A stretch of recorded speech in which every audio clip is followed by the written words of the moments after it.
What up, chat? Now.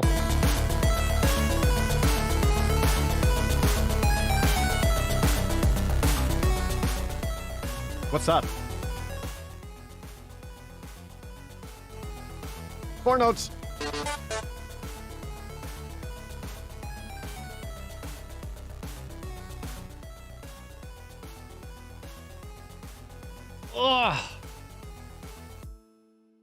Oh, good morning.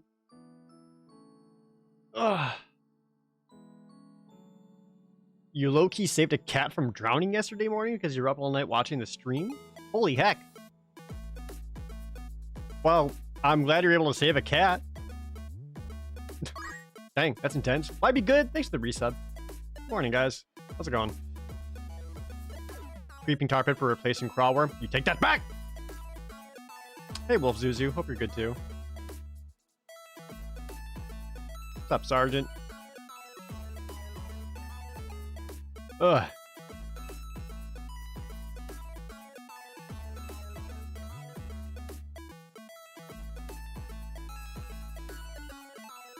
Yeah, if you haven't seen today's episode of Chandelar, what a good time.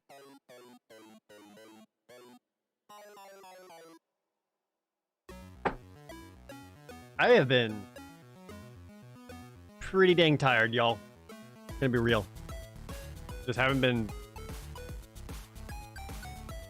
getting a video done, but in doing so has made me not have a whole lot of good quality sleep.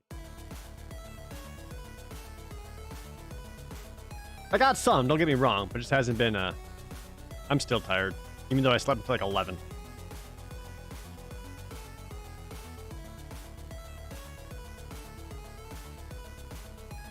But I've also been, I did get a video pretty dang close to done. I was on like a harsh deadline for it because of a sponsor that like sent it in today. So I was like speed run getting that that video done, which I did. So please keep putting out Resident Evil randomizer and FTL. You love them so much. There's more FTL coming. Resident Evil there won't be though, because that game just does, I think that's a randomizer that works better for streaming than it does for gameplay videos. Do you want to play a high demand of mental power like Magic in that state? I mean, it's Monday, right? What am I going to play? Final Fantasy VIII? I already finished Final Fantasy VIII, my dude.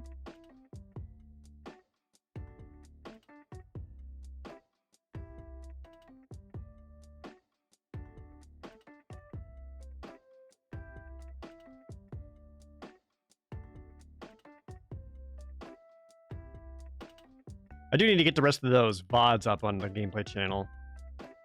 I think they finally finished processing on YouTube. Also playing FTL again. FTL is always just a good time.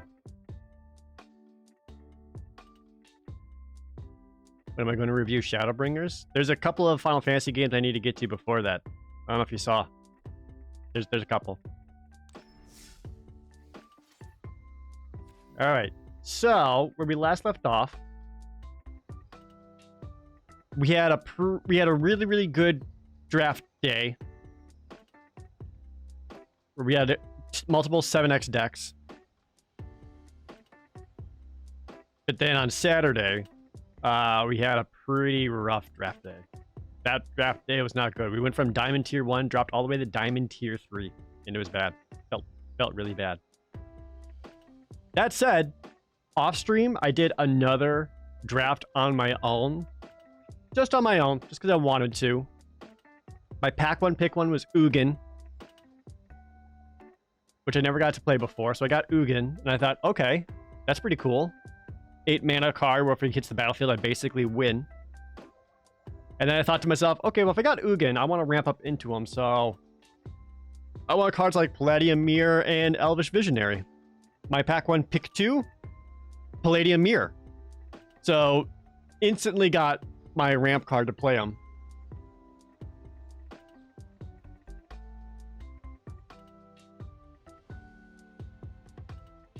And then also we're grabbing a lot of Elvish Visionary. There's a lot of card draws to like help find Ugin, and then I also, as like a backup plan, also got a Pursued Whale in pack 3, so like that was my other win condition. Anyway, that deck went 7-1, and I got to play Ugin in like 5 or 6 of the matches, and every time I played it, it was just they couldn't win. It was ridiculous. So because of that, we now are back up to just shy of tier 1 again. So we got back up there. And I think what I really need to do to improve my drafting is I think one of the things I am struggling with is finding my lane. Like, not just picking my color, but really paying attention to what colors are actually open.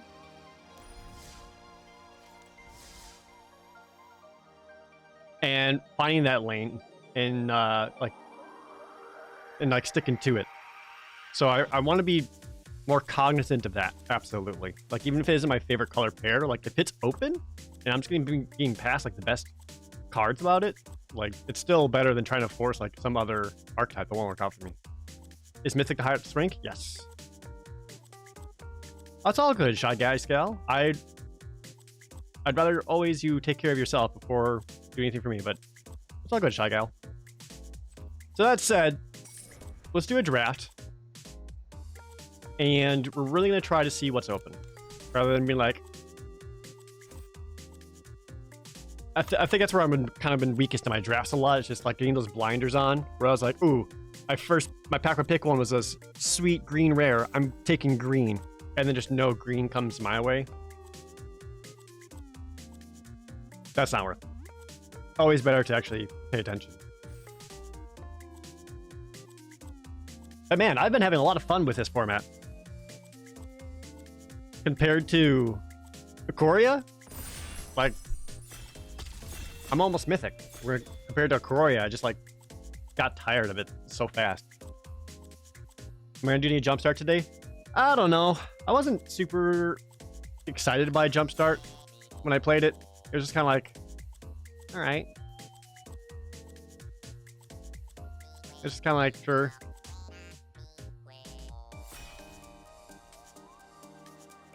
All right, so let's try to do a draft, and we can all help each other determine what the picks are. Let's do it together.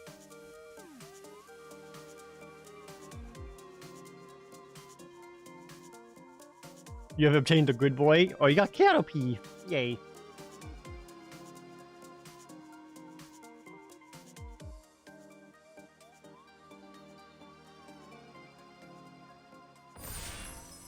No.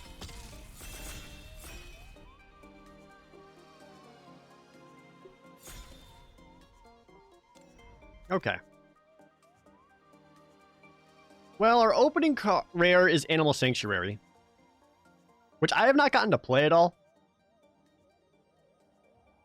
But I also don't think I'm going to be grabbing that for any reason. Bird, cat, dog, goat, ox, or snake. So we know there's cats and dogs. There are some birds. Oh, there's not any oxes. I think there's, what, one snake in the quaddle? No goats. So Hunter's Edge jumps out at me right away because that's really good green removal. Griffin Airy can also be a good card, but it requires a lot of support.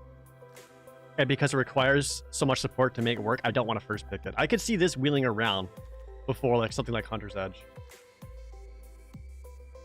And I just feel like a lot of these cards are situational. I have not been impressed with Sanctum Stonefangs. It's been too slow for me. Kasakage, thanks for the resub. Yeah, I'm gonna go with Hunter's Edge. Okay. There's actually a lot of really good white cards in here. Selfless Savior's always happy to have. Basri's Acolyte's also just like a strong white card. There's nothing in here for green, which I'm going to assume is just rough picks or rough packs. Remember the bread rule? Why? Bread is it's a good foundation, but I don't think it's like something you should always follow 100% all the time, because there always could be a lot of situations where that's not the case. And for those of you who don't know bread is an acronym to help you choose your draft picks and like in the order of stuff that you want. Bombs, like stuff that when it hits the battlefield it wins. Removal, okay. Evasion, so creatures like flying, trample, menace, etc. Aggro, any low drops that helps you get in there. And then the last one is just dudes. And sometimes you just need some dudes. Okay, so we got Daybreak Charger, Rambunctious Mutt. There's a Capture Sphere here. And there was a lot of blue in the previous pack. There's also the Battle Rattle Shaman, who I actually like a lot. I like Battle Rattle Shaman a lot. I haven't seen a lot of the red coming my way that might really support it, though. I guess I'd feel safer picking up my first Capture Sphere than just grabbing a Daybreak Charger.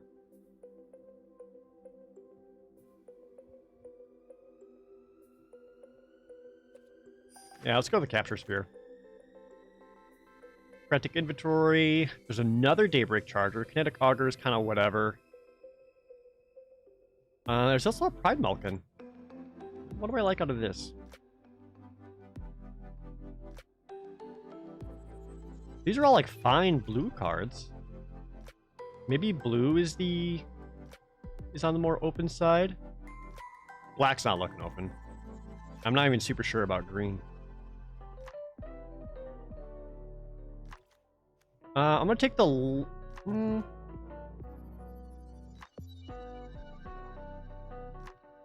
So this is where I'm not super sure what's open. I think blue might be. Oh, okay, there we go. I think this answers a lot of questions for us. There's a Jeskai Elder here, which is actually a pretty good blue card.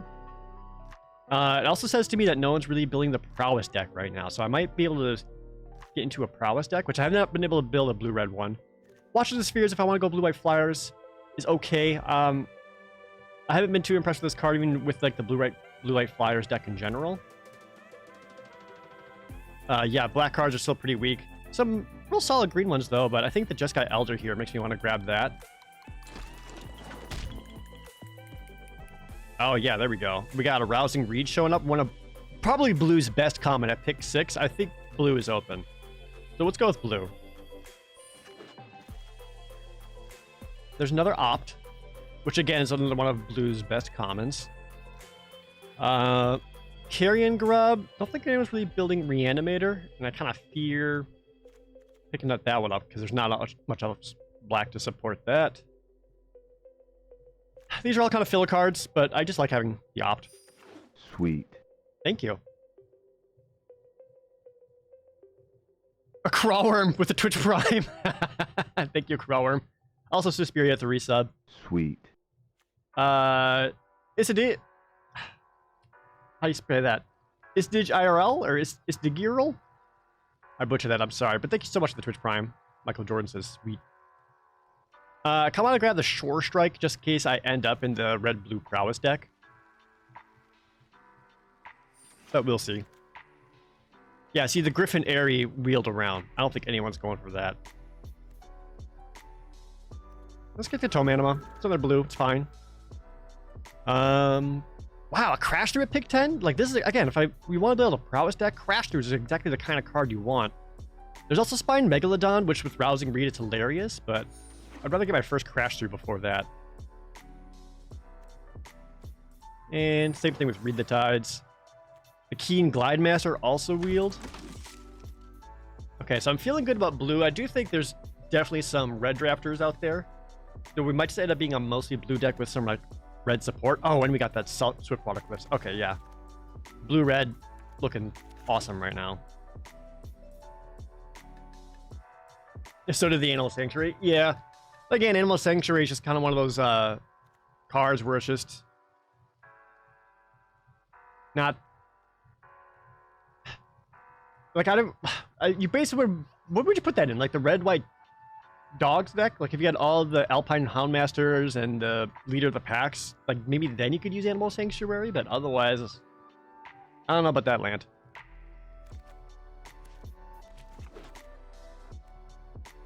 Ooh, heck yeah. Shipwreck Dowser. prowess and lets you get your spell back from the graveyard back into your hand is exactly the kind of thing we want to see in this kind of blue deck. Other cards I'm looking for: Shocks, Scorching Dragonfires, Mistral Singers, some more. Even just a Frost Breath I would be happy with. Oh, with a Stormwing Entity? Oh my god, yeah. If you guys haven't seen this card, he is amazing. He's a 5-mana 3/3 flying prowess. When he enters the battlefield, you scry 2. But if you cast any instant or sorcery that turn, he only costs 2 mana instead of 5. So just, I can go like opt or crash through and then play him for 2 mana. That's so good. There's another Capture Sphere, which we like, but we also got past the Scorching Dragonfire. I'd rather have my first Scorching Dragonfire than another Capture Sphere.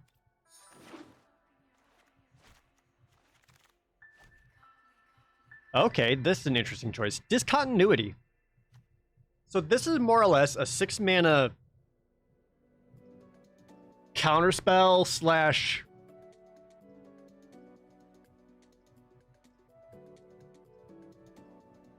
Do I play this? I'm not really looking like I'm in the aggressive red-blue. I haven't played it with it before. If I didn't take that, what else would I take here? Goblin Wizardry. I feel like this will wheel around before Goblin Wizardry will. I'd rather have Goblin Wizardry.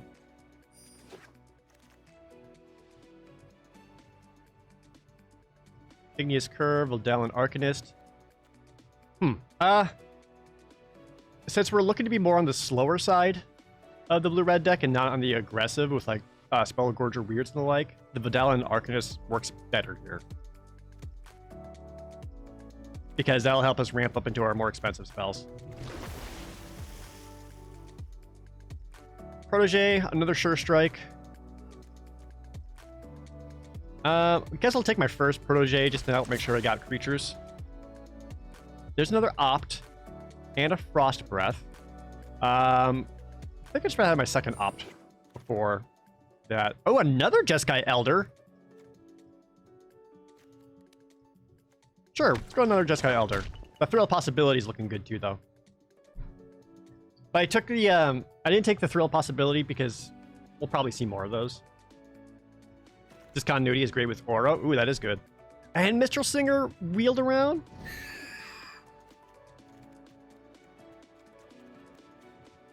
Still looking for...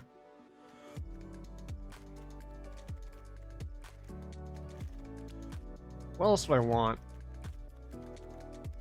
More Crash Throughs, more Ops. A, Frost Breath? With that Thrill. Frost Breath. Again, just because I feel that Thrill of Possibility can come around.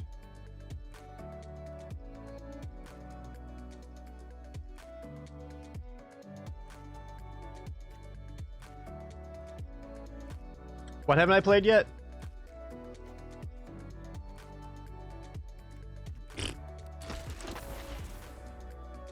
Yeah. It's gonna take the land to signal what's open to them. Okay. Oh, Shadowbringers? Yeah, I haven't touched Shadowbringers yet. I need to finish up Stormblood first.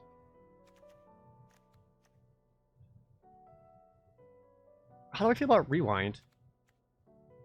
It could work with this deck because I have enough instants to get the payoff.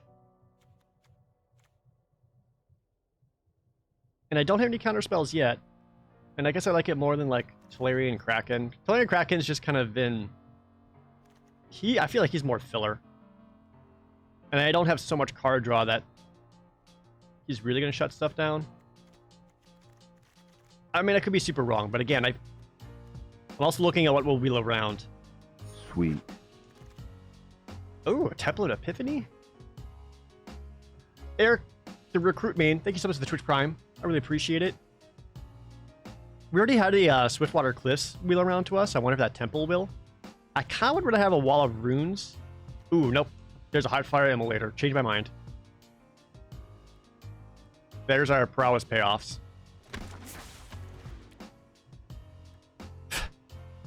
How many Jeskai Elders is too many Jeskai Elders?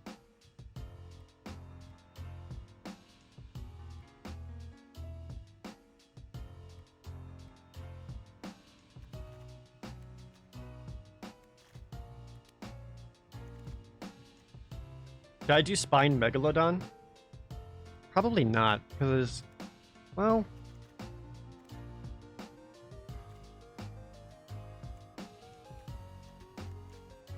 There's also another Swiftwater Cliffs. Let's try it. Another Heartfire Immolator. There's also a Roaming Ghostlight. And I still think I like the Immolator more than the first Ghostlight.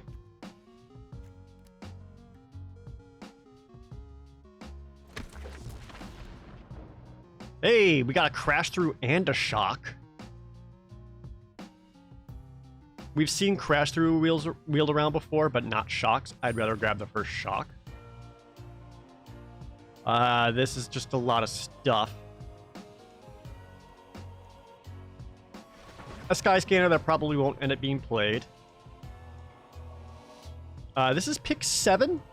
We know there's more Wall of Runes coming around. Third Opt. Rome Replicator. With 3 Jeskai Elders.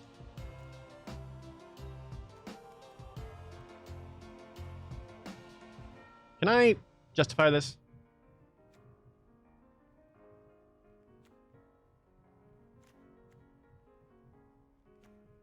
I'm going to take the Frantic Inventory just in case more come around. This is actually the kind of deck where I would want to Wishcoin Crab. There's a cancel. What do I have for 2-drops right now? 3 Jeskai Elders, King Gladmaster, Arcanist, 2 Heartfire Immolators. Maybe I don't need the wall. Maybe I think we just kind of grab the cancel, go a little more on the control side. Look at these wheels. Look at them.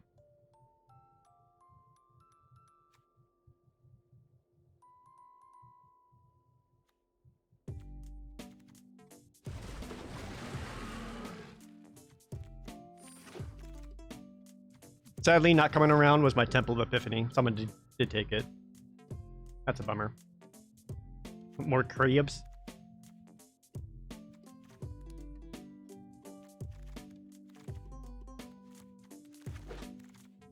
Okay.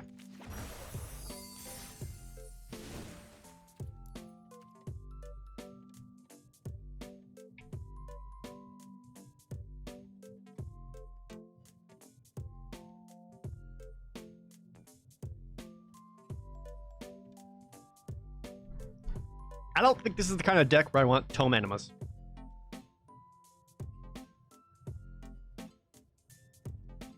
I certainly could. Because I have enough card draw. I only got the 1 Frantic Inventory, so I'm not going to play 2.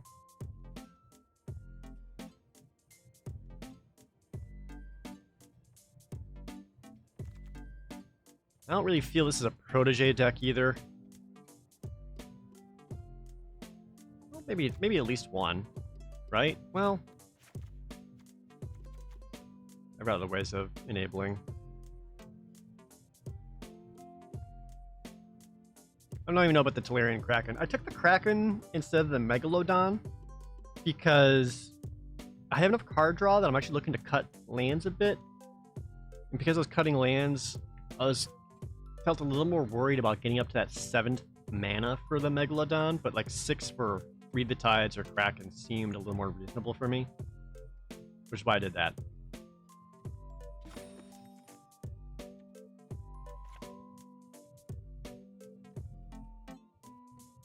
This is the kind of balance you want, though. When drafting, when you draft 2 colors and your deck's like 50-50 in your colors, that's usually not the best. Not awful or bad, but not the best, just because like split down the middle's a little rough. But if you have like a 70-30 or 60-40 kind of deck, so right now I'm mostly blue with like a little bit of red support, like that's much closer to where I'd want to be than like half red, half blue, because then you can get a lot more mana problems. And this is going to be far more consistent. So I'm really happy with my color picks, at least.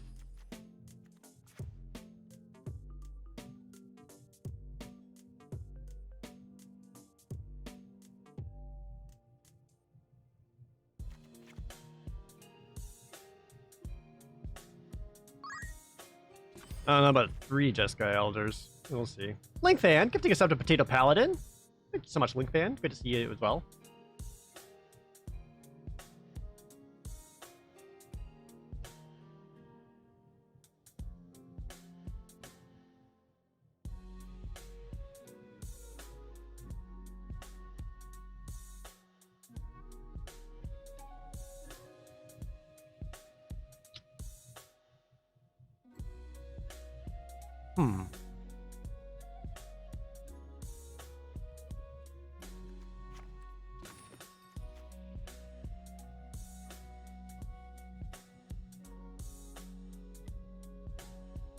I need to recognize what kind of deck this is. Maybe I am more of the aggressive deck. Just because all my prowess creatures. 1, 2, 3, 4, 5, 6, 7, 8, 9. Like, that's a lot of prowess. Maybe I actually really am more on the aggressive side. Is this the Video Game Study Lounge music playlist? It is. So maybe we actually go down the Kraken. And go up a...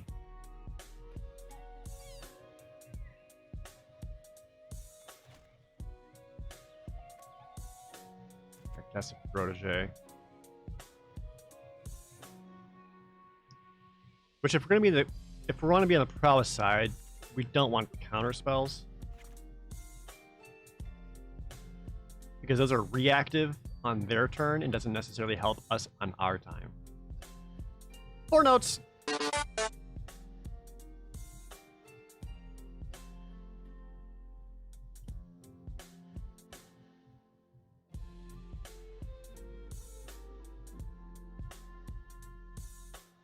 Sweet. Chimpoozle links to the Twitch Prime resub and McNim.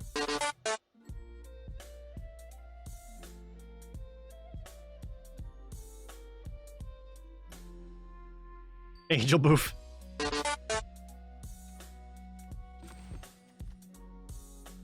Maybe just cut the Protege and go 12 creatures. Which I have more than 12 because I got the Wizardry here. I think we just go like that.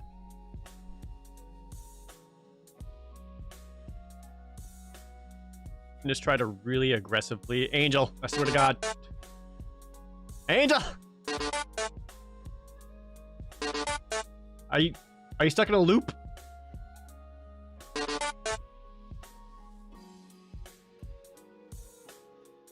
Look, whatever you get you to spend your GP, right? I thought about making another one that's like 50,000 points, which can only be redeemed once per stream. It's just like, choose what video game soundtrack I listen to during the stream. Okay. How are we all feeling about this? Let's talk about this deck.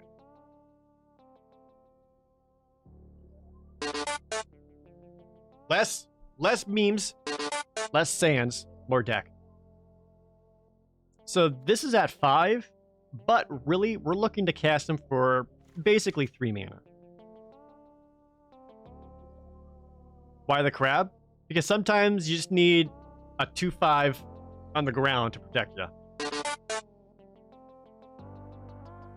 Actually, that's actually a really good question there, evil guy. Like, do I want that crab? Because, like, I'm not really holding back, controlling. I want to get in there, right? And if that's the case, Tome Anima is going to work better than the crab. So maybe crab is a better choice. Or not, the Tome Anima is a better choice than the Wishcoin crab.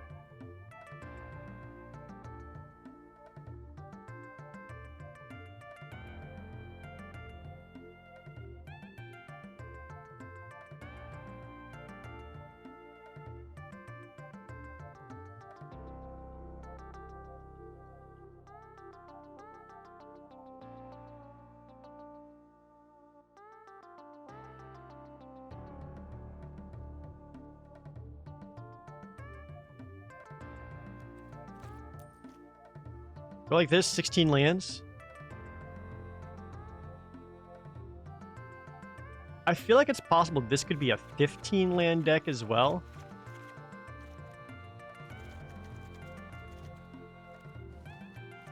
but I fear committing to that.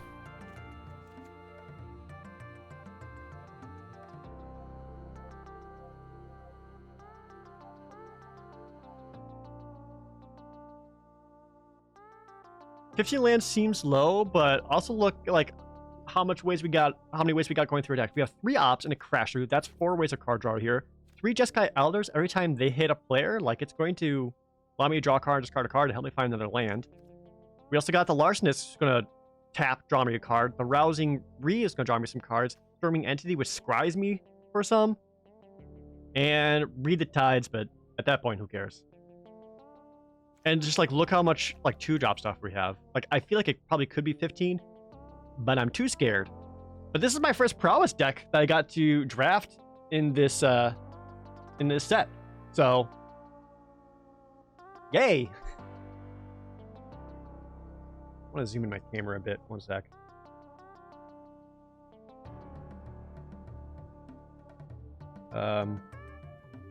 Hello?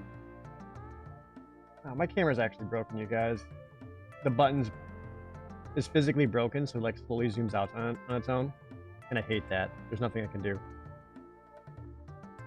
It's just broke. Oh well.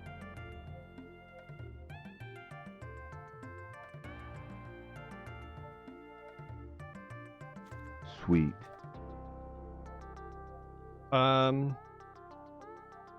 Yeah. Let's go for it. Requiem for Dreams, thanks to the Twitch Prime.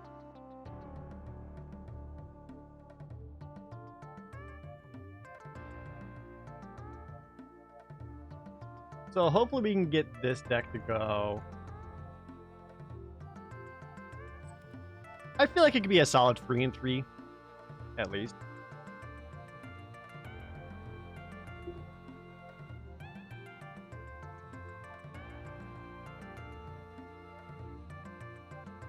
Yeah, there was a complete lack of Spellgorger Weirds, which is a bummer.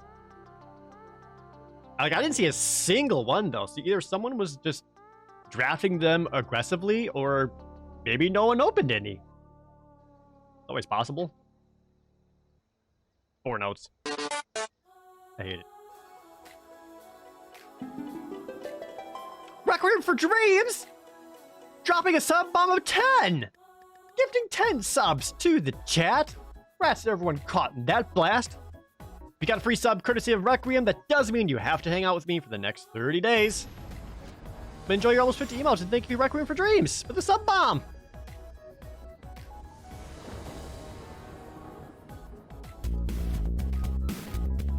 Crawworm, also gifting $15.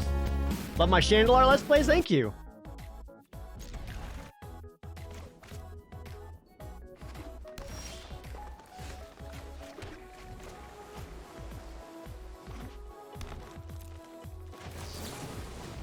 Roll opt. Don't really need a Frost Breath. I'd rather find another creature than anything else. Arcanist is okay. Bump out that Immolator. Scobie with the Twitch Prime as well. Llanowar Visionary.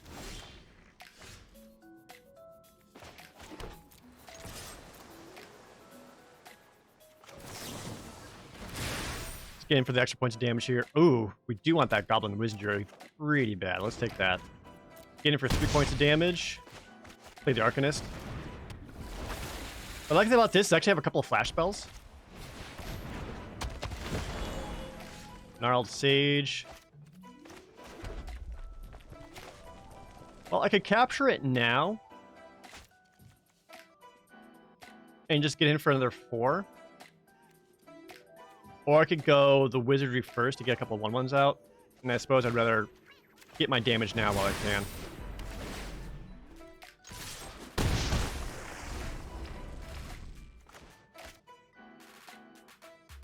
He's up to 4 mana, which means he can start playing stuff like Hunter's Edge. Oh, there's a black in there? Black for removal? Or is white your splash? What's going on? Who are you?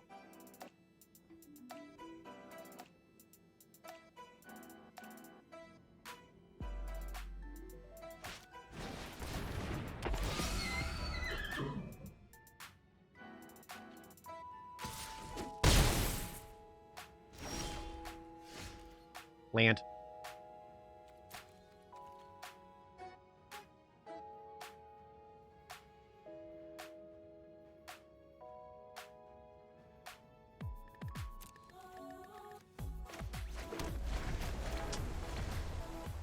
That's too many lands.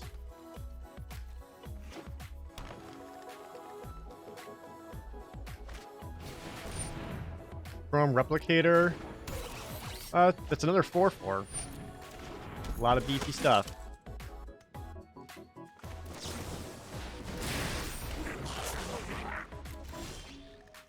Hey, there's Rousing Reed. Thank God.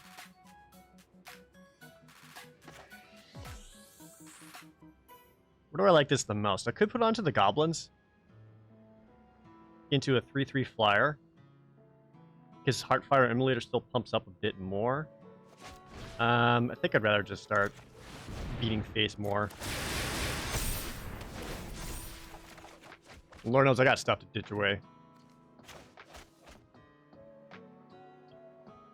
Should have ditched away the,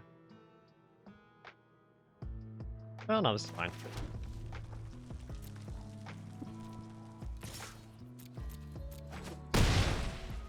This lets me keep up a mountain in case I need to pop Artfire Emulator to destroy something.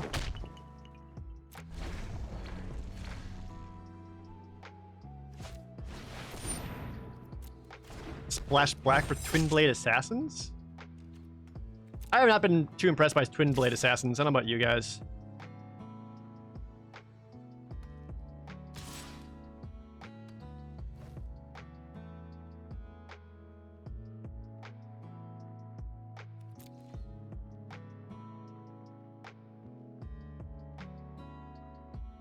I think we go... Just let the Goblin take this out. He'll draw a card. But I do want to protect my life total at least a little bit. What are my thoughts on Core Set 21? I've been actually really enjoying it. I've been having more fun drafting this than Ikoria for sure. And there's the Keen Glide Master, which will help us start flying in for some kills. God, I wish I had better instance. Which at this point, honestly, I might just grab more... I might just grab another Goblin Wizardry to start making some more ground jumpers. And just keep slapping them in the air.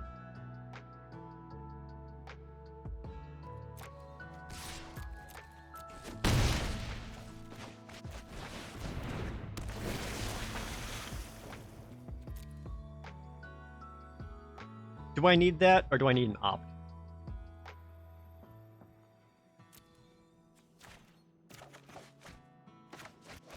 No, I'll make some more jump blockers.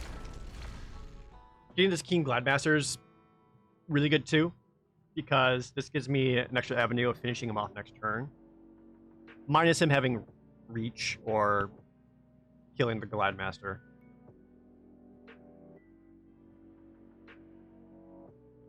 Four notes.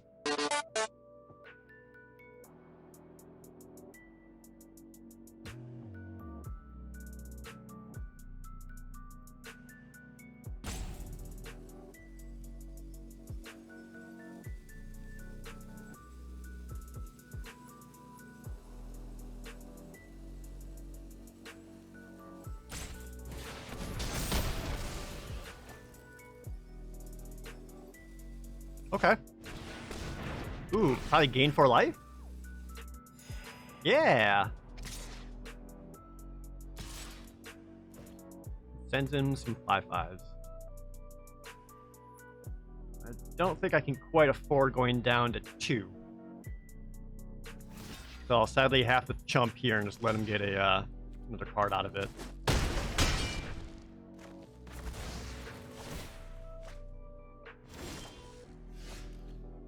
Oh, with Sure Strike, that's lethal, isn't it?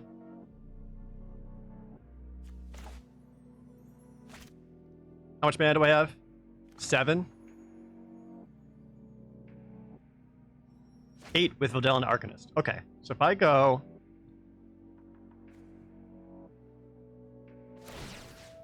Let's do my mana right. Go blue, blue, red. Make you fly.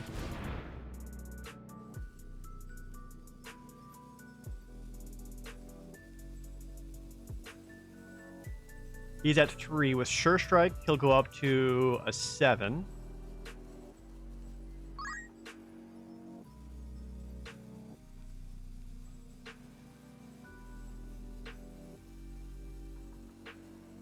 Flying Keen Glide Master, that's 9 damage.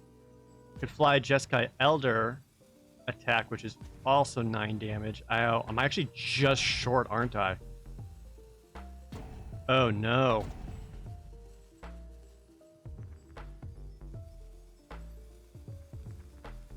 I'm short a point of damage.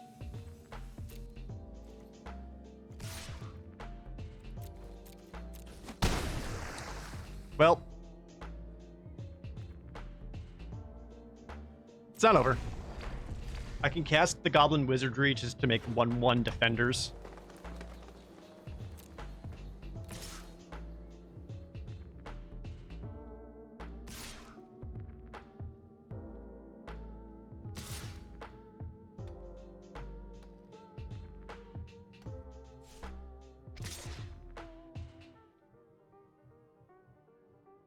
Nothing's got Trample. Another Hunter's Edge to the Keen Glide Master would suck.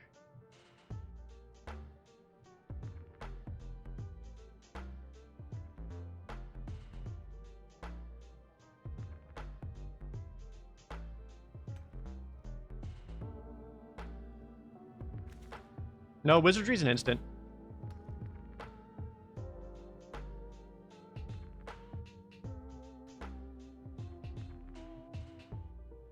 Which I basically pump those out and throw them in front of the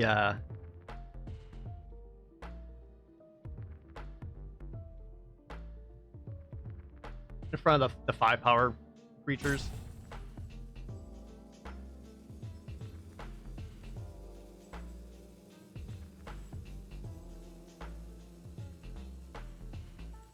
If casting goblins last turn for an extra point of damage would have been better.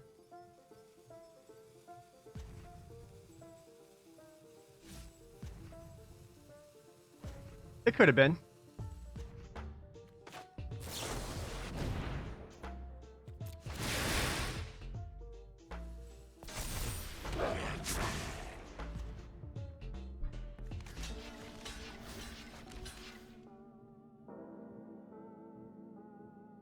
Let the goblins die.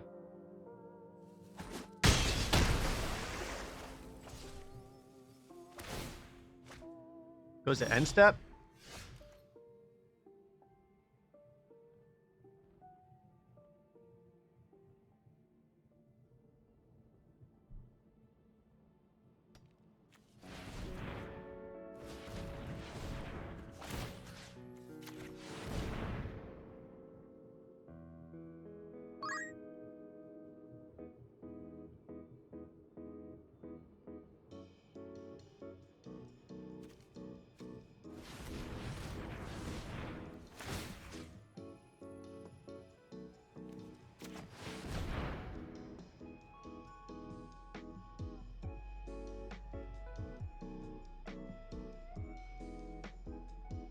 You could have something like a swift response.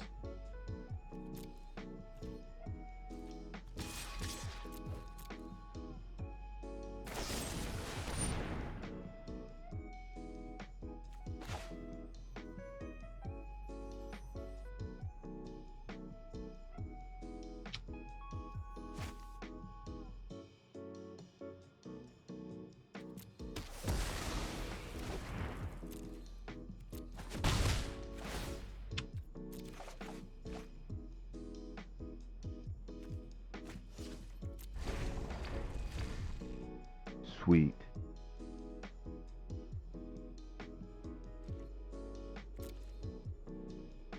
Not over yet.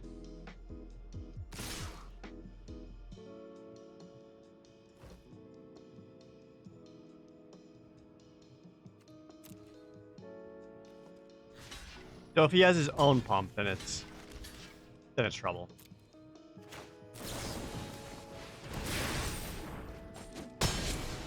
I'll take 4.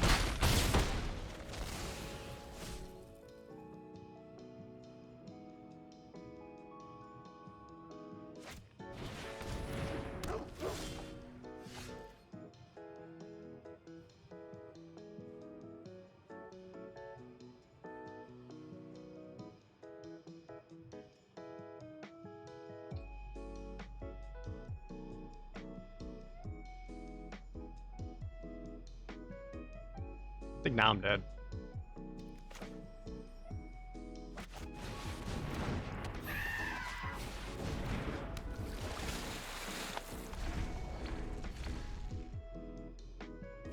What do I need? Read the Tides would do it.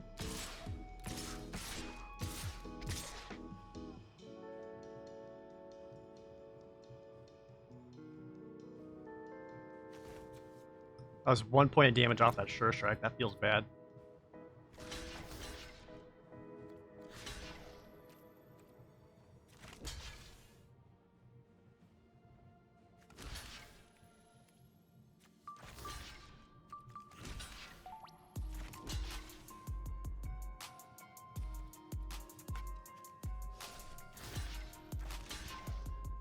Oops, no.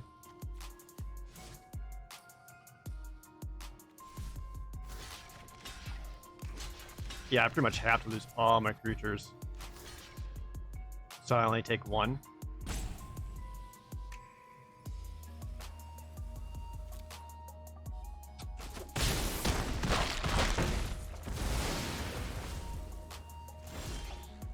Land. Bummer.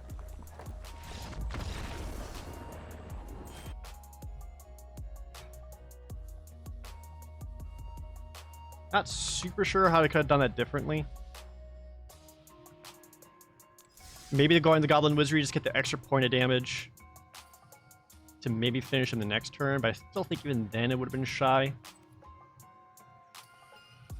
I had a shockingly high amount of lands.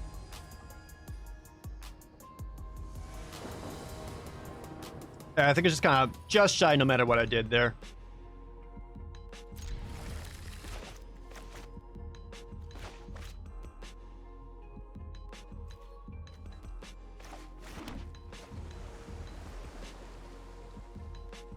What's the win condition of this deck? Just good prowess creatures, a lot of spells. Opt into an opt? We'll take an opt.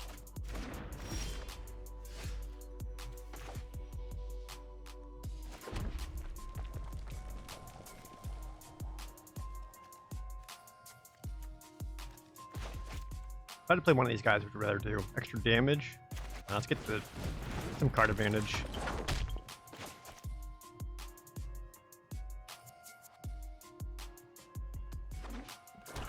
What are the conditions of reaching Mythic?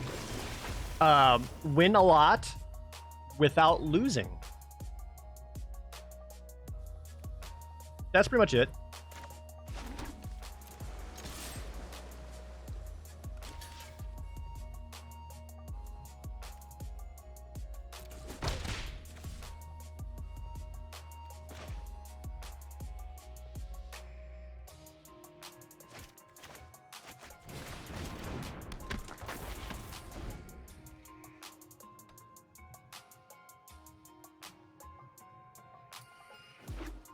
Be lucky? Yeah, being lucky is always helps. It also helps if you're good. These are all true things.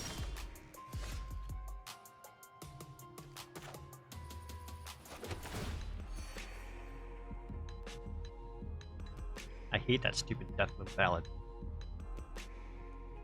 Do I hate him enough that I would explode my Heartfire Emulator just to take him out? Probably not.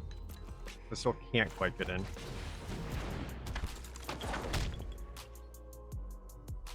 Going wide, though. Maybe.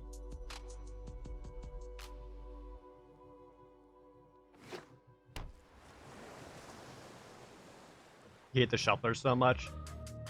Serena is known to have certain behind-the-scenes things it does when playing best-of-1 games, right?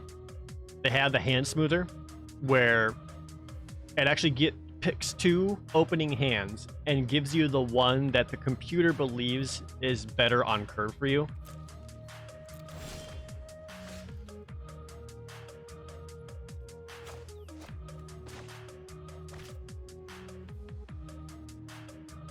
He's got 5 mana open and did nothing. What does that scream to you, chat? To me, it says it like a finishing blow or a counter spell.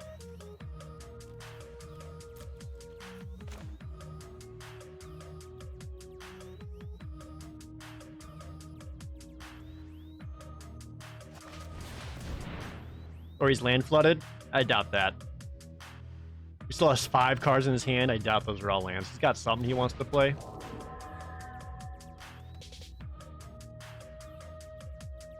It could also just be like a Rain of Revelation or other card draw spell. Does a hand smoother account for other colors though? I'm not convinced it does. It's supposed to. I'm not convinced though. You know what? If I got him to spend a 5 mana finishing blow on my 2 mana creature, that's a mana advantage for me. I am happy with that.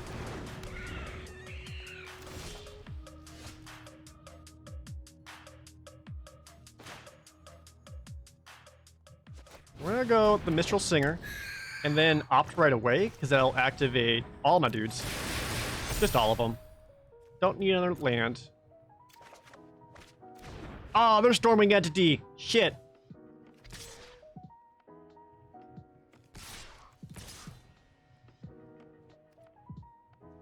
At worst, one of these trades out for a Deathbloom Thallid.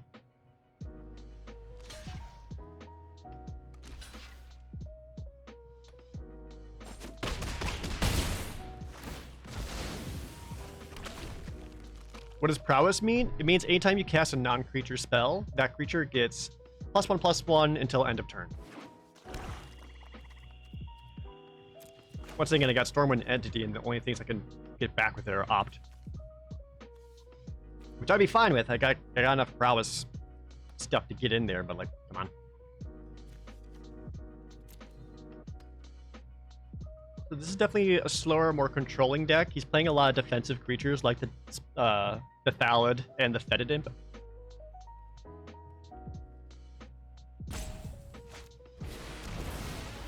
And Goramond.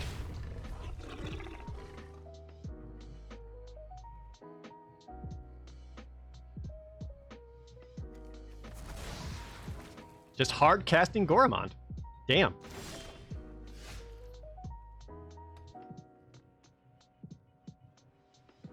That's not that helpful. Although the +1 mana towards a Read the Tides could be.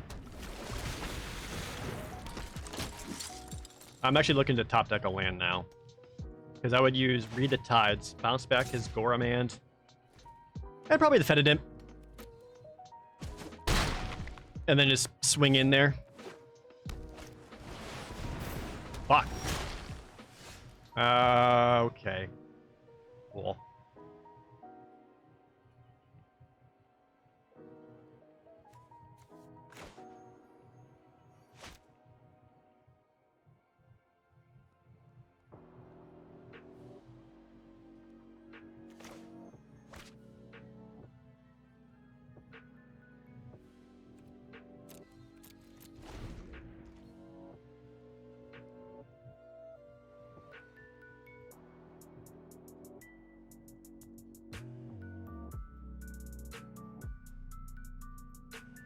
This is going to be upsetting, isn't it? What is prowess looking like it synergies well with? Basically, what they call cantrips, which are cheap spells that when you cast them also gets you back a card right away. So stuff like opt, crash through, because you're like getting whatever effect off of it, so you get the prowess trigger, plus you get another card back right away, which allows you to just kind of like sustain.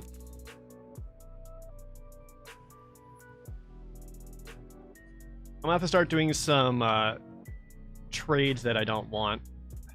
But I could also just... I could just wait to get another Read the Tides.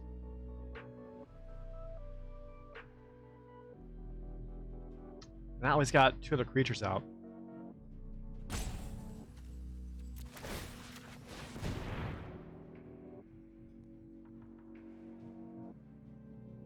I also need to start sundown this damage while I can.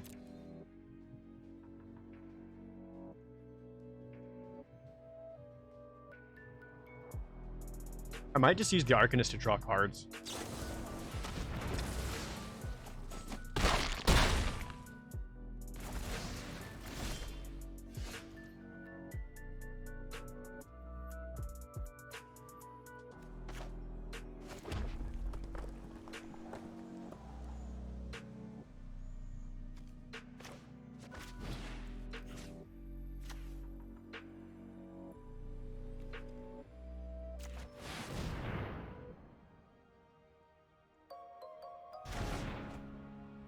Not my favorite play, but I need to slow him down.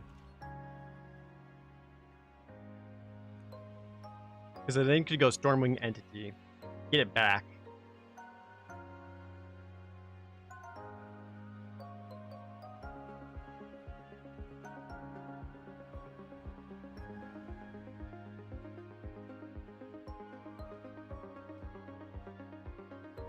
Not the land smooth I have the problems with, it's the lack or total flood of mana. It always seems to happen most often in paid drafts. That's just Magic. Like, even I've had tons of in-person drafts where the same thing happens. I am thinking a Shipwreck. You're just cheap. You don't give me back a thing. Never mind. Shipwreck Entity, Stormwing Entity, they're the same.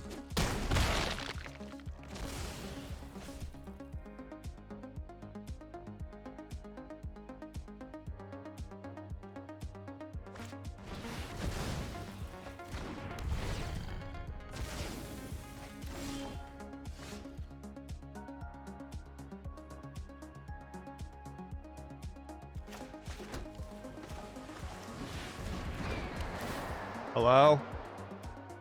Fucking nope. Nope to both of those.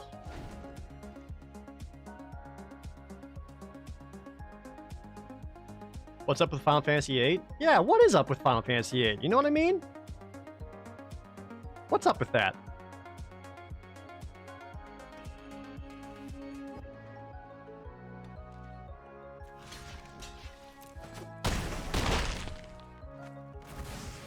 At best, what can I do here is, what? Top deck a Capture Sphere?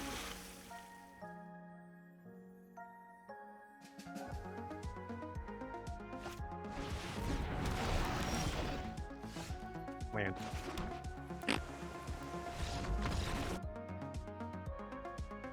I don't think this deck is that bad.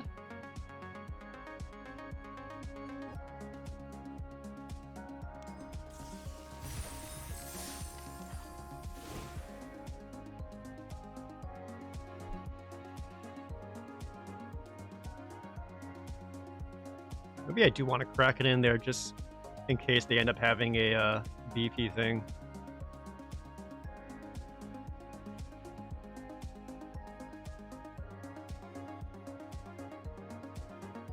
Does it try to match you up against other decks of a similar color? It doesn't do that, but it actually does do like a secret like deck power rating. And it tries to match you up against other decks of like similar power ratings and similar win rates. So if you end up going like 6-0, you could end up facing a bronze player who's currently 6-0.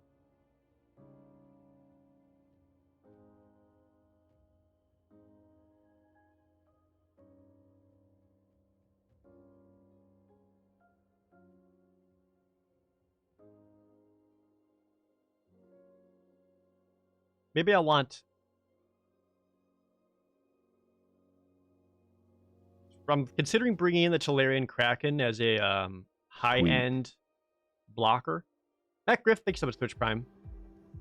Or bringing Cancel to kind of play around their big stuff.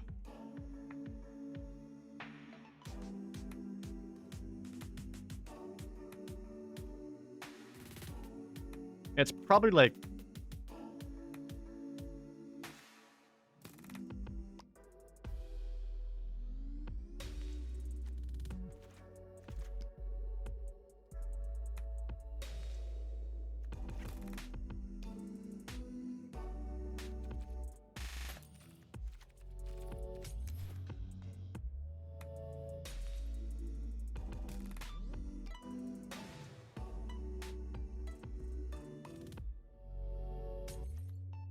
Maybe swap out the Tom Anima for Kraken? Or one of the Elders.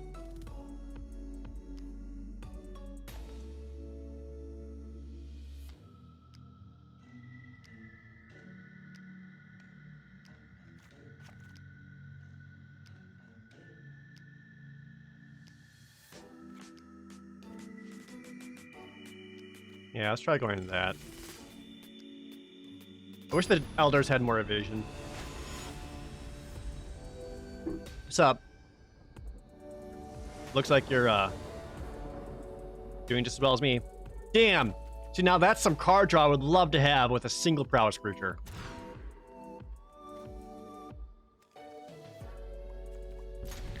Not crazy about this either. But going lower would be so much worse. At least we hit the ops. We can start getting these. Now we'll have to see what he's going for. Yeah, he hit the watchdog.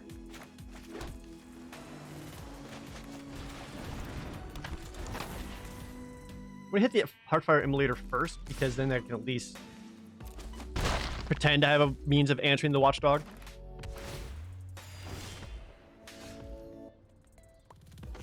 Was opt to opt.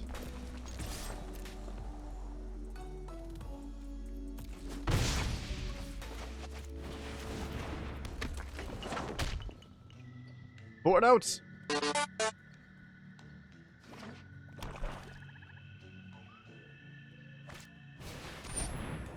Frickin' Bazri's Lieutenant? Please target the dog. Thank you. No. None of that.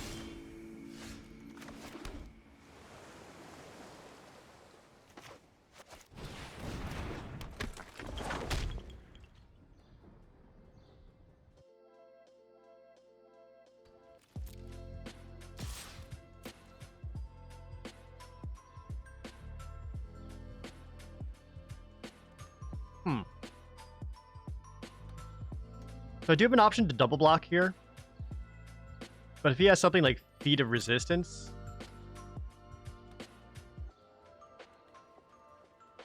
it'd be pretty bad.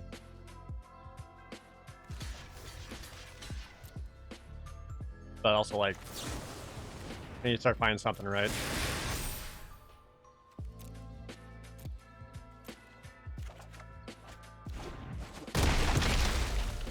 Ah, okay, cool. It worked out better than I thought.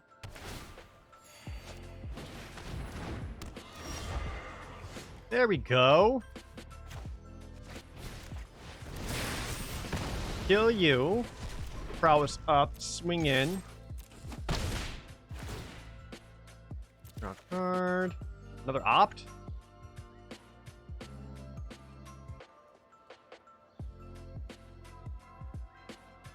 We'll ditch the opt.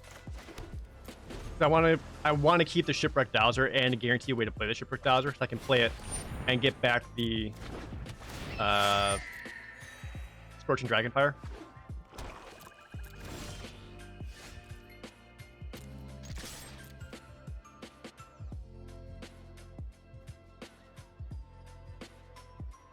Take the bait. You won't.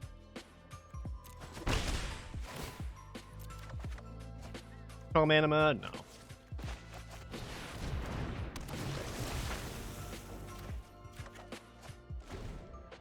Four notes.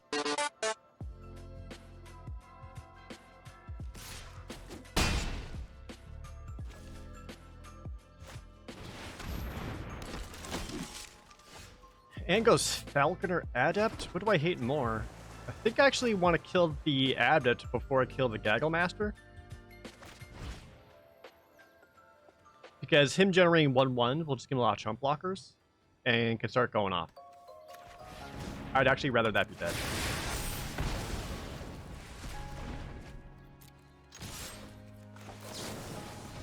Op. Get some more damage in.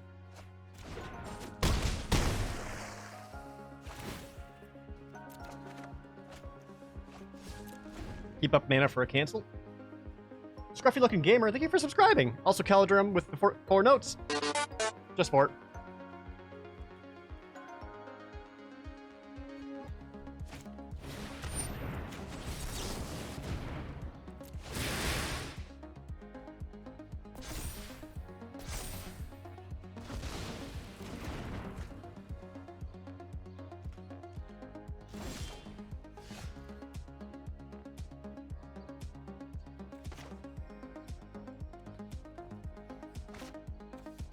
My Frost Breath I can get in for 5, and more importantly, it gets more cards.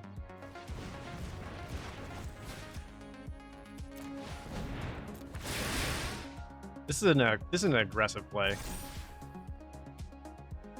I'm getting in for 6, aren't I? Not 5. I can count. He does have the circle protection blue, so I really can't attack in right now. 4 notes! Just the first 4. Man, I didn't realize how much GP y'all had. I should have come up with more things for you guys to use it with way earlier, shouldn't I? Oh, Sanguine Indulgence? Damn.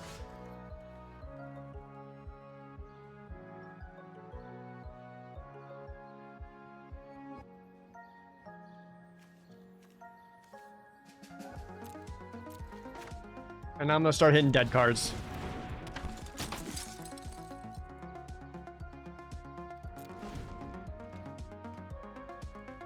Play Basri's Lieutenant, bring the Gaggle Master up to 6/5. Yeah, he probably put it on himself, right? Okay.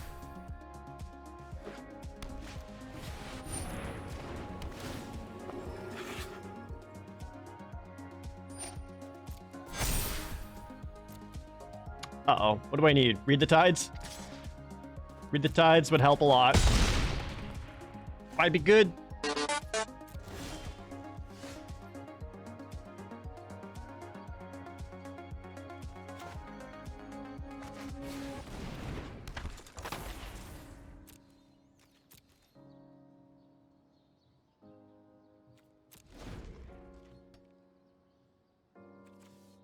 I'm getting a surprising amount of dead cards. Did I just build this deck super poorly? Or just a little poorly?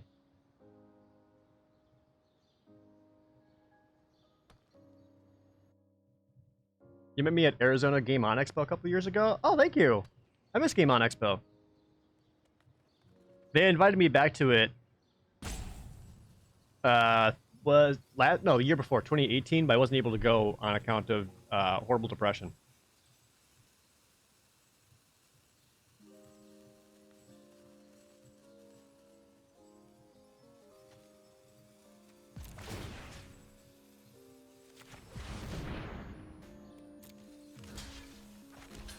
This is far from ideal.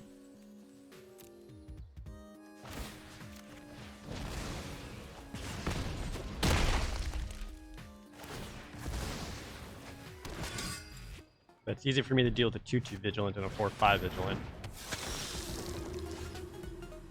Being land.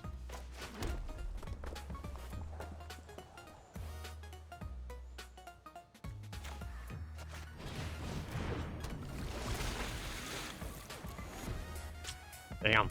I actually liked this deck. The draws just did not come together at all, did it, chat? Is that my fault? Like, could I have done that so much differently that would have made the difference?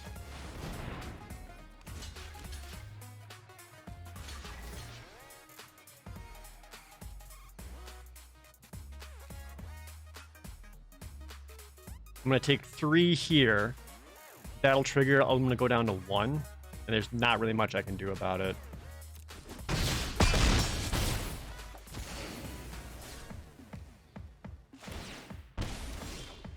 Land. Wow. That sucks. That does not... I don't think that was a 0-3 deck. And that's what's frustrating about it. And I don't think there's anything I could have done to play it differently in such a way that would have turned the tides in a lot of those situations. It seemed more like it was... It could have just been unlucky draws, but it's an unhealthy mindset to point fingers at that. Because there's always tons of small little optimizations or better plays you could have done, instead of just automatically blaming, like, oh, my opponent played the bomb, there's nothing I could have done. Or, oh, I flooded out, there's nothing I could have done. Like, there's always small different things. Like, there's so many small different decisions.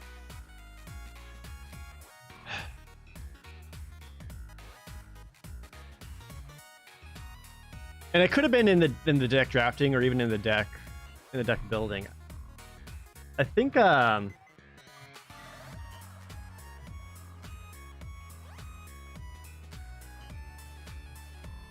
maybe I valued the Jeskai Elders too much.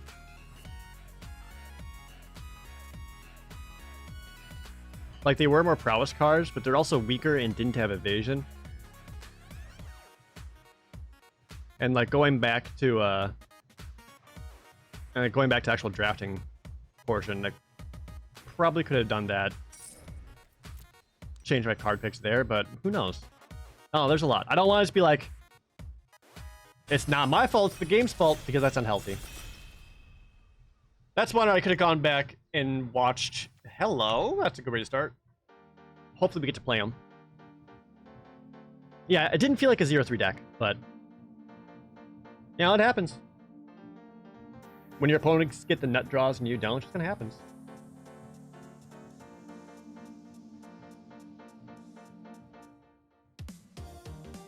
M21 aggro's kind of meh. Aggro on M21 was straight fucking baller for like the last 2 weeks, but then everyone figured out how good aggro is, and I think everyone's kind of better prepared for that and adjusting around it. So because of that, the aggression of M21 has slowed down a bit. Aggro can still show up, but I do think you want to go for less aggro. I am predator, you are prey. Accept your Oh, hell yeah. Okay, so grabbing a Garrick and then getting past Hunter's Edge is perfect. That's exactly what I want to see. Especially since a lot of the other cards in here aren't that exciting. The real Zoran Black Rose gifting a sub to Esteban. Thanks, Zoran. You don't get a sideboard here? No, this is all best of one. And that's the other problem with like ranked just being best of one, right? Is that there's a lot of variance.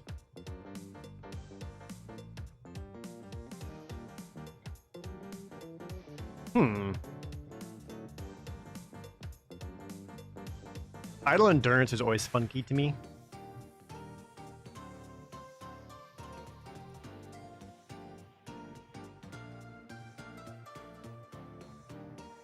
There is a traditional Premier draft? I've seen traditional draft, not traditional Premier. Is there? I think I like Feat of Resistance the most, although Spellgorger Weir is also tempting.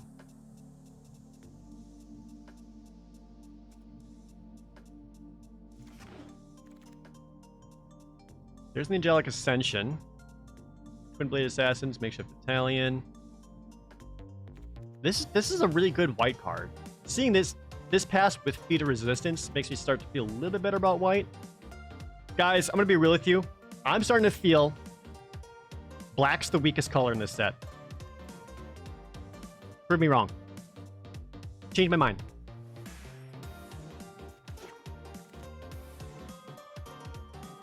Oops, all red?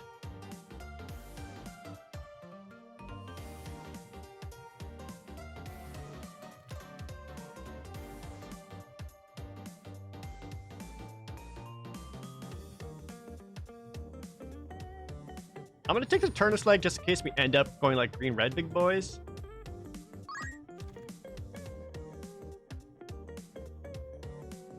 Oh man, green's drying up. But we're still seeing a lot of good white cards. Anointed Chorister, Gale Swooper.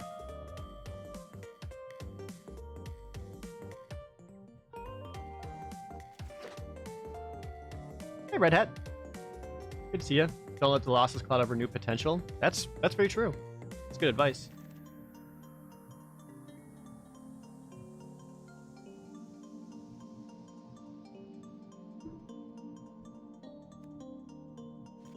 I'm gonna take a Snare Spinner because it could be someone basically the opposite side of the table is grabbing green. So I don't feel any of these guys are, but like he could be.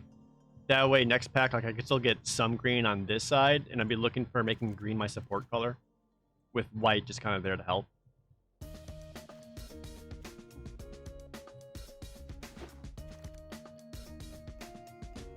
Yeah, stuff like swift response. I could also might just need to get out of green entirely and go to red. These are all kind of whatever. Last Nad, thanks for the resub. Good to see ya.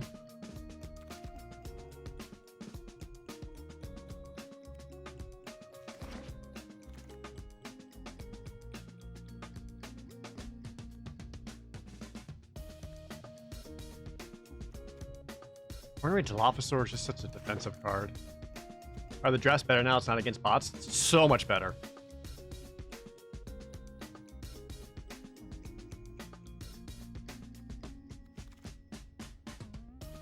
Sweet.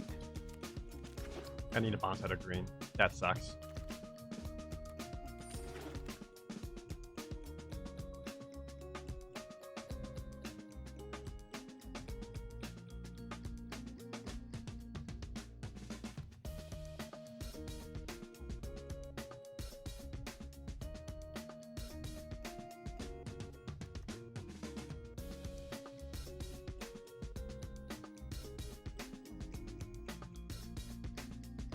Well, maybe I do feel white is open, and maybe I could end up just going mostly light with like a splash of green.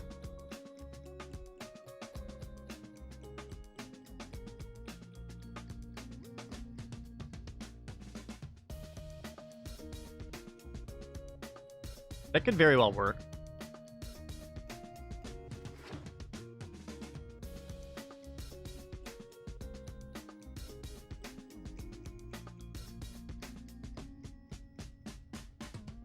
I don't have a whole lot of good payouts for the Mentor. I would need like Prod Melkins, more Feet of Resistances, Bazri's Acolyte.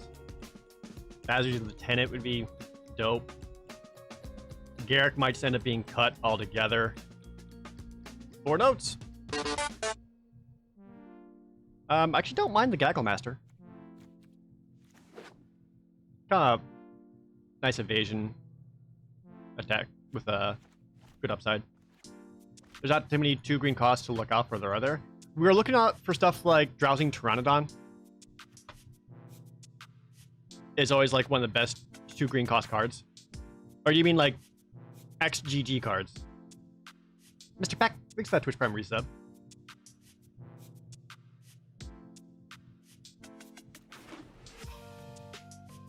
Yeah, that was a pick 3 Drowsing Pteranodon. So I think what's going on is this guy's grabbing green, I got some green, and these guys aren't doing too much of it.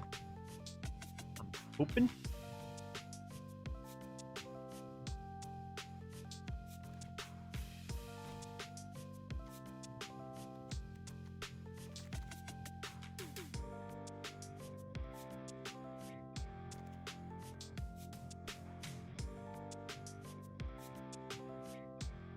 Dang, Lord Scale Quaddle. I do like him.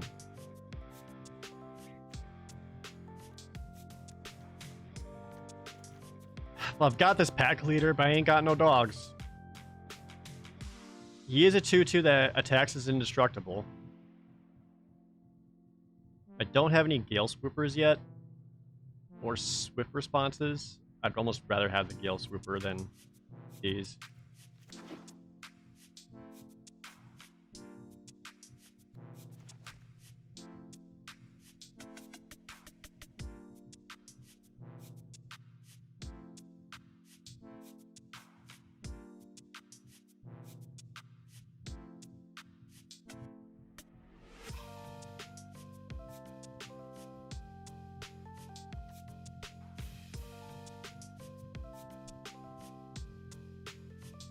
Sweet.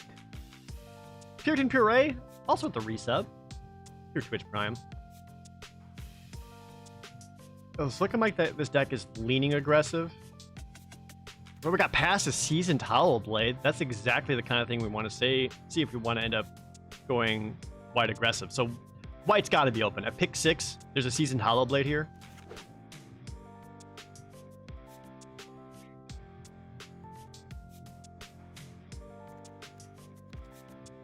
And ideally, we get some manner of card draw.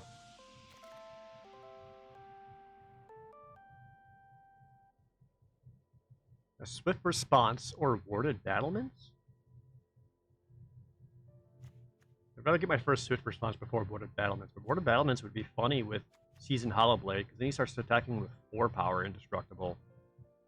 And that 1 point of power is a huge difference. Well, there's a dog.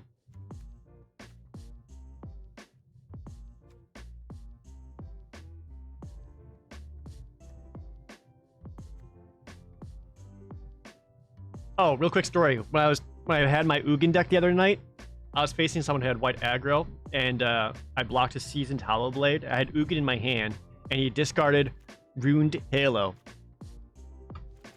Then I played, and then I ended up playing Ugin, and I'm sure he felt foolish. I like getting my second Anointed Chorister before getting anything else. Let's grab the Blossoming Sands. I think my mic has a bit of feedback. You're probably just hearing my air conditioning unit going off. There's not... I tried to adjust it, and then people just complain about me sounding muffled, so I can't win.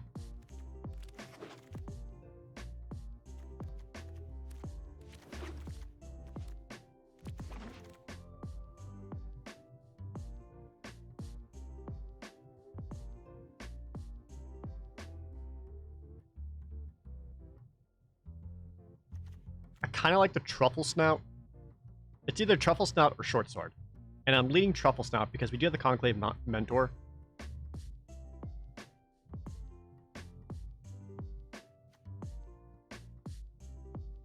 And we want to get some worthwhile payoffs for that.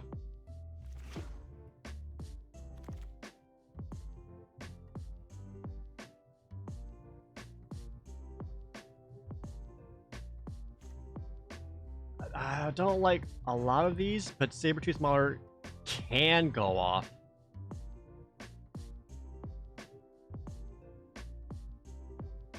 With Conclave Mentor. It's not awesome, but something. Scorching Dragonfire, Scene Defiant Strike. I kind of don't mind getting second Chrome Replicator, so he can replicate himself. Have I ever played in a tournament before? I've played in lots of tournaments. Bingo. Battery Solidarity, when you have Conclave Mentor out with just any amount of creatures, is just amazing. Because you're basically playing 2 mana to give all your creatures +2/+2 permanently. We could hold on to 1, secure the scene. Might end up playing the 1.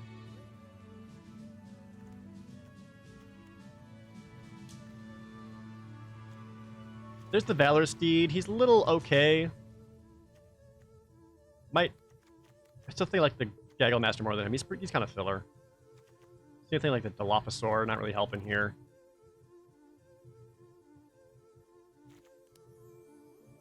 Don't have any Legion's Judgment yet. Maybe I should grab just the 1. Well, no, let's do the other Gale Swooper. We're still going to be aggressive enough that we want that. Our first Pegasus. Replicator doesn't trigger by himself. Yeah, he does. He sees himself. So when he enters the battlefield, if you control 2 or more non-land, non-token permanents. If you have 2 Chrome Replicators, he'll come out and make a third of Chrome Replicator. It won't see the tokens, but it will see himself. It doesn't see others. Like it doesn't say like if you could 2 or more other non-land, non-token permanents, then it wouldn't work. But because it just says 2 or more, if you have a Chrome Replicator, out to a Chrome Replicator, you get a third Chrome Replicator. It does work.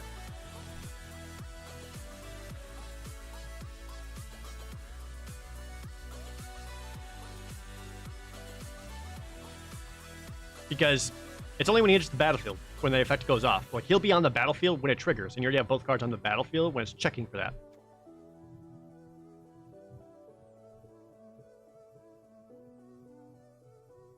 That's why I use Sublime Epiphany on it. I mean, yeah, it's still a good Sublime Epiphany target. But, yeah, that way... And then if you Sublime Epiphany it, you want to do it in such a way that you want your token to die before your normal card, for sure. Take our track down.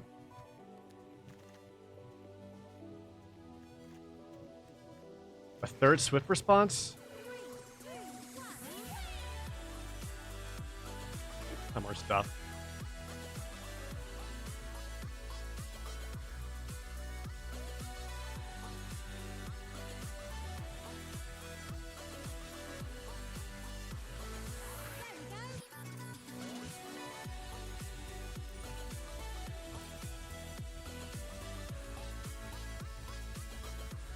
Just more stuff.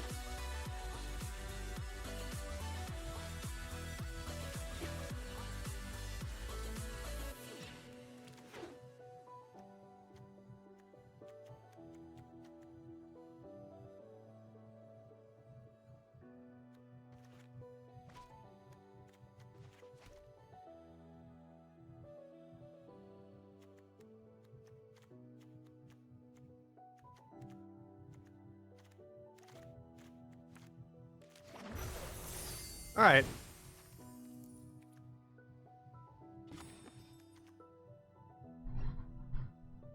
It's a bit on the funky side. Don't need a dub. I think having 3 Swift Response and a Hunter's Edge is plenty for removal. I like Staunch Shieldmate the least.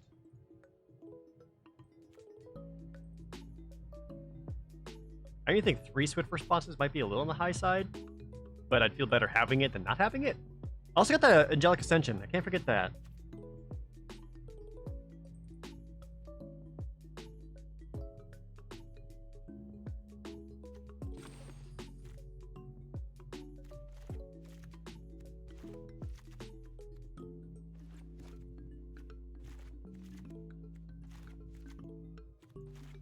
What are my least exciting spells here?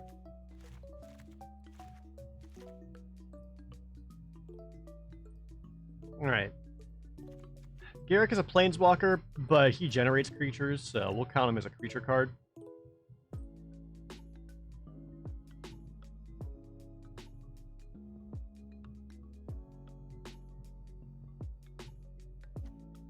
Ligma's spell is still OP though, don't I think? Especially in Chokon decks, yeah. Oh, thanks for being here, Slushy Pilot.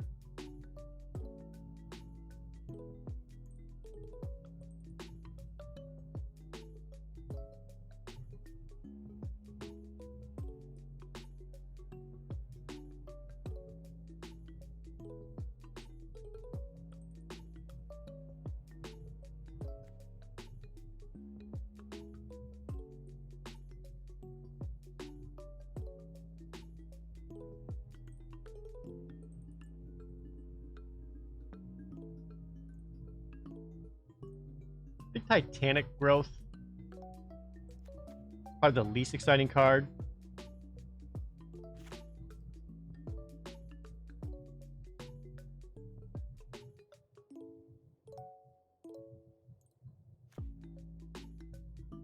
I might be able to get away with 16 lands because I'm really heavy on the low drops.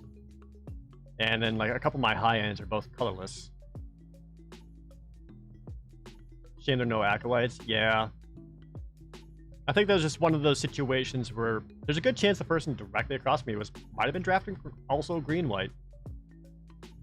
Because like we're getting past a lot of good white stuff, but then like also certain white things didn't wheel around, so kind of hard to say.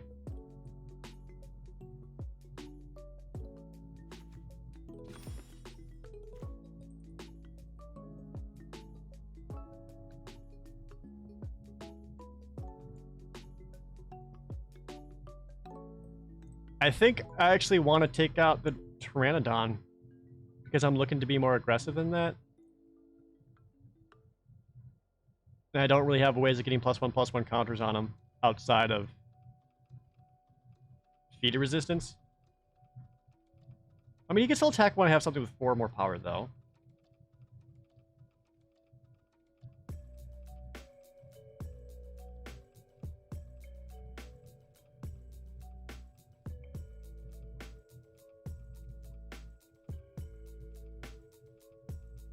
Or maybe just taking down the Daybreak Charger.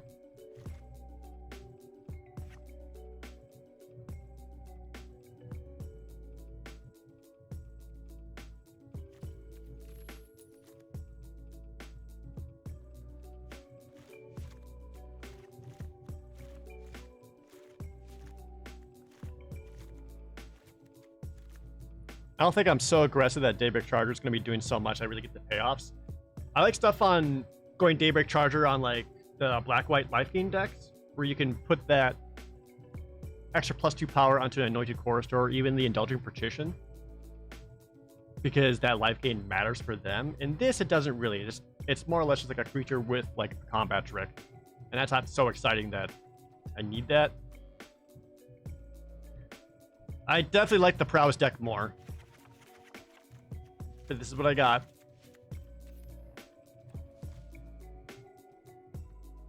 Not putting in Return to Nature? No. I got too many other things I value more. I'm just gonna go up 1 more points.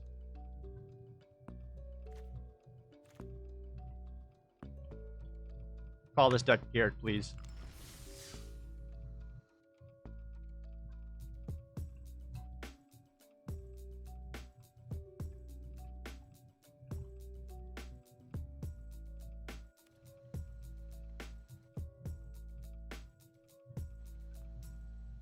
We all like the last deck more than this one, right?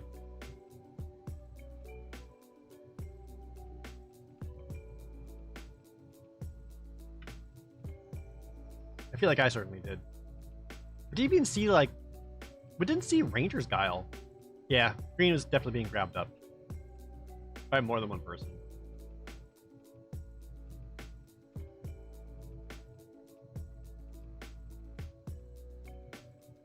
This one has potential. I mean, it certainly could. It doesn't feel like a complete piece of garbage.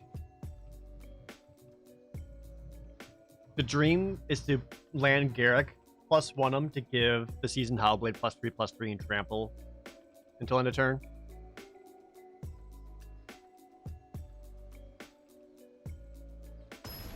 Last deck seemed more fun. I mean, that was also my first time doing the red-blue prowess deck. So I could have... There's probably tons of ways I could have done that differently in terms of building, playing, and constructing and drafting. And that was one I was just not as experienced in. So it's certainly possible. Fuck.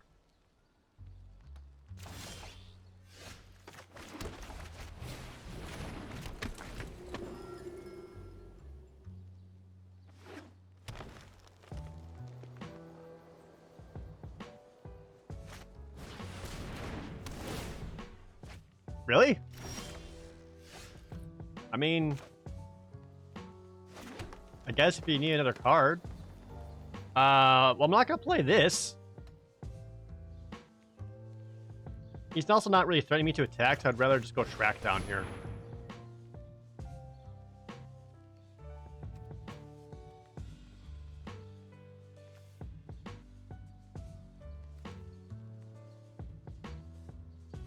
I think Gale Swooper.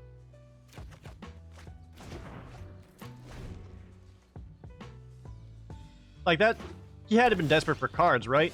Why else would he do that?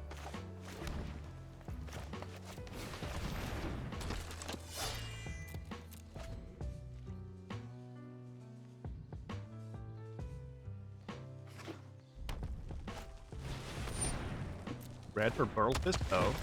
Sure. Another Plains. Whoops. Wrong button. Sorry, attack first. There we go.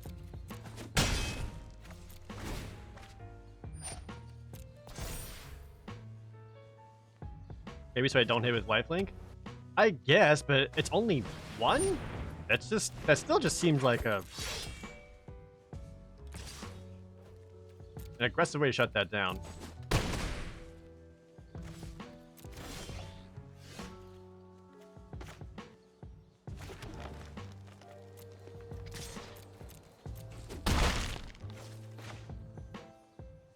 We actually go Swift Response to kill the Oak.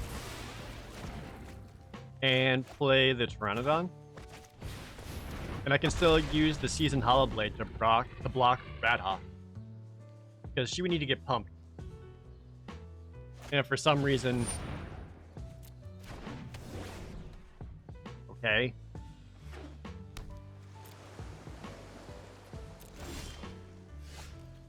Is he gonna make me do this?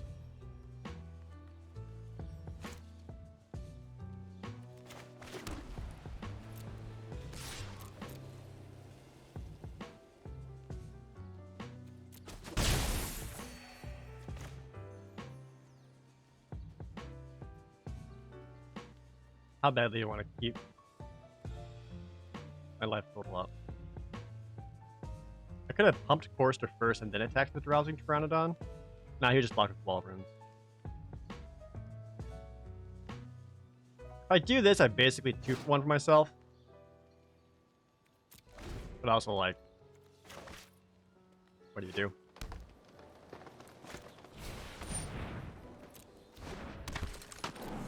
So he's playing red, blue, green, good stuff?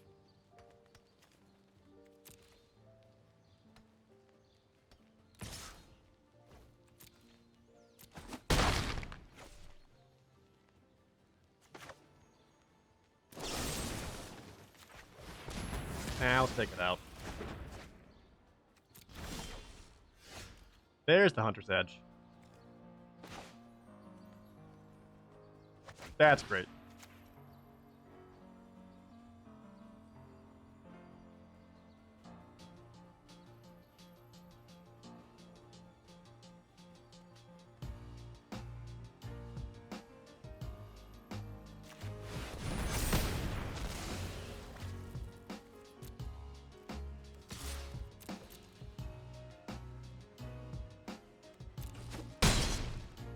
I went with Radha instead of Jaw Rail because he needs card draw for Jaw Rail to go out. And with how late she was played, that was definitely a top deck. Whereas Radha, he can activate now and start attacking in as like a 10-10 first strike, whatever it is, which puts me in the defensive.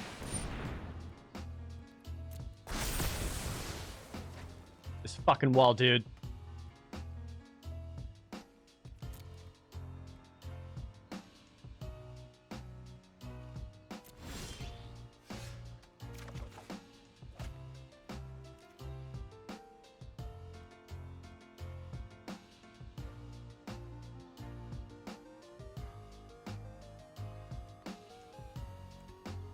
I actually can attack with both.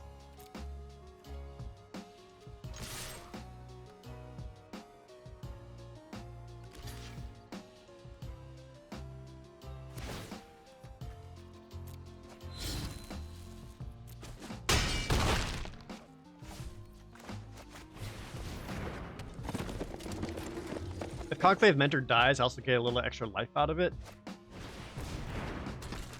There's his card draw engine. It's slow and funky, but we'll start getting in some 2/2s. Oh, thank God.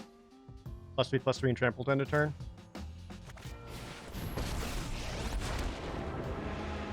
Like a farmer fertilizes crops, you're gonna feed the forest.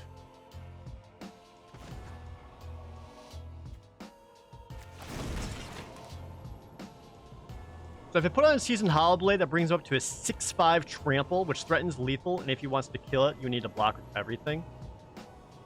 Which if he does, I could basically take out the Protege and Jaw Rail. Because I still have plenty of other things. I also just send in the Pteranodon.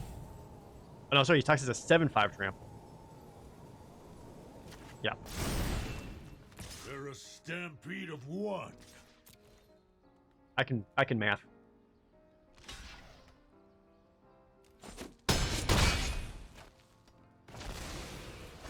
Goes down to 1. Looking to start going wide. See, this is alright, because if he does this, sure, he gets a 2/2 token out of it. But now his 2/3 is tapped down. He's not any more ahead on board.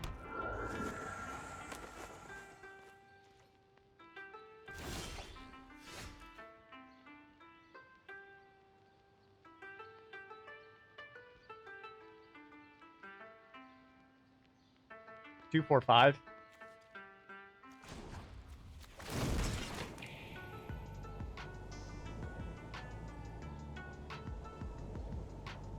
Can I not just trample any of them and attack?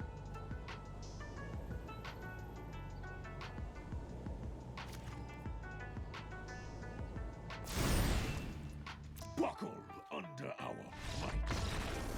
Okay. Yeah.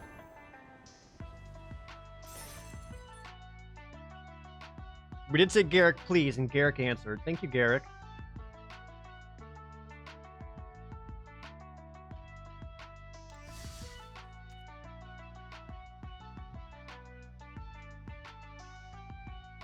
Yeah, we took out the wall of runes that he put both Setessan Training and Hunter's Edge on. Got him.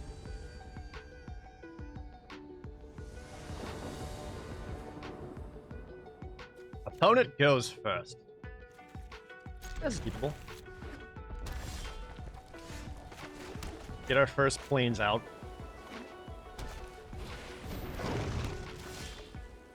Oh, sick. We got the dream.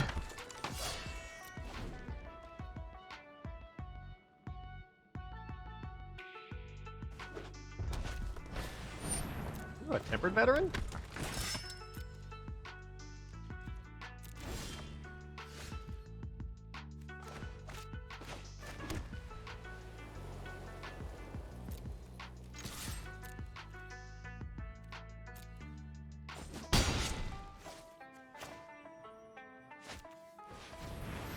I want to keep up one forest to threaten Ranger's Guile. He could ping me for one. Which, whatever.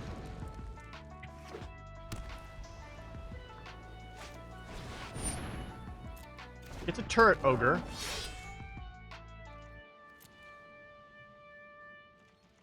Now, what is a bummer is that the Magmut can hit Garrick.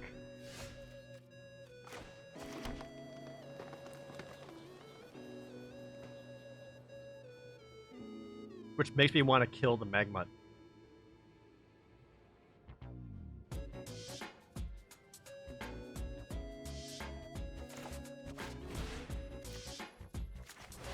Like, if I'm looking to protect them.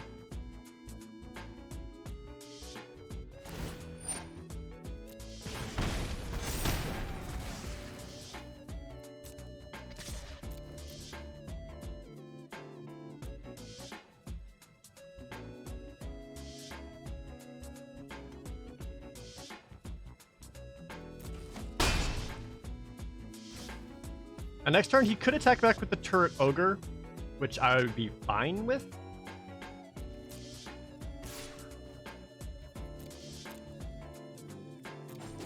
This kind of opens up the Pegasus to attack. Ooh, Alpine Houndmaster.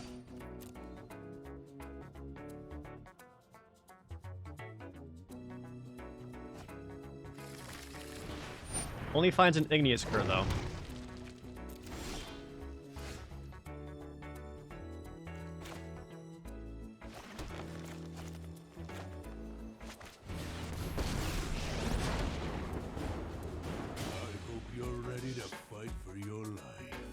I think I'd rather make another beast here than his trample in for 7.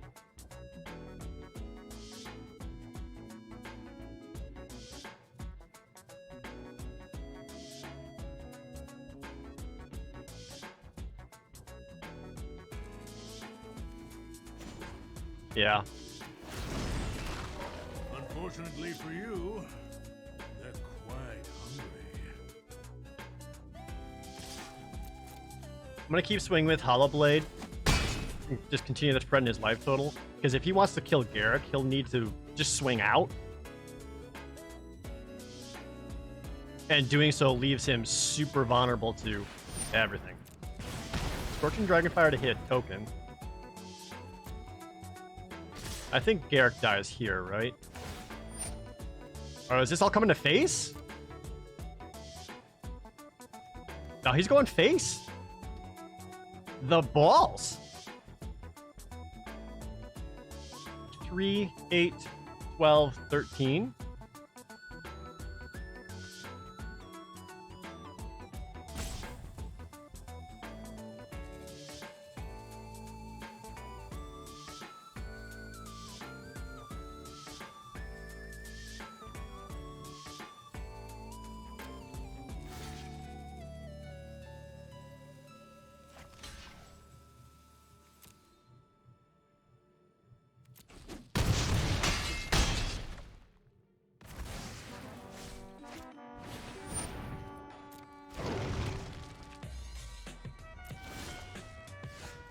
Oh, Anointed Chorister is a really good grab here. Just that extra lifelink is going to help me a lot. With one more land, pump it up to a 4/4. I can get him down to 2.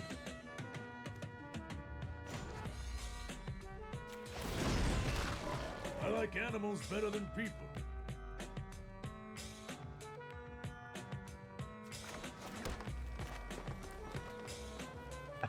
Still think I take out some of his biggest stuff here, like the Alpine Houndmaster should die.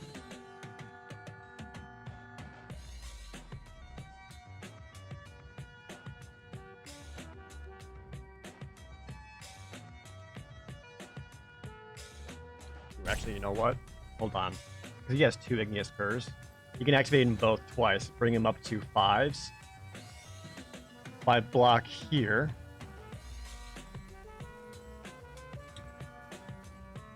Take that out.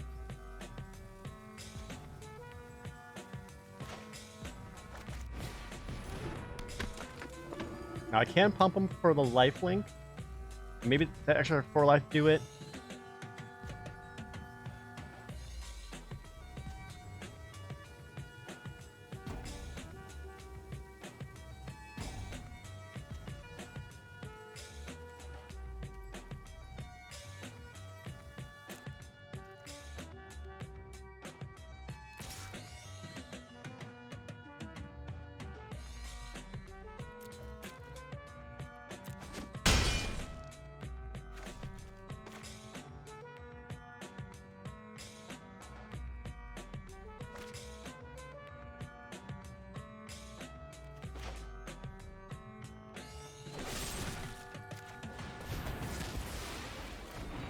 I hope I mathed that right. No idea if I did. I believe I did. So I have effectively 9 life. Beast blocks for Ogre. The Chorister blocks any one of the Curs. That most you could activate them up to whatever amount. Hopefully opponent's forgetting about Trample. Or if I don't block, +2, 5, I would take 6 here. I could just not block, take 6. Which if you do that here, the tap out. You could cast Burn Bright. Which if he had Burn Bright, he would keep that up.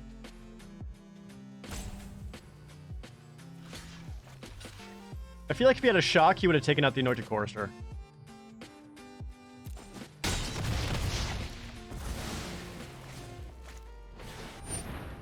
And a Pitchburn Devils.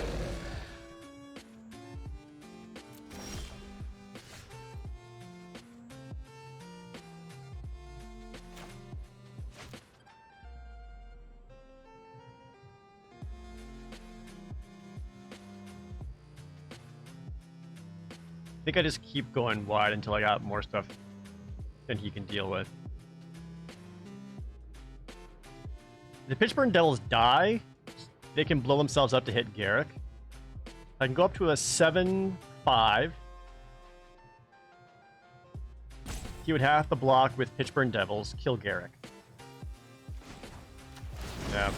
I just need to keep going wide. Fortunately for you, they're quite hungry.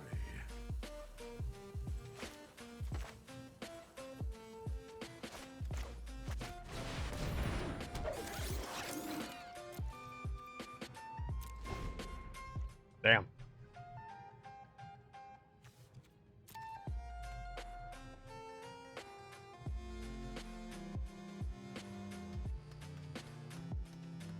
I couldn't quite plus Garrick to get the finisher in there. Second Pittsburgh Devils? Okay. Stop, please.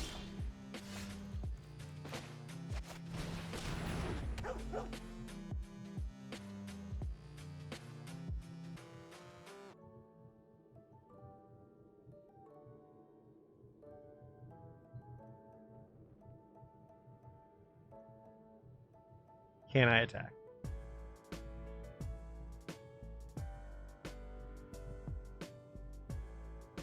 A block of the Pitchburn Devils, throw 3 damage, probably take out the beast. You can also go to my face.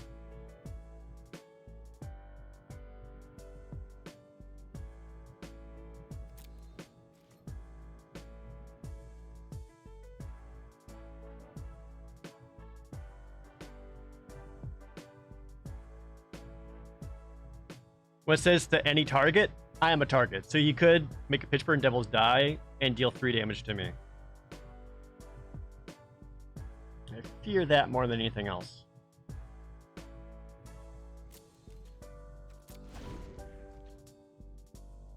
What am I looking for? Gale Swooper? Any of my removals, more swift responses. Yeah, so now he's doing math.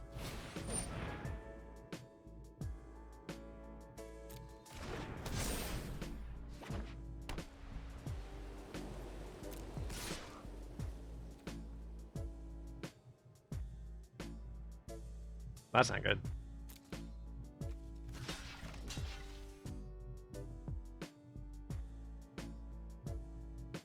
Just take the block. Don't kill it.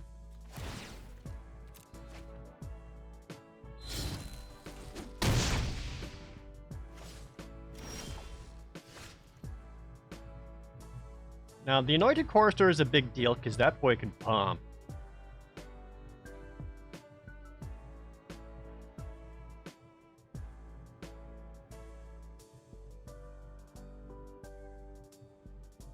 And that extra life's gonna make a huge difference.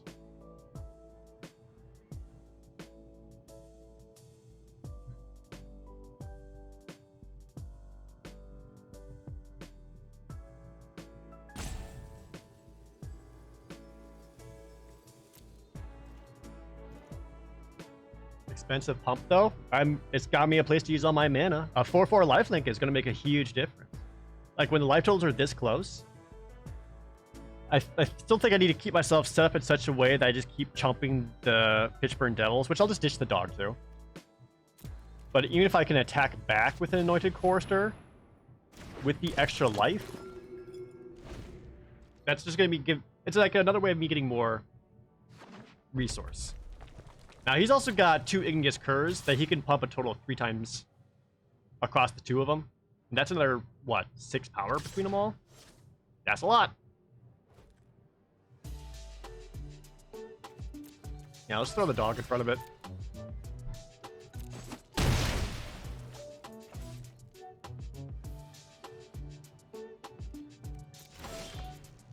And we got the land, which allows Seasoned Hollowblade to block. I'm currently at 6 lands. I need 10 to activate Chorister twice. That's not great.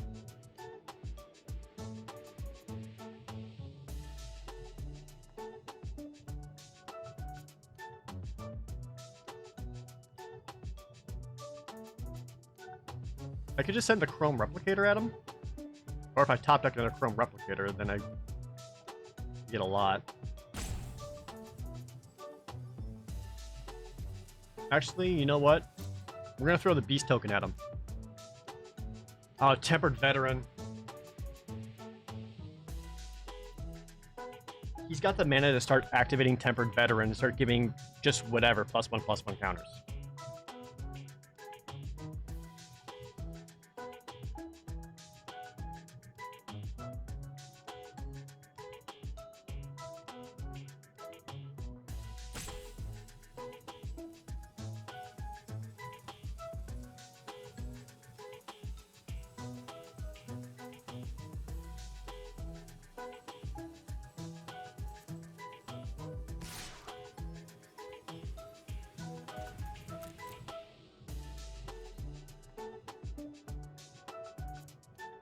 Attack with the Hollowblade at least gets around that.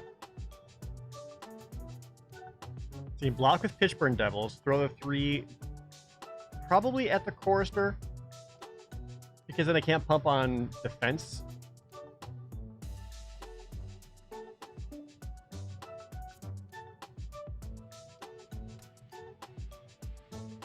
Perhaps a double trade was worth it. I was trying to math that out too. But like,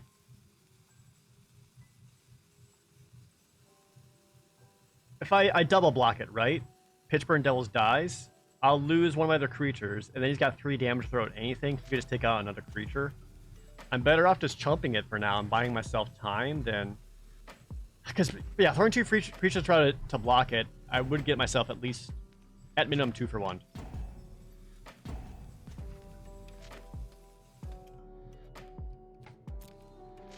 lets the damage go through.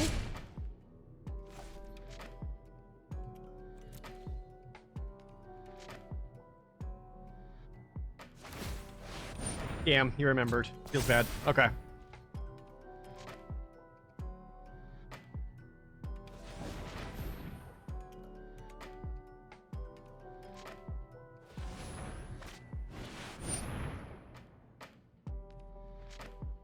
And he gets an amazing top deck. Well, there's not much I can do about that.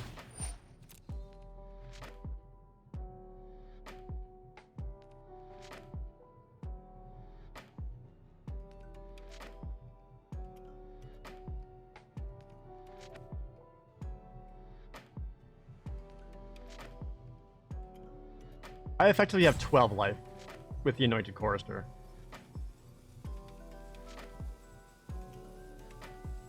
Can I block in such a way that I walk out of here? So I can't let any of the Pitchburn Devils die, because otherwise they'll do the extra damage to me and I will die.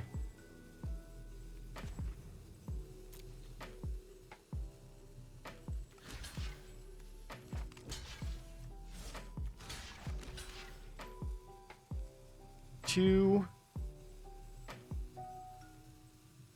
6, 8.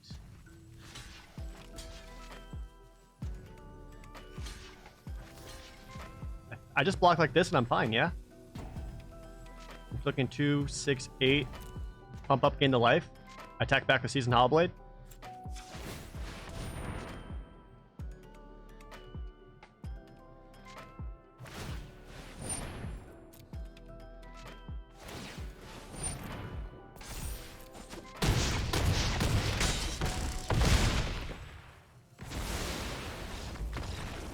Heyo! Dang, that was a math.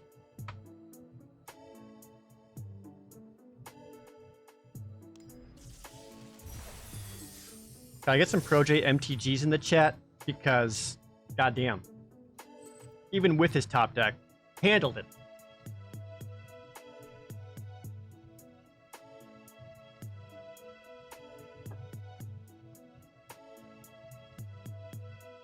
I think he actually lost because he didn't prioritize taking out Garrett.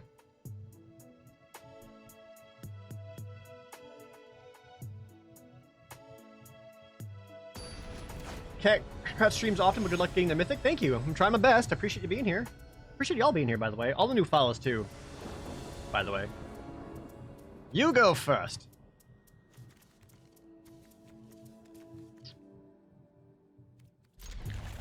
That's keepable enough. If we manage a forest, we're golden.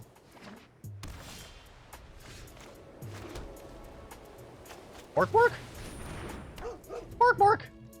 I'm very easy to watch and explain things well. I do my best to explain my thought process. It may not always be the correct option,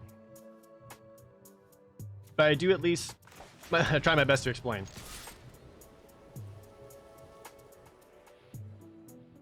Yeah. Yeah, getting that for that damage, doggy. Okay.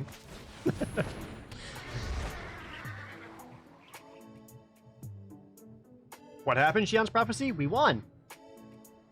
What does top deck mean? Basically, top deck is your hand's empty. You're just drawing a card off the top of your deck and hoping it's something you need. We got a green source. And he missed a land drop. So hell yeah.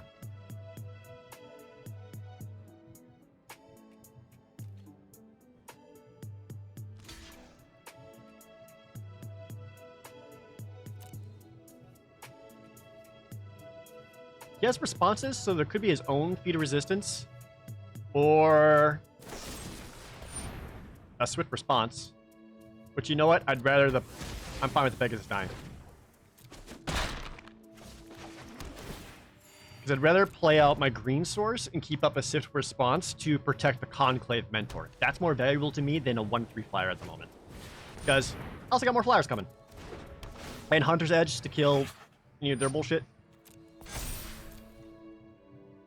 What are these lands the opponent has? These are the unstable lands. I like the forest out of them. I'm not I don't think I'm crazy about any of the others, though.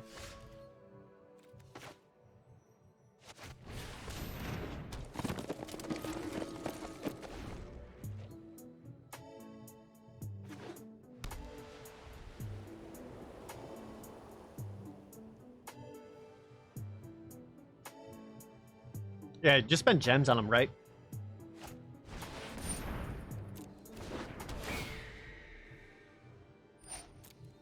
Gale Swooper Kitty.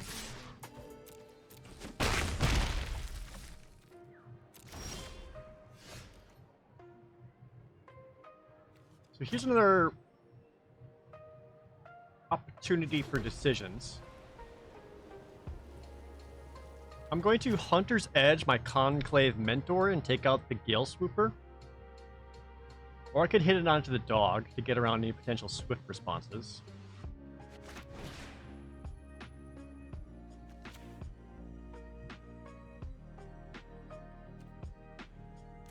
Yeah, I think I actually like hitting on the dog first, because I don't want to get swift responsed. And he is vigilant.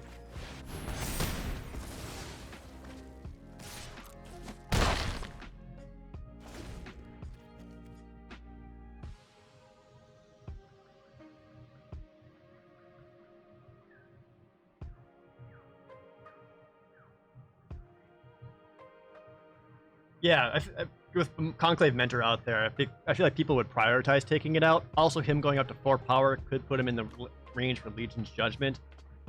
What I was trying to avoid is a potential Hunter's Edge from the opponent, because Concordia Pegasus or Pride Malkin could Hunter's Edge and take out the Mentor, but having my own 4/4 on either side like helps protect me that way. Powerful Bork. Big Bork.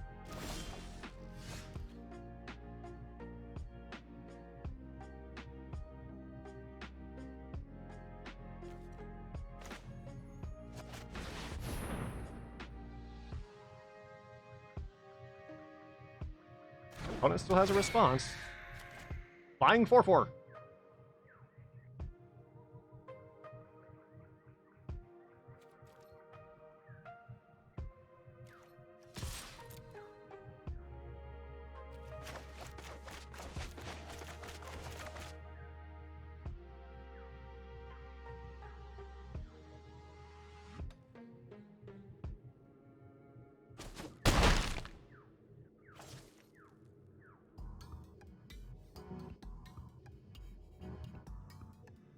The instant speed, what would he have? Could be Titanic Growth, could be Angelic Response. Could also go, what?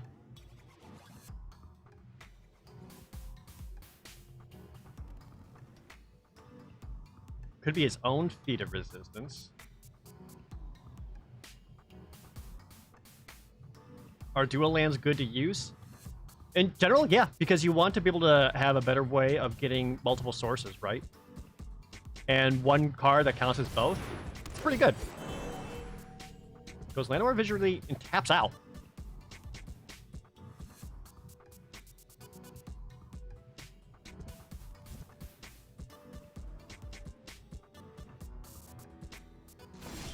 But there could also be... Oh.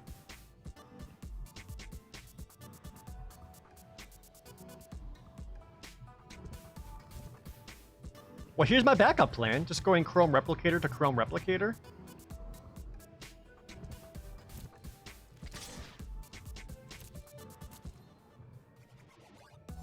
Are you willing to double block? Or even triple block? Yeah. This is going to make my creatures vulnerable. But if I go way wider than he can deal with, that puts me in a better position than trying to rely on just this. Excuse me. He did get up to 5 mana with the Llanowar Visionary out. You could just play something like Colossal Dreadmaw. If he drops a land here, that would give him a 6/6. Which if he does that, a Circle Protection for the Feat of Resistance green on Alpine Watchdog isn't quite lethal because he'll need to tap down that Pegasus first. Skyscanner. That's actually not bad. That gives him a blocker. Extra card. He's still trying to fill the board, not really do much else. I don't think he attacks still. He still has the mana up for us with response.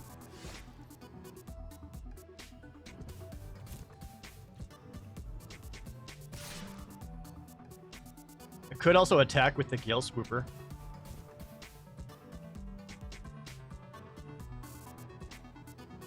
Nah, I'd rather not. Just keep sending in the 4/4. Clearly instant is run afoul. That would suck, dude.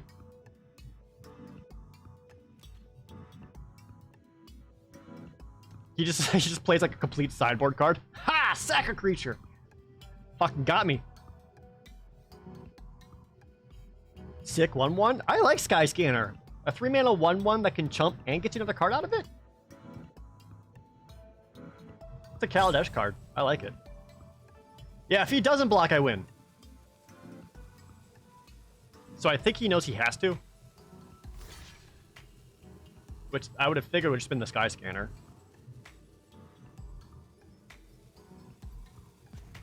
Unless he really values having a colorless card just in case. It could be. Hey, Kate. Good to see you.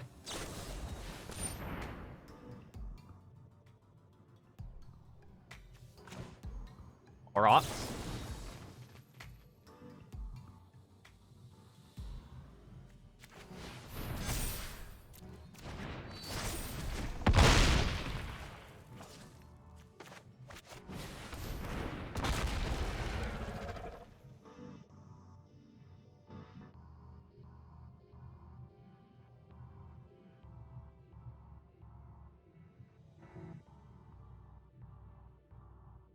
I am just shy of being able to swing out and killing them.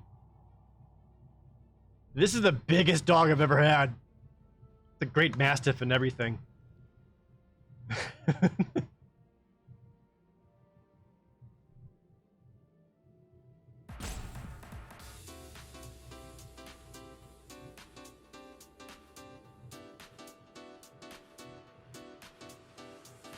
Is the air conditioning unit noise too much? Should I...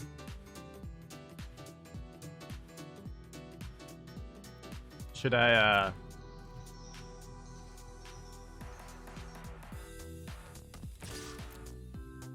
want me to turn the music up? You don't hear it at all? Oh, good.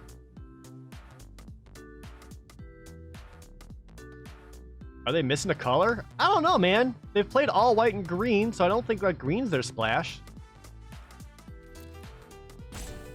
But also, like, if they have another color, how many freaking cards are in their hand that need that color?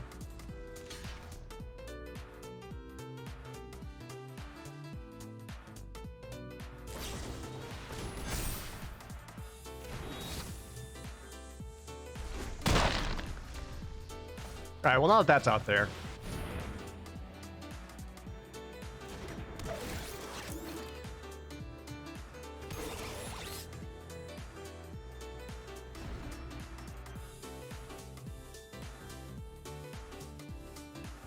There are many double green pipped cards.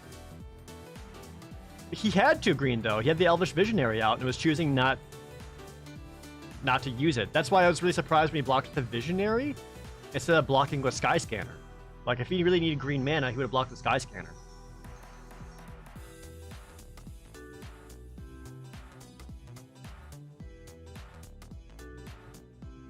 As it currently stands, next turn we Alpha Strike. And even if he gets another creature down, well, he did get lifelink.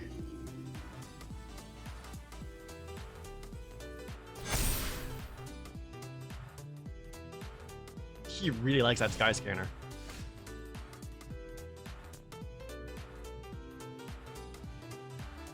Alright, opponent has 8 life. He blocks my biggest stuff with 4 creatures. 1, 2, 3. 1 in the air. I'll get in for 9. Yeah.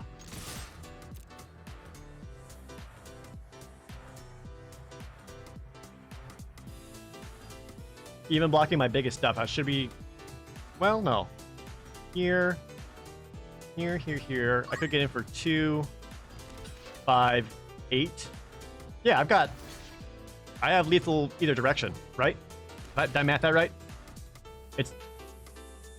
It's either 9 damage or exacties. It's going to be one or the other, depending on how opponent blocks.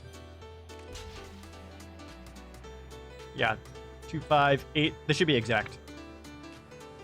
Tyron, what's up? Thanks for the resub.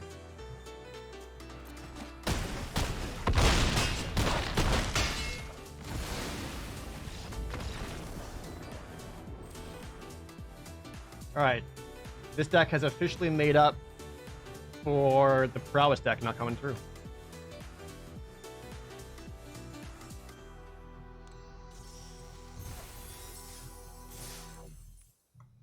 I don't know what was going on there. I think he had... I don't know if he was missing lands or missing colors. I choose to believe he had a lot of stuff he wanted to play, but needed his mana up for spells to be defensive with. Or, I don't know. I don't know what's going on there. There was some funkiness, though, yeah. Do your opponents get to see the name of your deck? No, opponents don't get to see your deck at all.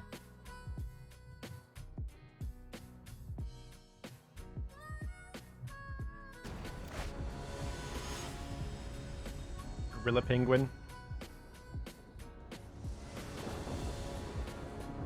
You go first? A bit on the slow side, but I like the cards.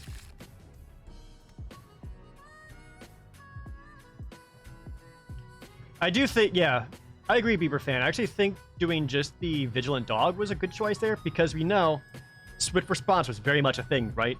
And just constantly getting in with the Vigilance got around that.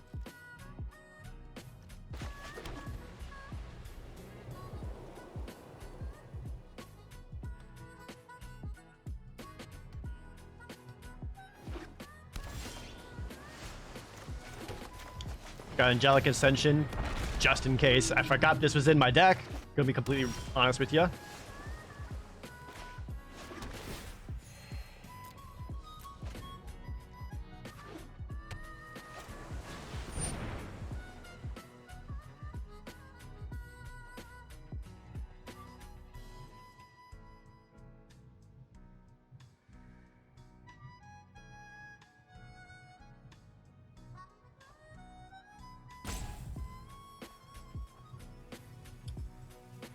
So, I'm considering popping off Feat of Resistance or Angelic Ascension and just starting to get in there. Like, go Angelic Ascension on the Drowsing Pteranodon. Protect it with Feat of Resistance, start beating him in the face for 4 damage a turn.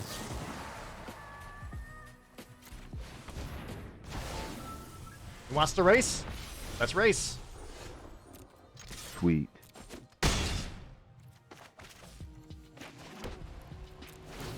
Blocky, thanks for the Twitch Prime sub. Curve out tutelage is rough. It sure is. It sure does happen a lot. And a Palladium Mirror. In before Sublime bullshit or whatever.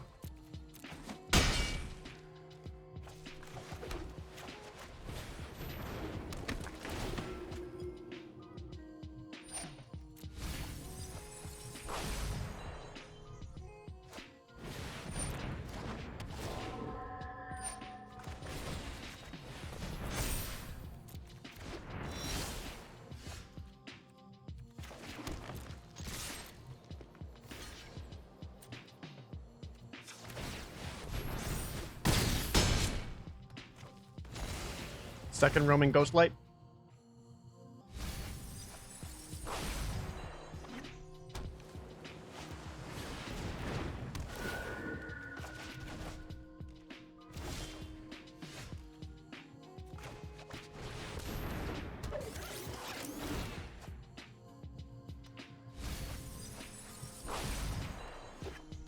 I got him down to 7.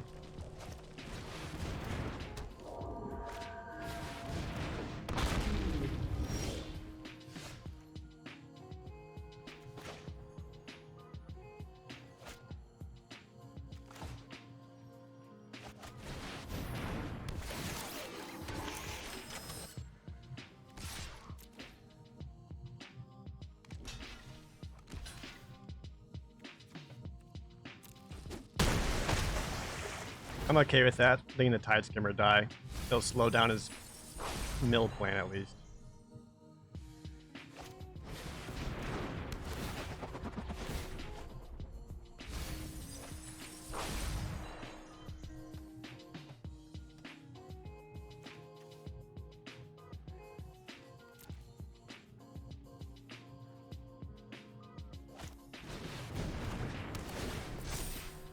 God damn.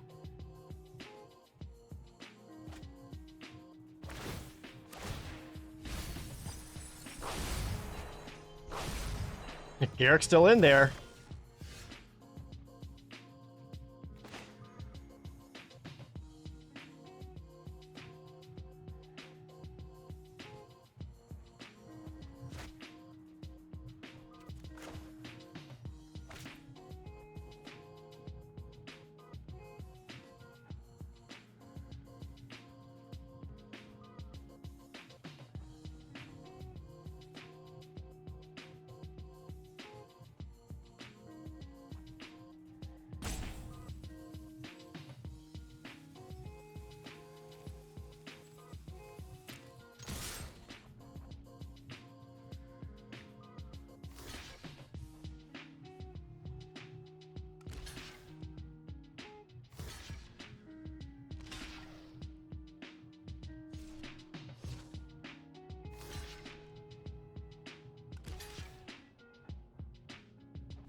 As it stands, this will lead him with 2 creatures left. If I hit the pump, leave him with 1 creature, which is just the Tome Anima, which I like more, because he runs out of creatures. I do have Hunter's Edge. Damn it! No! Ah! Garrick, please! Oh, the frantic inventory. Rip.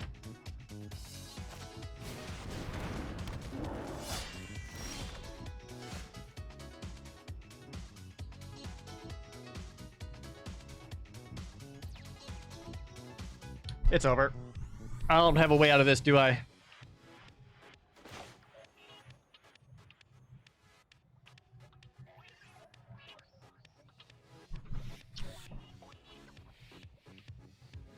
This would be lethal, but you got just 1 more creature out, and it ruins it.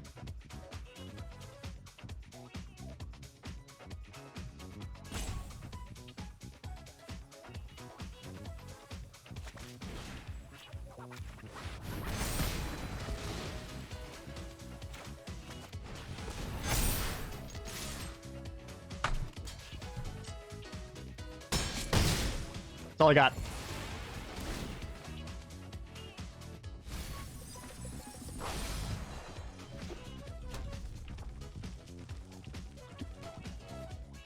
Out of deck.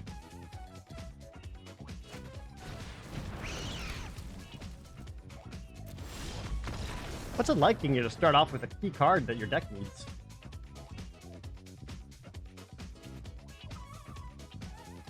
We were just 1 card off from getting the Garrick. If the Garrick dropped, we would have been fine. Because then we could just start trampling through. Or even if I got just like the Gale Scooper. Bummer. Literally 1 card.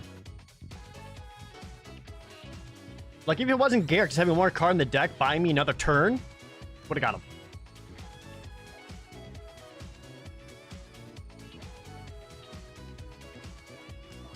That's why you play 41 cards. I don't know if that's the right choice.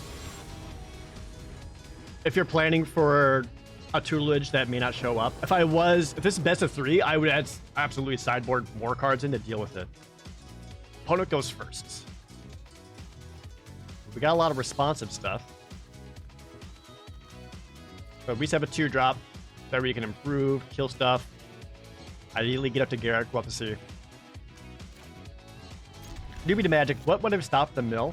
There are cards that destroy enchantments. I don't have any in the deck.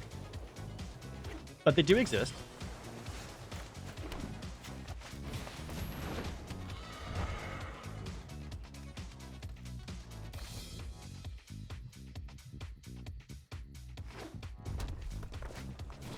Tutelage is worse than Jumpstart? Oh, I haven't even looked at Jumpstart. Tutelage stuff.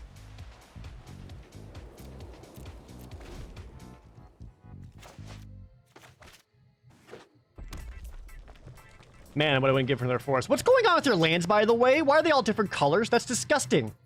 Why would you do this, opponent? Gross.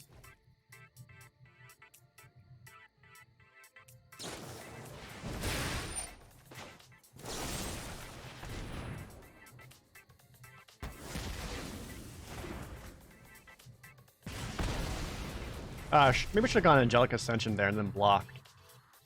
Well, no, if you have one more Prowess trigger.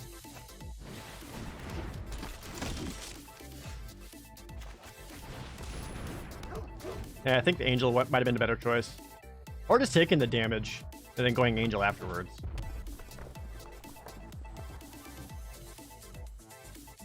Yeah. Looking back on that, I think I would have gone the Angelic Ascension, huh?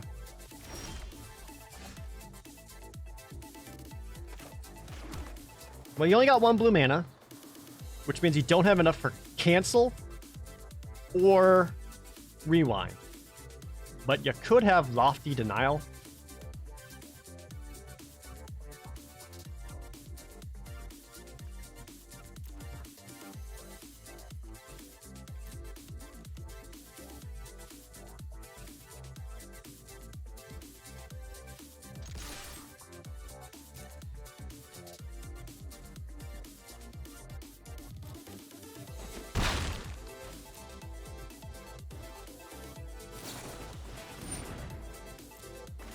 Frantic Inventory. Now, in the last few matches where I tried to play around counter spells that weren't there, I ended up completely ruining myself.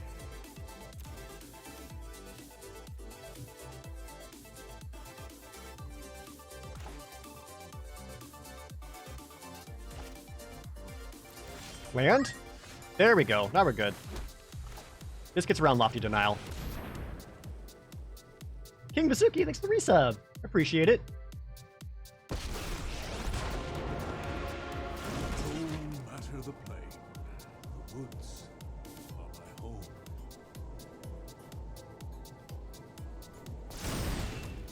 They're a stampede of one. He's already spent a couple turns doing nothing. And trampling through.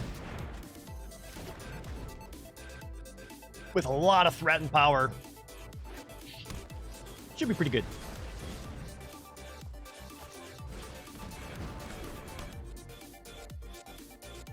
Goes Riddle form.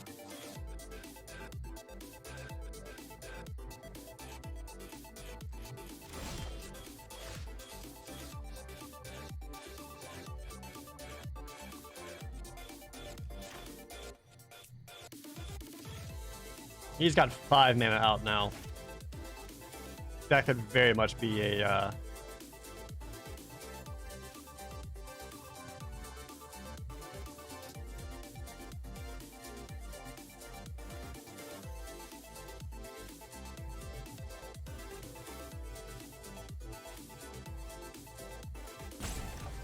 feel like the aggressive play would be going Hunter's Edge, killing the Keen Glide Master, and then attacking with the 6/6 trample.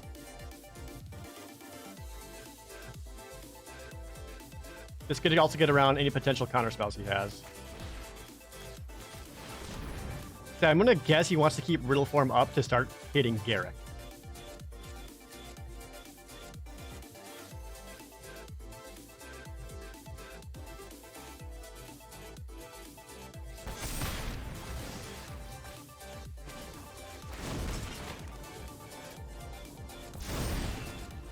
I like to think big. Hit the scry. Well, he's got enough. He's got enough frantic inventories to get that payoff, though. He's got 3 in there. That's pretty good.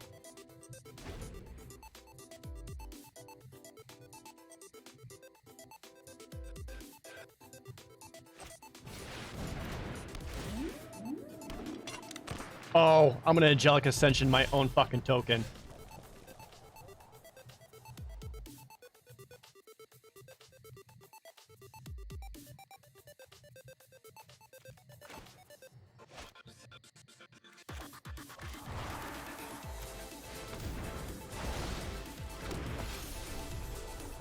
Thank you, sir.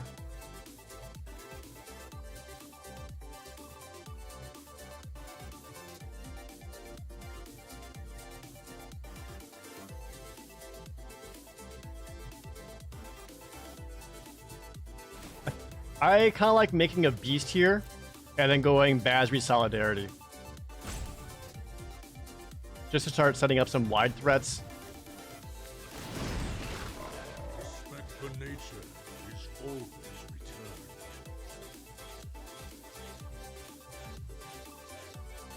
Well, I can go Truffle Snout first if I want to keep going wide. Solidarity plus Garrick is lethal. No, it would get this up to a 7-7. And he can just block with the whale. And also, this currently has summoning sickness, so it's not quite enough. Because I did it on my own turn, so I didn't have to attack into death.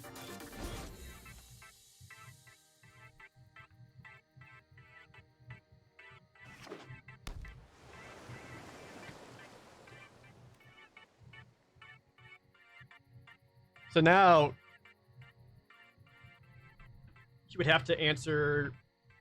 Yeah, after Basri Solidarity, like, you would have to blocking one thing on the ground, another... the total 8 damage you get through. He could cast a spell. Get... Oh! Salvo's Garrick. Damn. All right. You did it.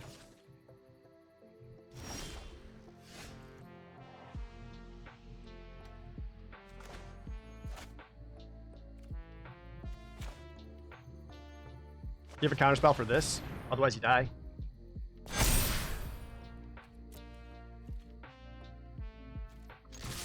Because your Riddle Form's still tapped. Makes 1/1s. God damn it. Ah!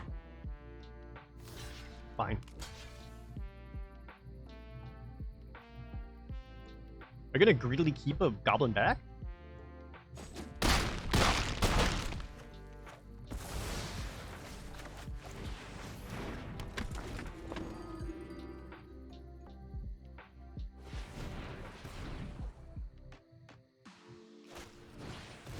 Fourth frantic inventory? Jesus Christ, dude. How many cards are you down to now? 14? Only 10 cards ahead of me. That's nothing.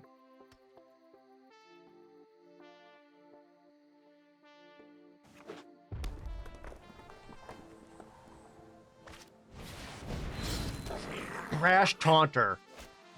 To start fighting his own whale.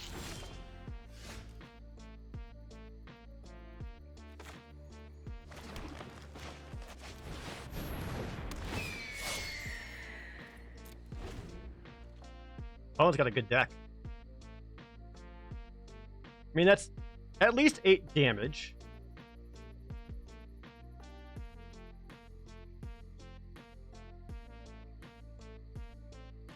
I have...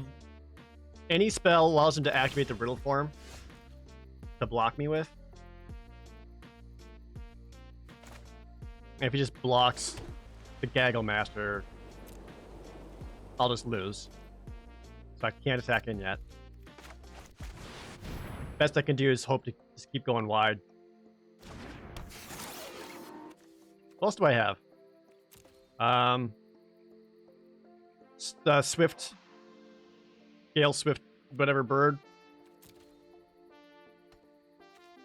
I don't think I've got any other exile effects. I have exactly like 1 turn.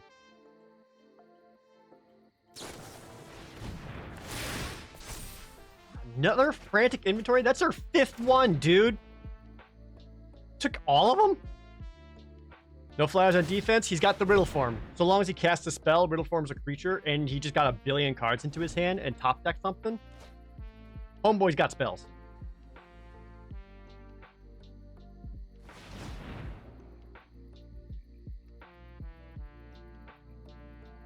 Brash Taunter is just so difficult to deal with.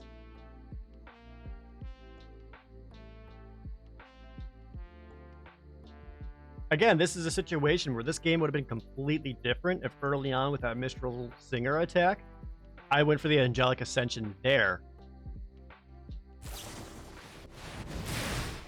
Okay.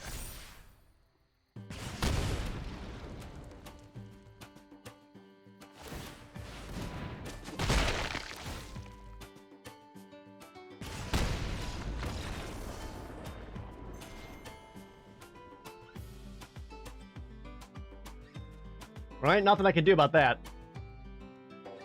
Feels bad.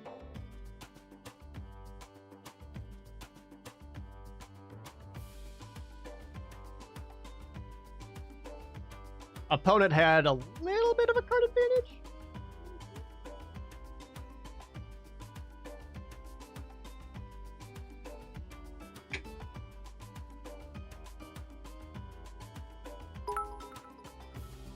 Ichiban Ramen with 100 bits! Thanks for rolling them D6s. Really appreciate it.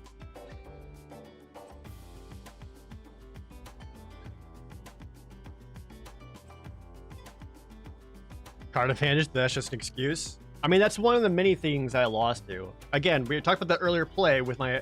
I had Angelic Ascension versus Speed of Resistance. I could have done that differently. But went for a different line. You go first? Only because I have track down.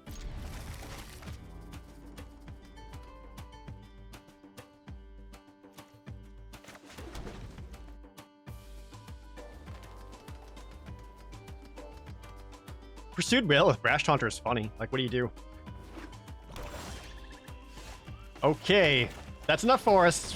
We're good on that. But I do want Hunter's Edge.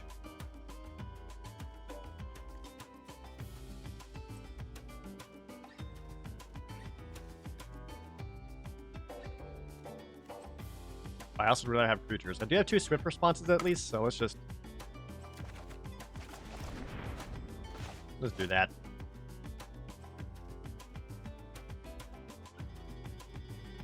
Gecko Master first might have been the winning line. That's also a possibility, yeah. Sweet. And I went for the more aggressive play. Like, so I wanted to go the Solidarity, because if he had the counterspell, I'd rather he counterspell the Solidarity than countering the Gaggle Master. He didn't counter it. So I was like, okay, maybe I'm open here and I can swing in. And then he, you know, he ended up having a couple of goblins just poop out and block with. It's a bummer. Abraka! Thank you for the resub. Am I done with the Resident Evil randomizer? Yeah. The game just doesn't work. Okay.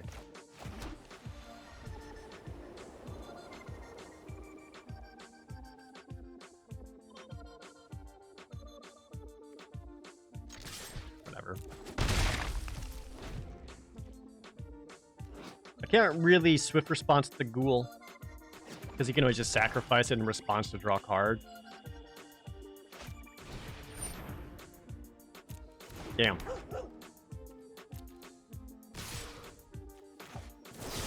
Well, let's get him to use up that dog now.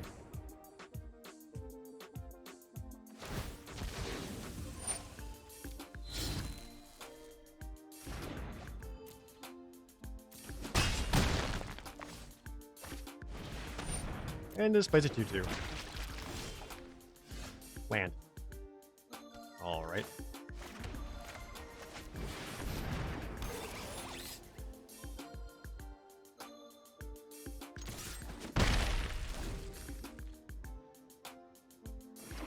I just kicked that dog in the face. No, I was kicking someone else in the face, and a dog jumped in front of it. Okay, Ghoul. Do you mind?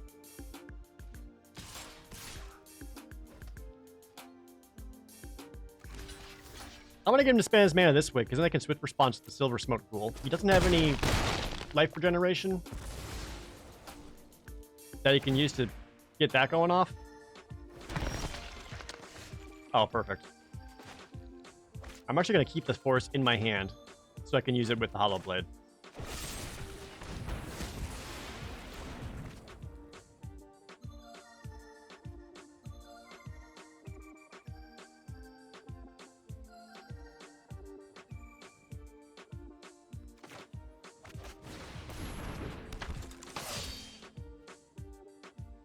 I had a possibility of attacking with Chrome Replicator here, because in order to kill it, he would need to double block, and if I take out the Devotee, that ruins him far more than it ruins me, so take this. Good job. Story time with Satan for $10. Oh, you just played me with the Whale Taunter? Dude. Oh, we were just talking about that match. Oh, what's up? Thanks for coming by. We were talking about how funny it was that just the brash taunter with the whale punching it. And I don't know if you were streaming it at all, but man, would have loved to see your side because, damn.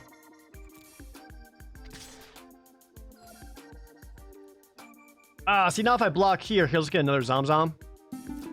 But I could swap out a card to protect my life total a bit. Charlie Esser dropping a sub bomb of 10, gifting 10 subs to the chat. Grasser one, caught in the blast. If you got a free sub, it does mean you have to hang out with me for the next month. Enjoy all of your emotes. Okay, now we have a wide opponent.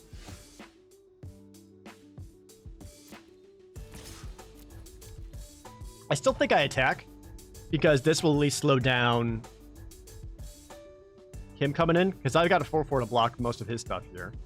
I worry about him getting one more mana because then he can start activating Tempered Veteran and just pop +1/+1 counters on the Thalids or the stupid token zombie.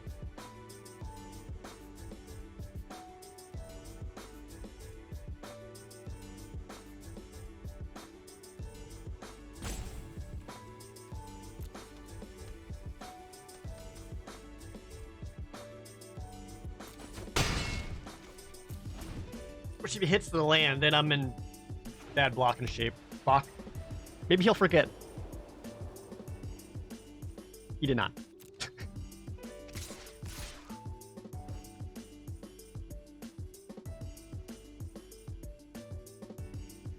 Balls. I think I just got take the 6.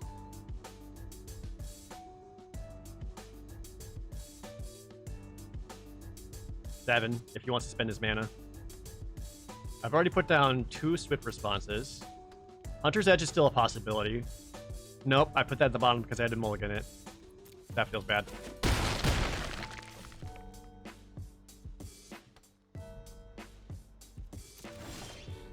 Land.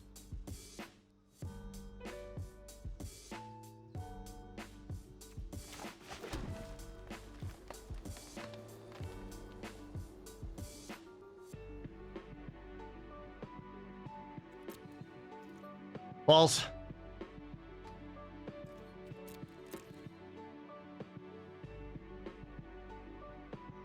I'm in trouble. Yeah, good choice.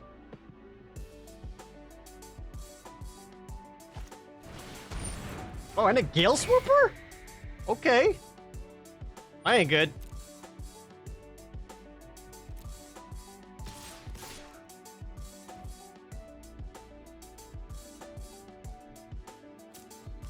Pretty much have to block here. Allows him to keep his mana up. He'll get a 1/1 Saproling, but it's easier for me to deal with a 1/1 Saproling than a 4 whatever.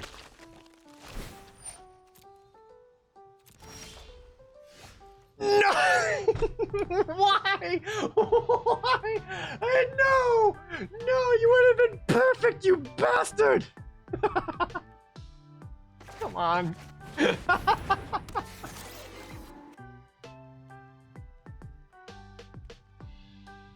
Ow. Why not block the Hollow Blade? Because I wanted to kill it.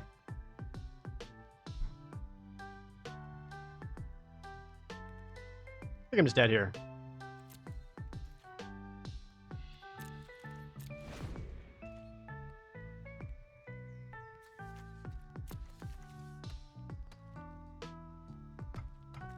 It was a 4/3 Hollow Blade would kill it. He still had the mana to activate Tempered Veteran to bring it up to a 5/4. Because the Deathbloom Thalid already had 1 counter on it. It only cost 2 mana or 1 mana for the Tempered Veteran to put another +1/+1 counter on it. It would have gone up to a 5/4. All right. Damn it. Puts right back where we started after a prowess deck failed us. I did guess the deck was going to go 3-3 though. I wasn't expecting to go 3 wins followed by 3 immediate losses. I don't know if I could have built it that much differently.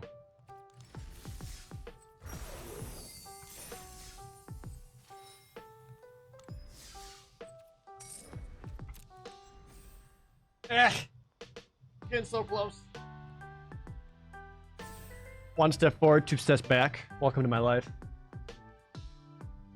It's a marathon, not a sprint. That's very true. The grind is real, right?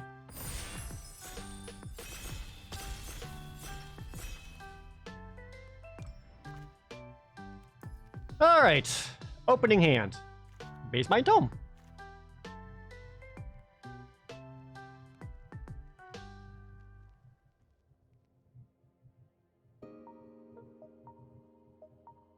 Yeah, I think I like that the most. Allows me to keep open into any color. And it's just good in like any deck because it's life gain and drawing some freaking cards.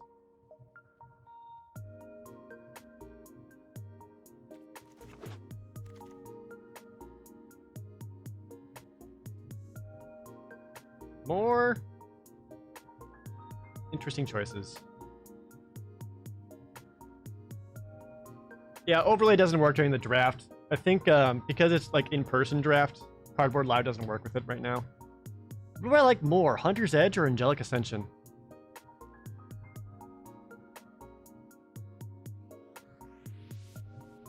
I feel like Hunter's Edge makes more sense. And if I pass that Ascension, like someone over there is going to be white. I feel like someone's going to see it and be like, hell yeah, and just start playing white.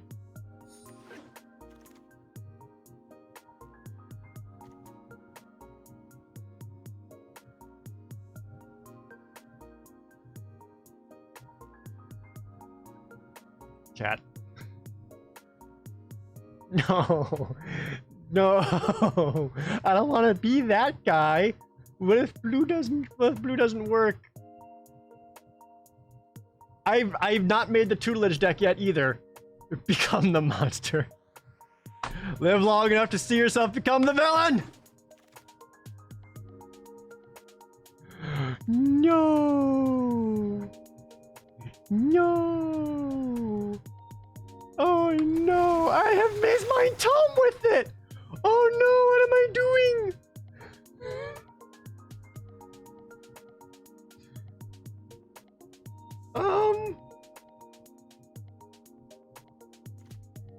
Elder's okay. I also like either one of these.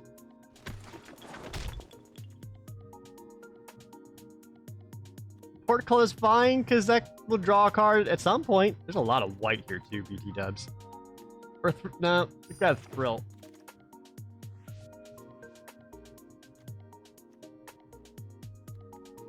Maybe go Village Rites in case I end up in black.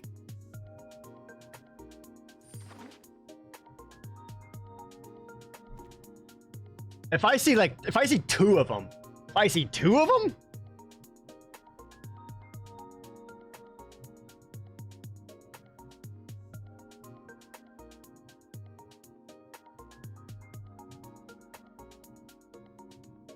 my meme decks usually work amazingly. This is no meme, only top tier, try hard, sweaty plays. All right.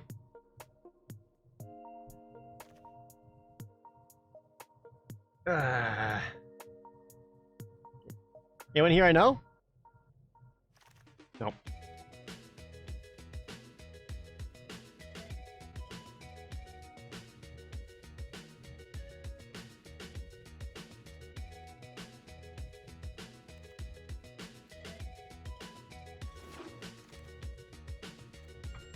There's the opt.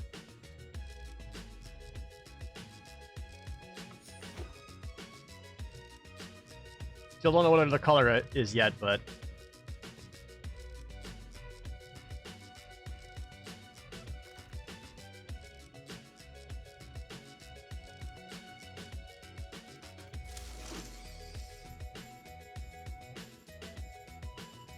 you remember when I drafted 4 Zenith Flares? I mean, that was a Coria though, right?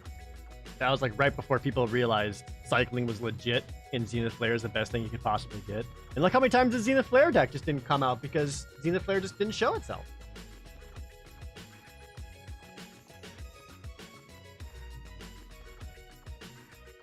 Is there a limit to how many colors you can have in a deck? Nope. You can put as many colors as you want. That said, like the more colors you play, the harder it is for that deck to be consistent.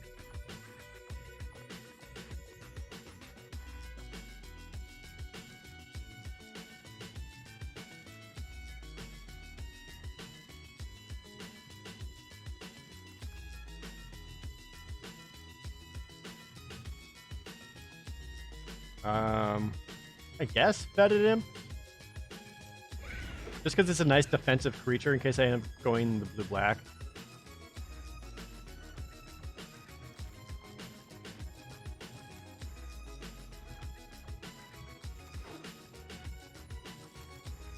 Not convinced I am that. I'm pretty positive I'm not doing white, though. I'm gonna take the blue. Signal that.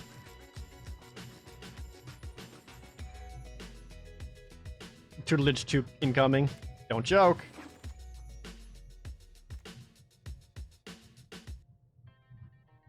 Feels bad.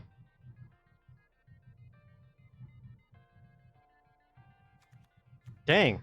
Not a whole lot here helps us. This does give us a sort of backup plan. Oh no, wait. You loot. You're exactly what I want. Fuck.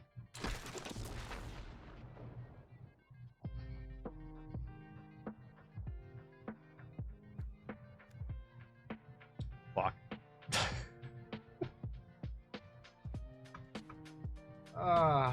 Why take a basic land when I could take a card from someone, even if it's Garbo?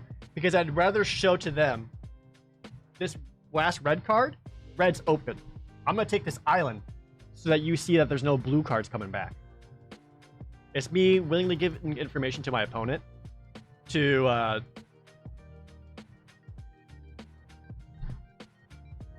help make sure I get better draws.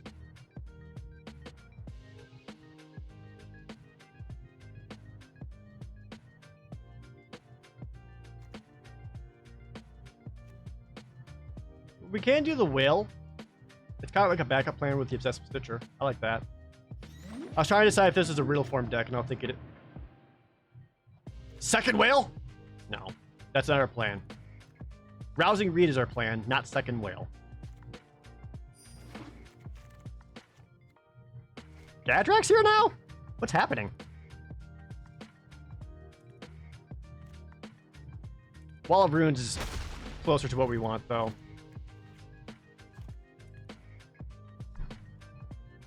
Experimental Overload. Protege.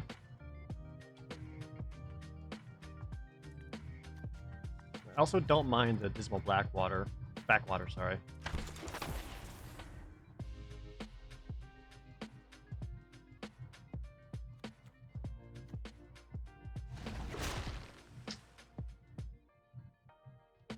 I know active ditching away the Waker of Waves doesn't activate the tutelage, but having Obsessive Stitcher in hand does give us like another out, as it were.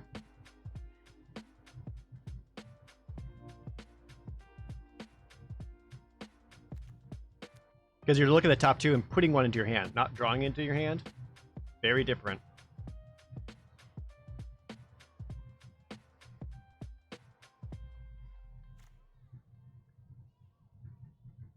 Hear me out.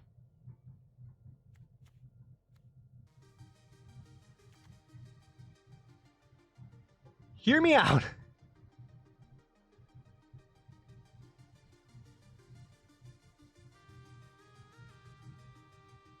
Don't do it. It's a bad deal.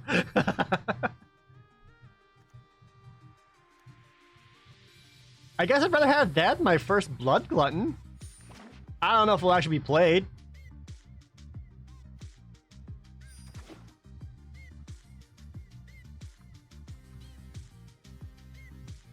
Bad deal for lethal.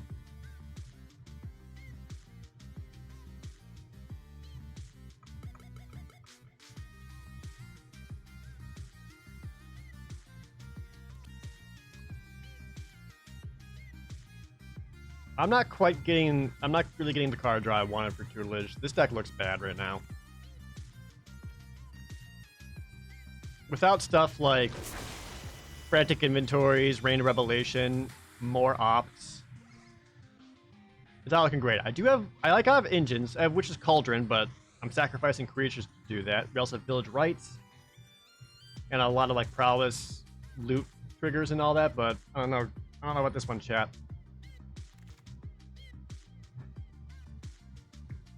I think we might just be hurting too much.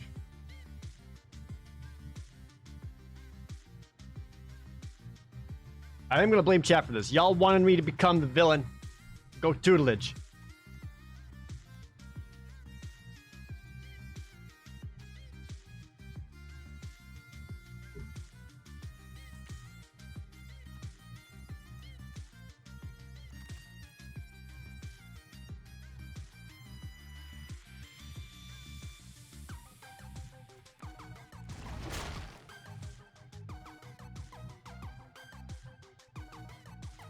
Yeah. This one feels like a big whoopsie doodle.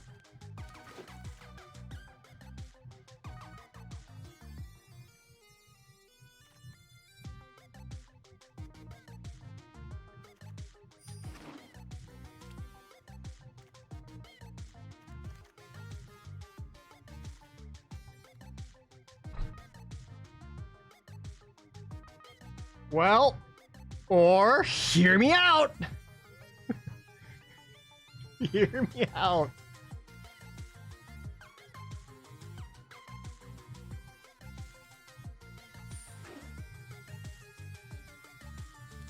The dream's alive?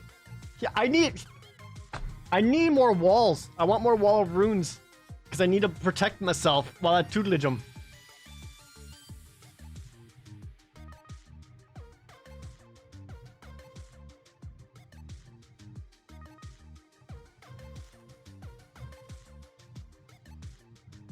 Look, Jared is on a path now.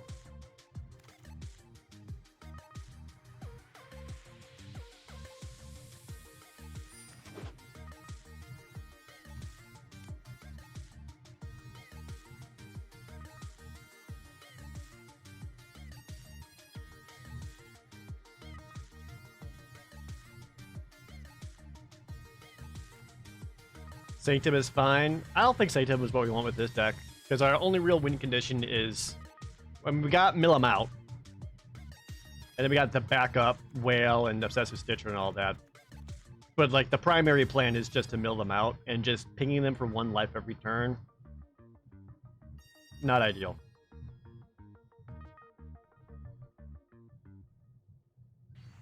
I like Unsubstantiate, but I also need creatures.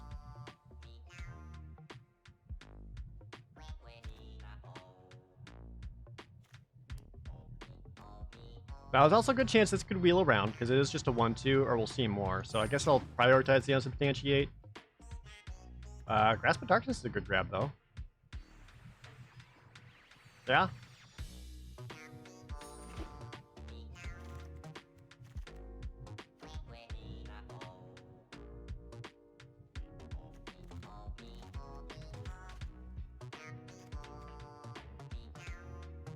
I kind of just want to get the Protege.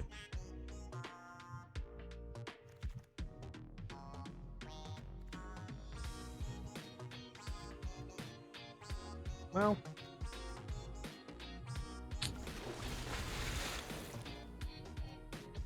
actually, Deathloom Thallid works great here because it gives me sack targets. Silver Smoke Ghoul, he's not going to come back at all. It's not. Rain of Revelation followed by the Wall of Runes. Rain helps us win more. Another Wall of Runes. There we go. Kind of coming together towards the end. We know, look, we know what our deck's about. And we're just going to go for that.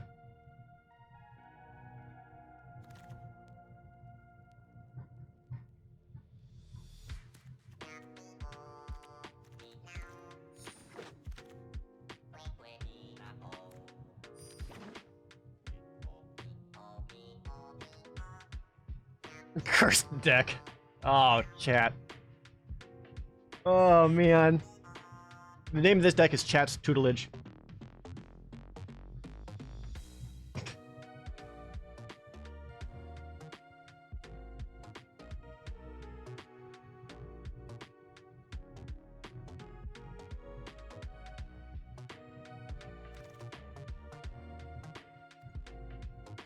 I'm gonna have the Steward before my first Frost Breath. I don't know if this is a Jeskai Elder deck. While it certainly has that, has the loot ability on there, how often is that gonna get in, really? Like, really? I don't have real good ways of getting in there. And it just always felt like it underperformed in almost any other situation.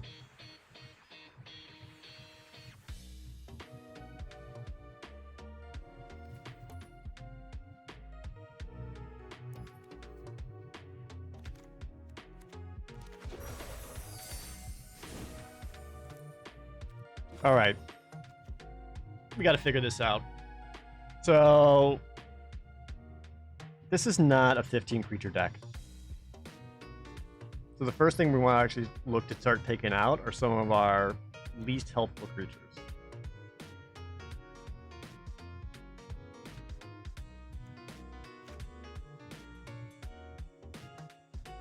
So like Blood Glutton, not helpful. If I'm being real with myself,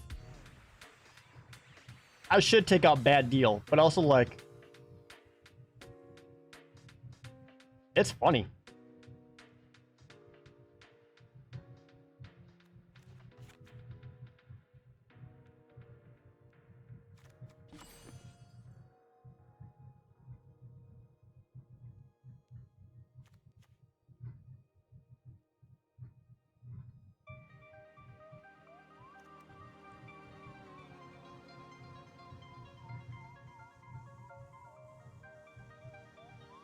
Having both Witch's Cauldron and Maze Mind Tome might be a bit much. I don't think I want to go both. I would do one or the other, but I wouldn't want both.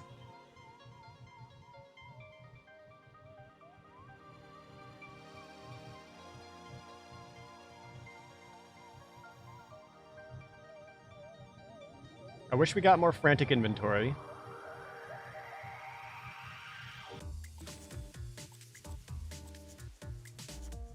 I'm gonna cut one Protege because we already have the Obsessed with Stitcher, who's just a better version of that. Arcanist, I think we keep in because I think we got enough instants and sorceries to make it happen.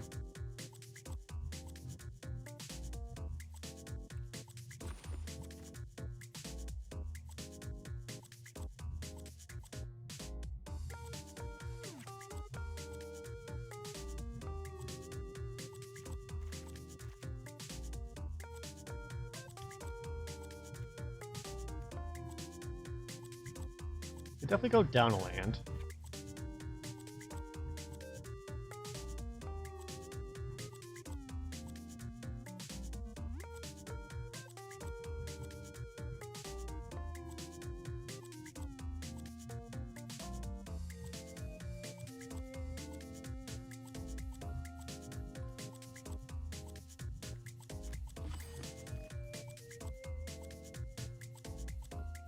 I wonder if I need the second cancel in there.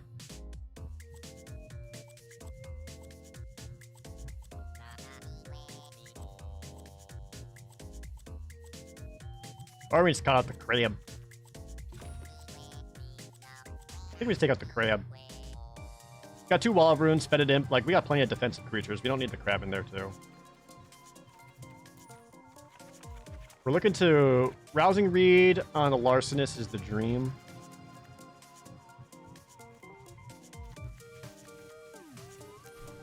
Or Spine Megalodon should have come to that.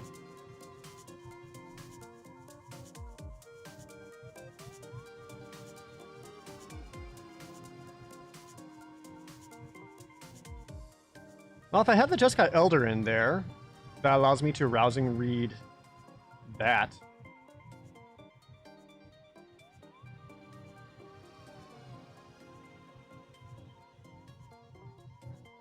Let's try it this way first.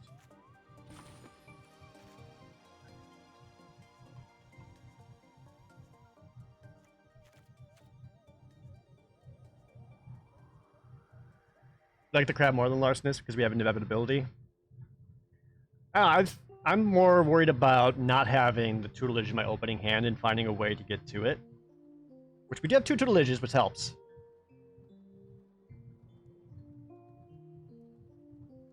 Perhaps you're right.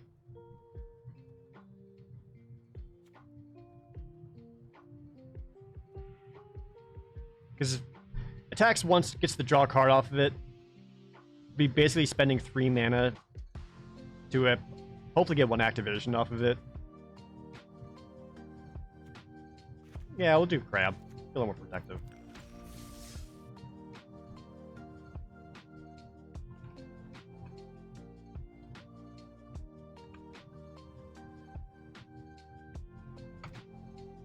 Let's try it. I didn't have 3 tutelages, I only had 2. 3 would be ridiculous.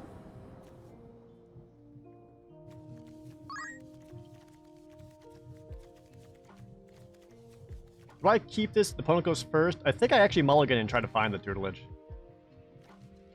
Karamba, thanks for the resub. We good.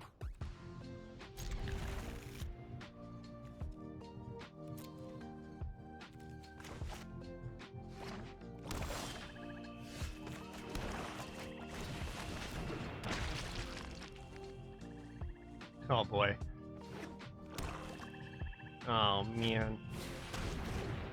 Stop blocking corpse. I like it when black comes down, because that means you're not going to be very fast.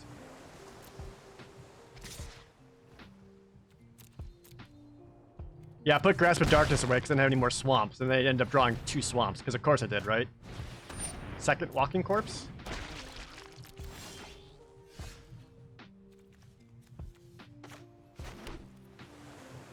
Oh, this is Protege, not Tutelage. Why did I think this was Tutelage? I think the fancy art just fucked me up. Whoops.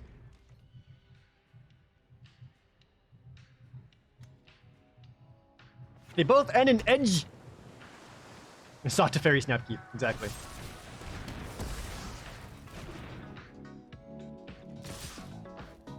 Sweet. Is it? Hi, thanks for Twitch Prime resub. Up to 6 months, which means you got a silver shirt now.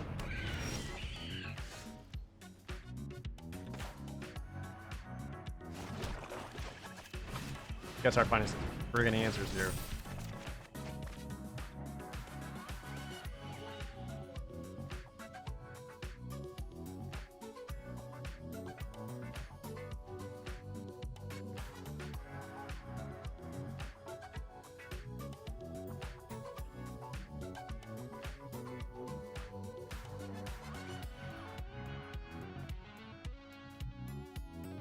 I think I ditched the land so I can keep the whale to play both the sets of Stitcher and cast the whale. It also allows me to keep up mana for an unsubstantiate, just in case. Because right now I don't have, I'm going to be playing this for sure, but I don't know when we'll be playing after that. And he just ditched his own whale.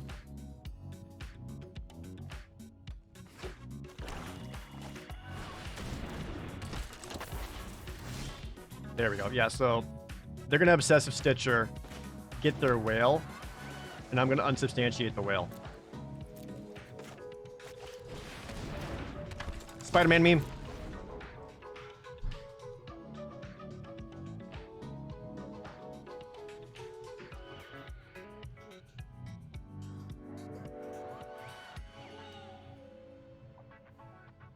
What we could just both have whales out.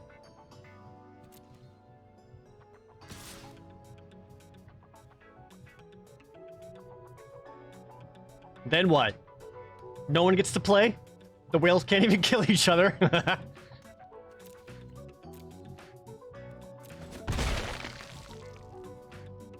Let them fight.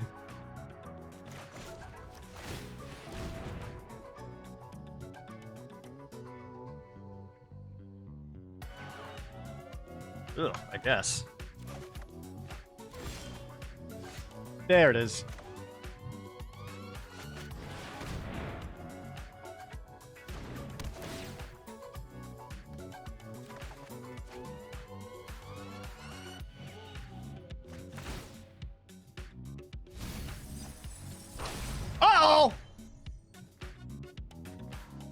Well, I figured it's going to be a reanimation deck. Didn't think there's also going to be a demonic embrace in there as well.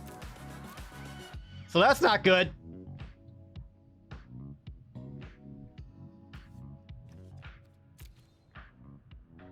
It's fine, I can handle it.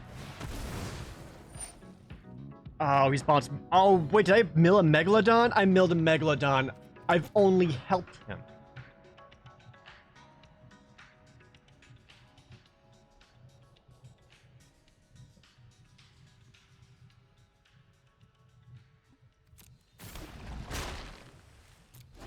I got plays, though. Go Demonic Embrace onto the Spined Megalodon. Spell. Oh, fuck, no. It's not even permanent, so I can't. I wanted to bounce the Demonic Embrace back to block my whale. It's 4 mana.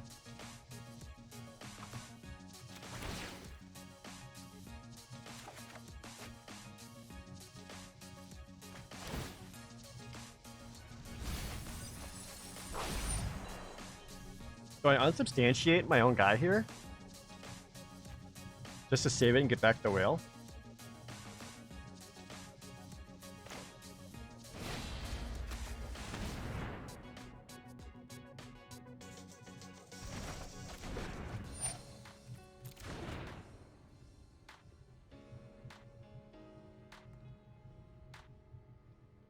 I'm gonna be taking some owies.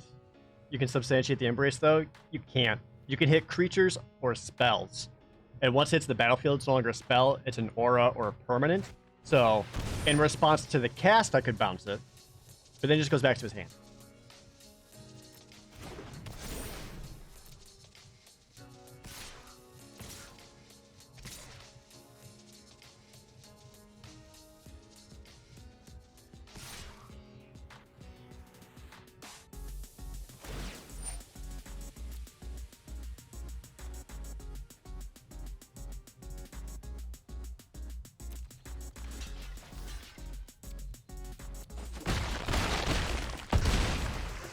The very first opponent we face, it happens to have the one deck that mine actually helps.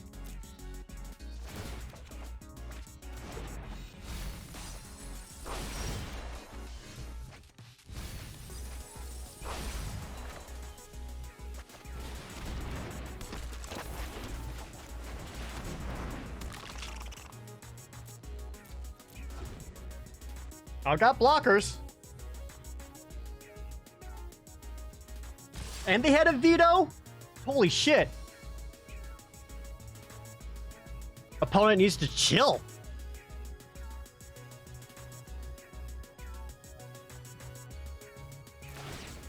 The only thing I could do to even sustain would be to use Obsessive Stitcher to find another flyer. Which I don't have. If only I had Bad Deal.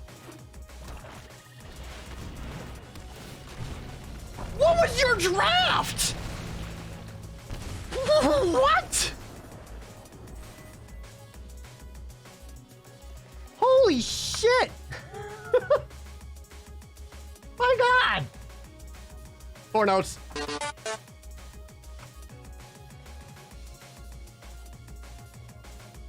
Damn.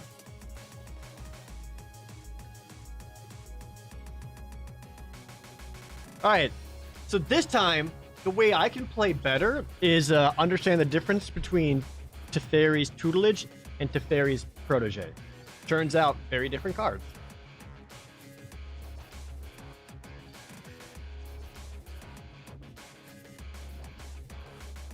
Damn. It looked like he's probably like the one guy who is drafting black at the table. It's got like the best black stuff. And just like a little bit of blue to enable it. Must be nice. And it happens. I do feel like most people are not drafting black these days because black is kind of becoming the weakest colors. But if no one else is taking black and you just get all of it, you're still going to have a super powerful deck. Hey, Mythic. You ready for this embarrassment? You ready to bump me down back to Diamond 3? I go first. Now with this hand.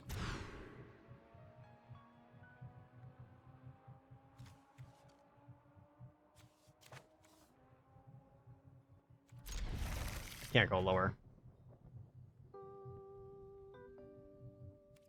Really can't go lower. At least I can village rights a Thallid. I'm fucked. Okay. Still alive.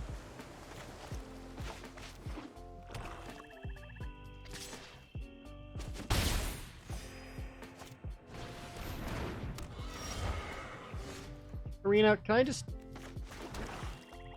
I play? I just wanted to be able to play. There's 2 tutelages in the deck.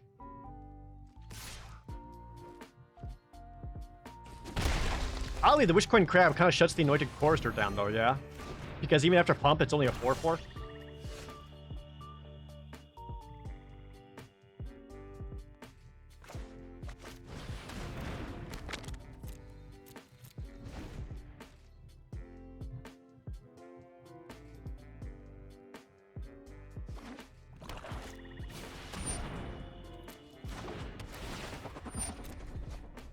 I want to start scrying.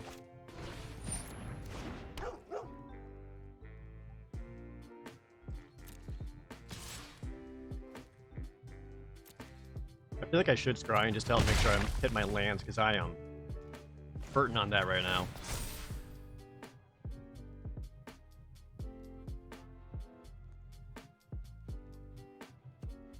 Nope. We have our plan.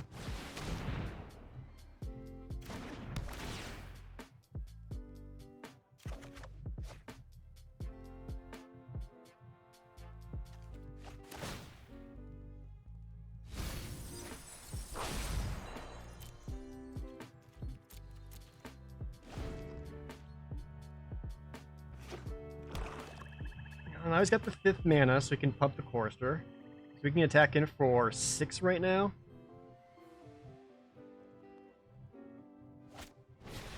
White is pretty absurd. White's pretty strong.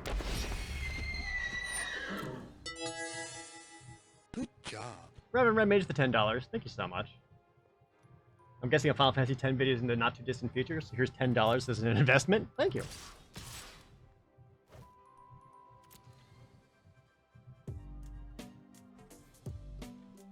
Could have scryed before tutelage. I literally scryed to find the tutelage.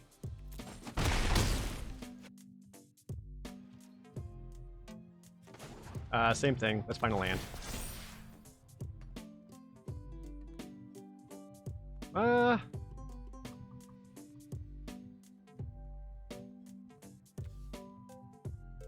Damn.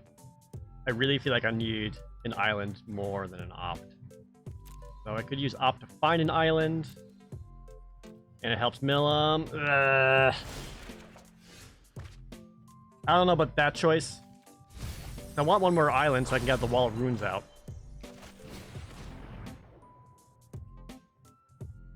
There we go.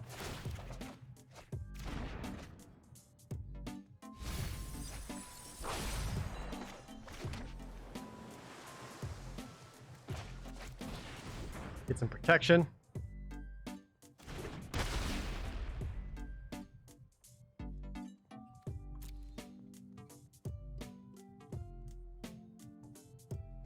I think I need the Capture Sphere just to slow down a lot of his damage.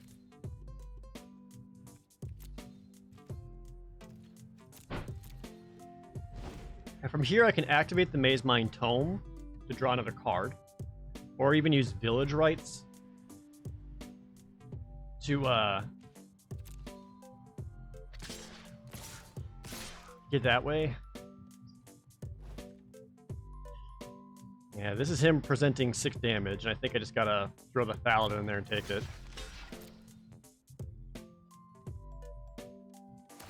I'm okay with that, because at least he gets him to spend his mana, and I don't really care about him getting more life.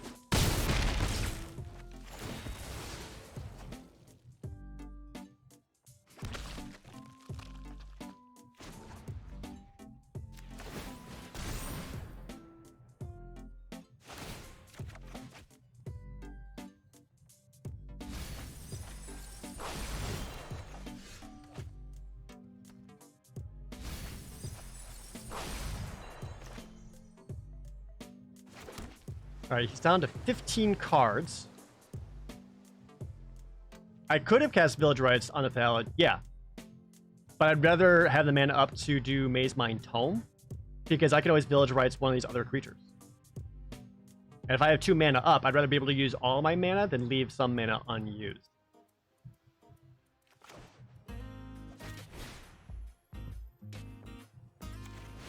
We'll stop his Pumper, because that's going to cause the most damage here. Oh, I actually did care if he got life. Well, that's dead. He's only playing white cards, and he's got 4 black mana out. Must feel bad for the opponent.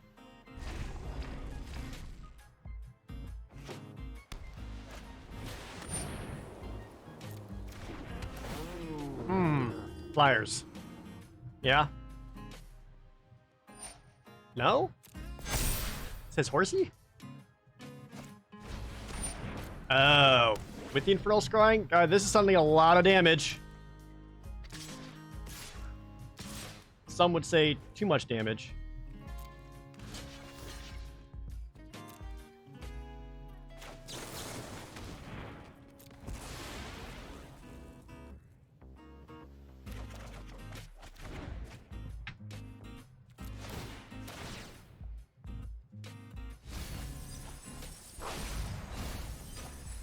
Comes down to 10. I don't know if I can survive long enough.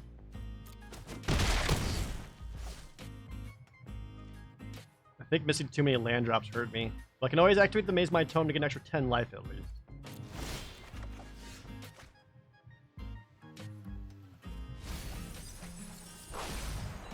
We also got the Whale, which 1 more mana I can play that.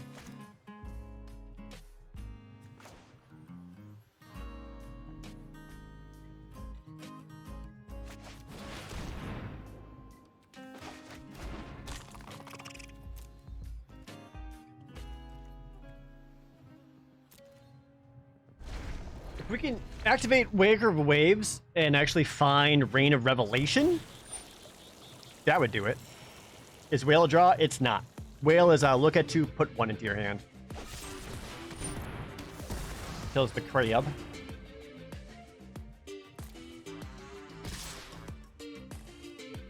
Five, 6, 10, 12 damage.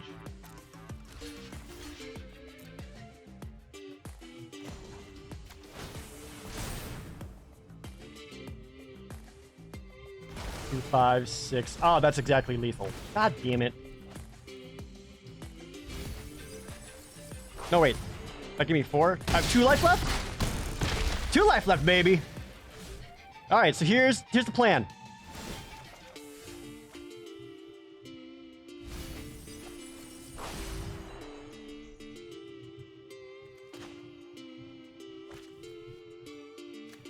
Rain of Revelation.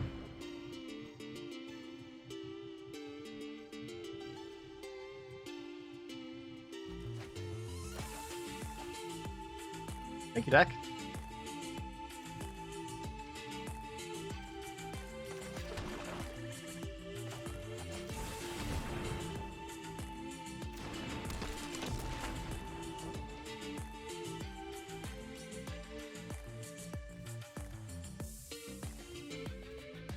I guess I was due for a land. I only had, what, 5 or 6 out? I drew a lot before I...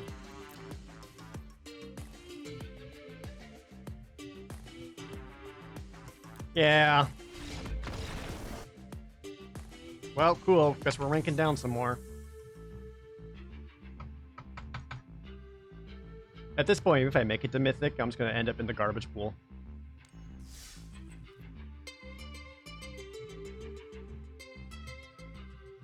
So I actually got really hurting on mana that game. I'm certainly not going to blame the loss on just that, but getting stuck on the 3 mana for quite a while, rough.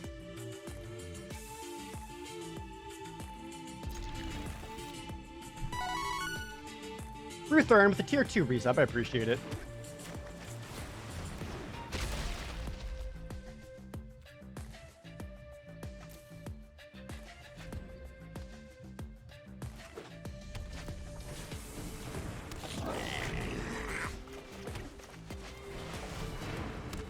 I got a lot of tempo stuff I can do. We got walls to block his early attacks. We got unsubstantiate. We got some Maze Mind Tome draws. We are facing a prowess deck.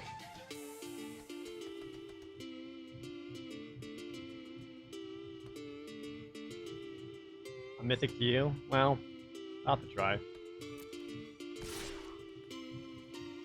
What could he possibly have? Scorching Dragonfire?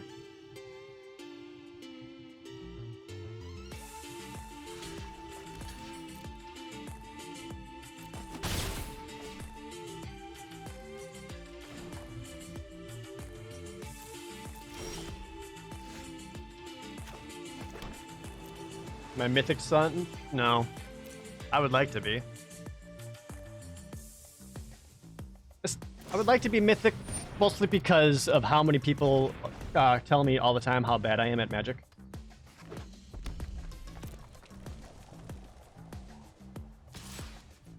You already bluffed me once.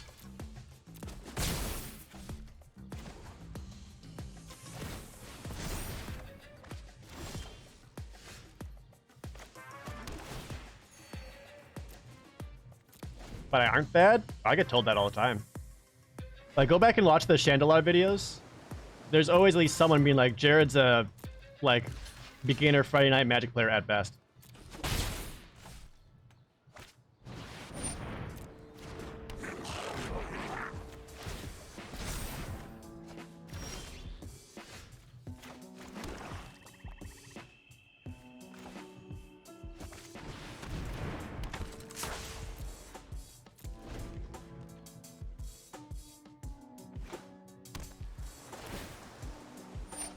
Just put it on himself, yeah? I'm okay taking the floor. We got Maze Mind Tome, getting us a little bit of extra life right now.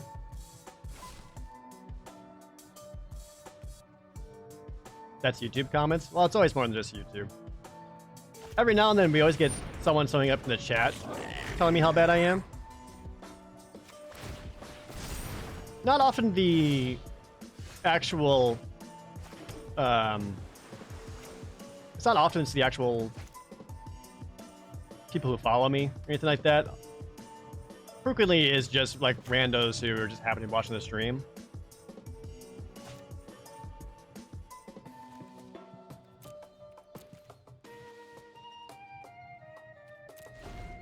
Like, it sucks, but it happens.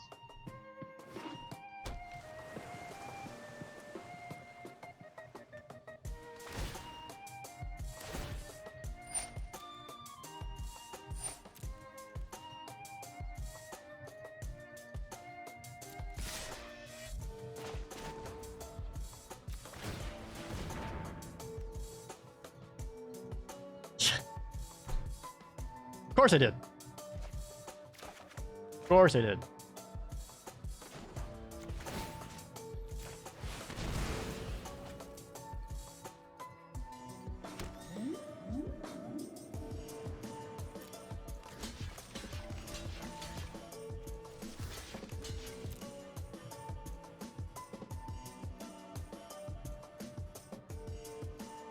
Surprise whale?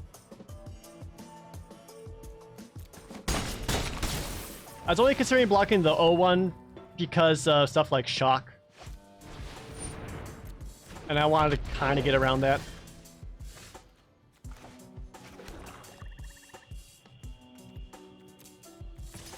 I don't think that.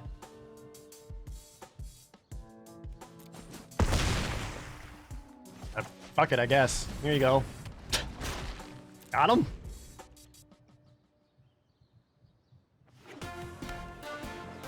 Chris Clark, also the reset. Thank you. There's a lot of semi-pros who are toxic to Magic. I see that a lot.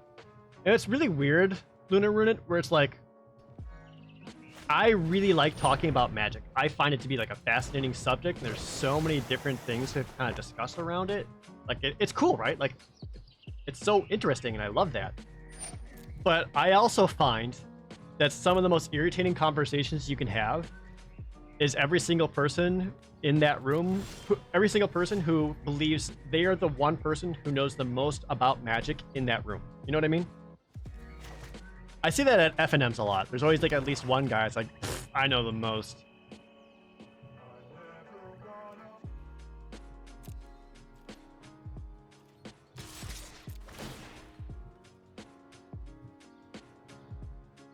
They are Jason, no one else.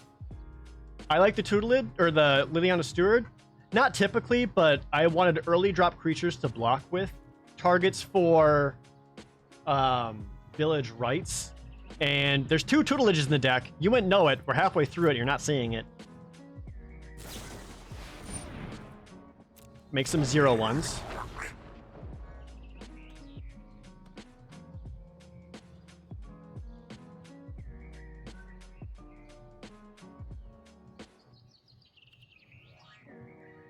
You go down to 1? All right.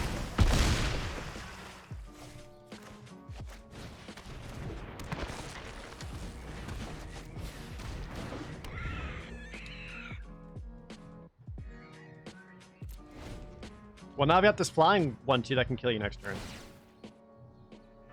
I think I'm gonna be okay.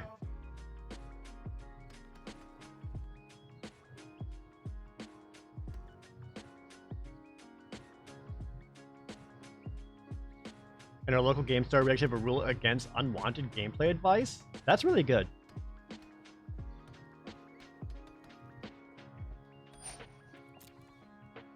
That's a good rule. I like that.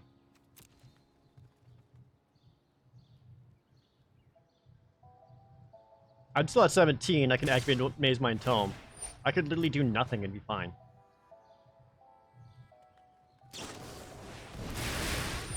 Okay, extra prowess. I haven't even decided to block yet, but okay.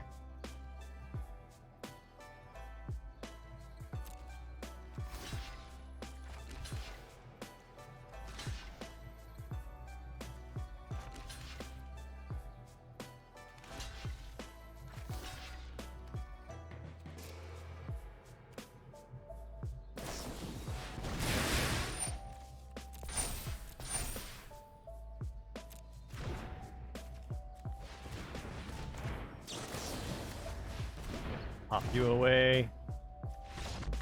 Okay.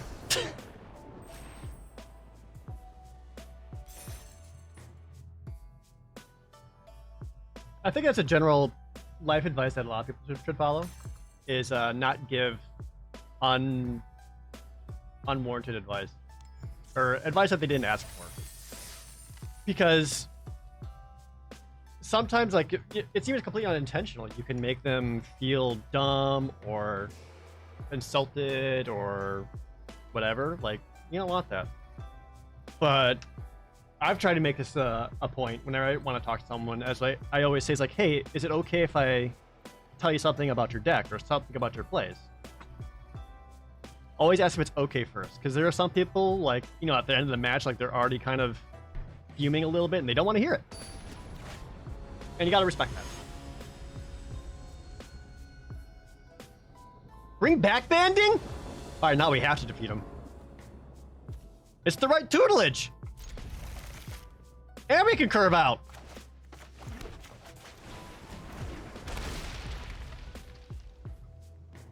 So I swear to God, if our opponent ends up being a frickin' reanimator deck. Uh-oh, well, there's black. Singing Swordman says, GG, nice deck. Yay! Tell him I said thanks. Have I ever had someone actually ask me if I wanted advice after a match? I don't know if everyone's ever done that for me. I've done that, though. I've played against someone, and afterwards I was like, hey man, can I ask you about this? Because sometimes it's hard, because not everyone is because not everyone's always like that nice. Yeah, like my first thought was I got to play against Marshall Sutcliffe, and I got to ask him after a match. I showed him my deck, and because this was Eldraine. No, this was the last Theros set. And afterwards, I was like, hey man, can I show you this and get your advice on it or like feedback? Because I had it was during a freaking Pro Tour qualifier.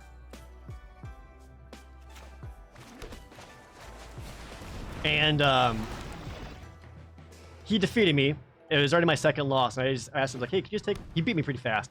I was like, can you just take a look at my deck and see what you do? Like, here's the deck. Here's my sideboard cards. Like, what would you do different here? And he just looked at it and just said, actually, no, like, I think you built it exactly how you need to. Which I appreciated. So, like, I've done that before where I would ask for advice. But, you know, it always depends if it's got to be someone you trust, though, right? And I know, like, Marshall is a good enough dude and just chill that, like, I would trust his advice about it.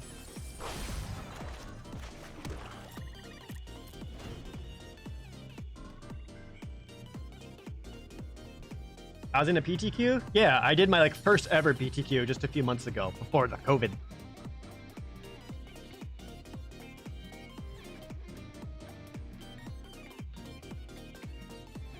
That was one of those things where I feel like a lot of the super try-hard players play PTQs. And because of that, I was like, well, I need to play people who are better than me. Oh, this is actually a pretty good play here. So he's going to kill my Deathbloom Thallid, which means the Sabertooth Mauler is going to untap and get a +1/+1 counter. So I can slow him down by taking down the Pride Malkin at least. Yeah, Jadale is also in that PTQ. Bring back banding a pro Jared fan? Can't imagine. I feel like there's enough people who know about banding that it's mostly a meme. Alright, you're down to 16 cards. You got 4/4. It can hit me 5 turns. I'd hit you with your own draw 3 cards a turn. That's going to be pretty close. If I can find a single draw spell, it should be okay. As it currently stands. How much do they have left in the deck? They have 16 cards left in the deck.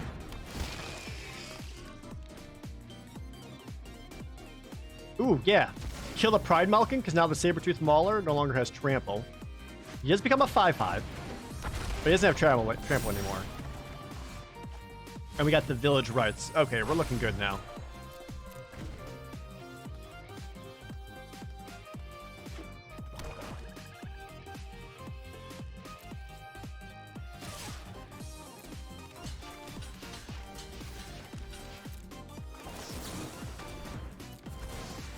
Alright, just doing this. And we got the second tutelage. Just getting that should clinch this up here.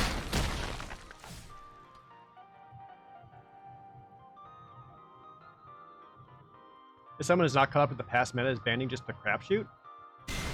Not especially. Banding? Ow, Pestilent Haze? Oh, wait, we got Rain of Revelation. Can I just... Yeah. This kills him. I also have an extra op just in case. It wasn't really a crapshoot. It basically allows you to attack with advantage.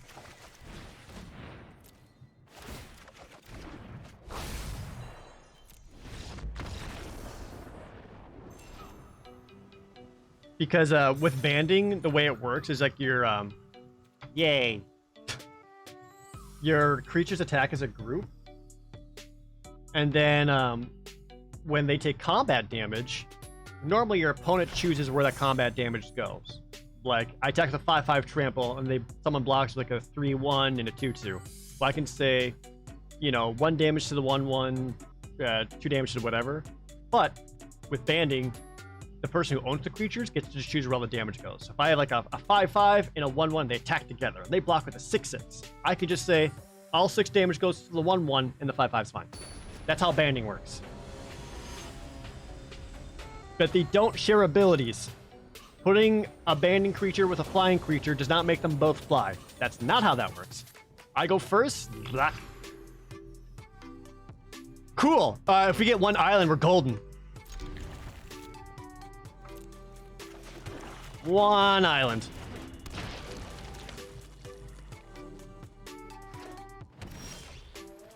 One island. Uh-oh. At this point, it's just going to be the dismal backwater, isn't it? Son of a bitch. This is what happened. We defeated someone with milling, and then the magic gods say, "Oh yeah, you son of a bitch." Deck, please.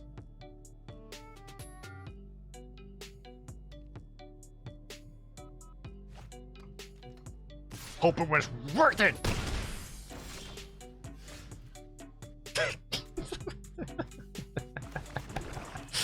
All right.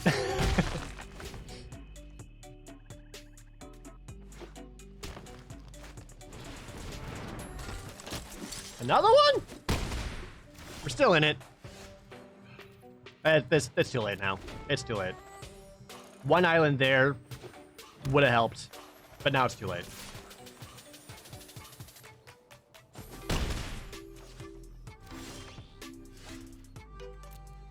Not like this.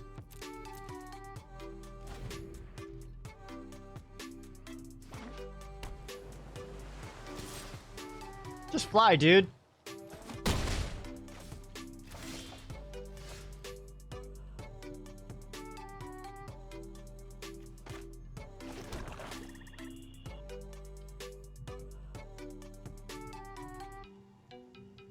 Well, now that I have 4 swamps.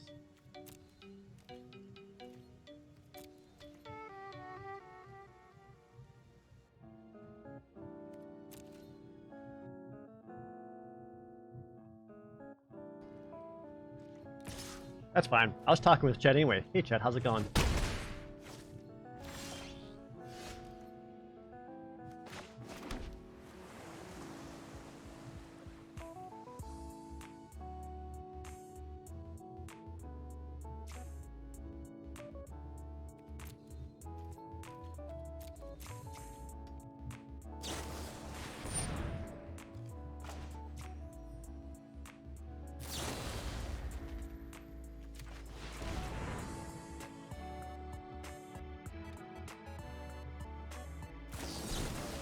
Yep, there it is. Okay. Rip the tutelage dream. We got to mill 1 guy at least. I mean, like, that was an okay keep, right? Went down to 6, 2 swamps. Only needed 1 island with both tutelages in hand. We also had to substantiate for extra control. Like, that was a good keep, right?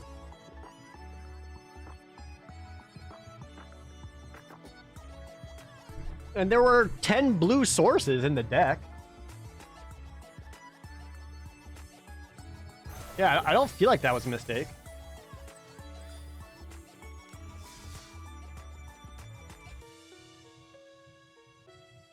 Would regret if I didn't. Yeah, that's how I feel. Like, throwing away both tutelages and going down to 5 on the play.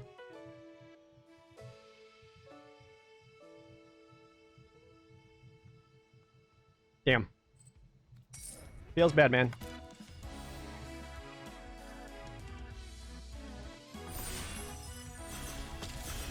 I might just need to get to Mythic on my own off stream, because I do play better when I'm not on stream.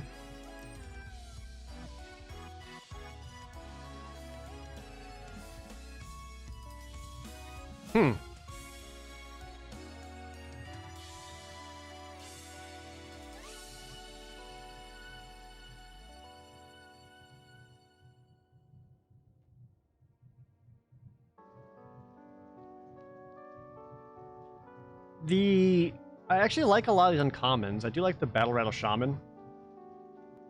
But picking that over a Grasp of Darkness doesn't feel good. And Grasp of Darkness is better than Shock, but red's better than black.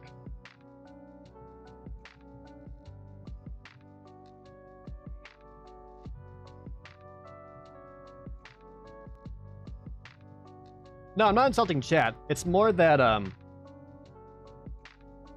I play better when I'm actually focused and not having to bounce with chat all the time. I still think I lean towards the shock.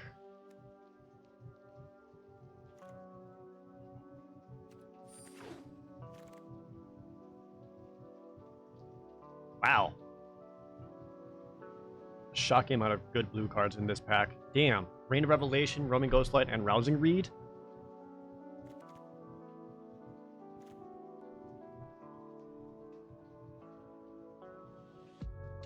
I also like the Palladium Mirror a lot.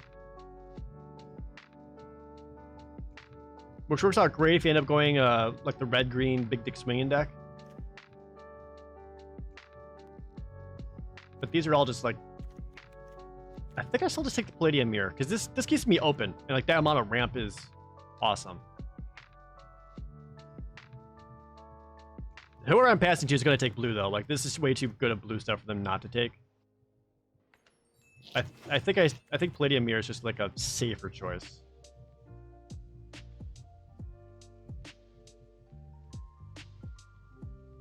Okay. Well, now there's a Leafkin Avenger, which with Palladium Mirror, if you want to head towards like the red-green beefy boy beatdown, that also helps towards that game plan.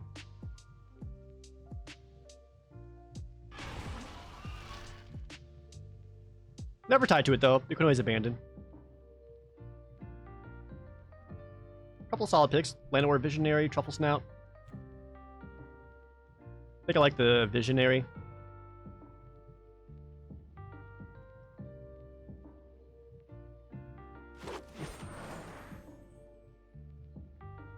How many Palladium Mirrors is too many Palladium Mirrors?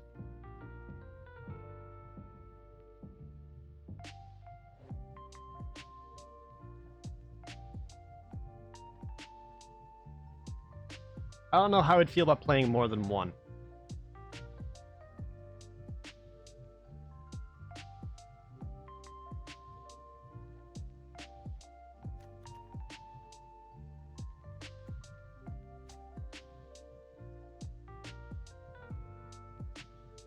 Could try it. And there's open an Ugin. Actually, you know what? That kind of works!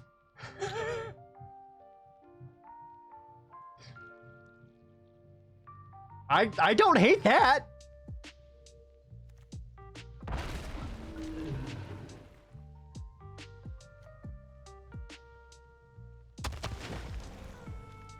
Plus Furious Rise? Okay.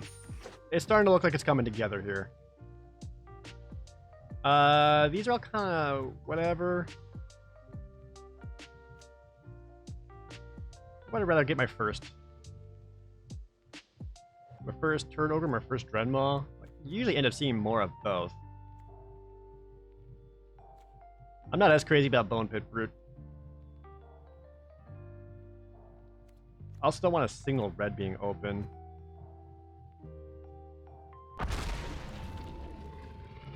Gnarled Sage, Goblin Arsonist. I might just need to take an Arsonist so I have an early Arsonist.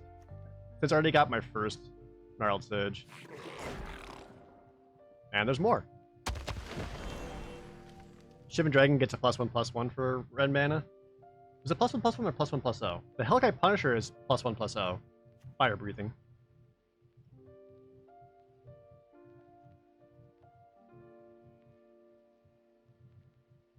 Yeah, it's +1/+0 on Shivan Dragon, but he's a 5/5 flyer and just a little more mana efficient.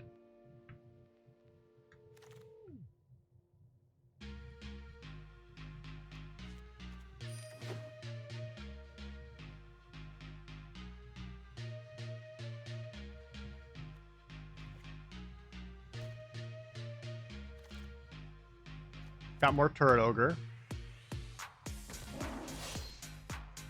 Actually, I think I kind of prefer cutting red, because then if any of my opponents open like Shocks or Scorching Dragonfires, we'll get those coming my way.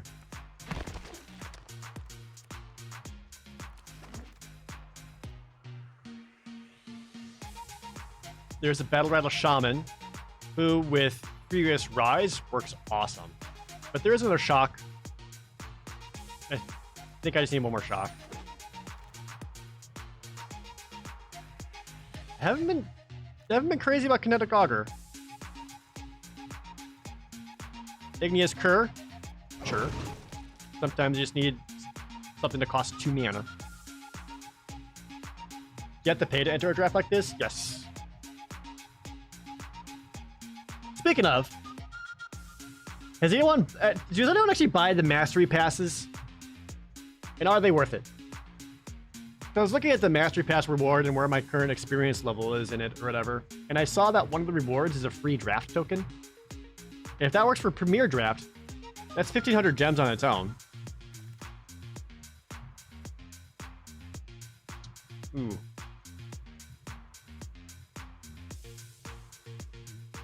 I like the Heartfire Emulator, but I kind of need a Hunter's Edge more. You buy them at the end of the season? That makes sense.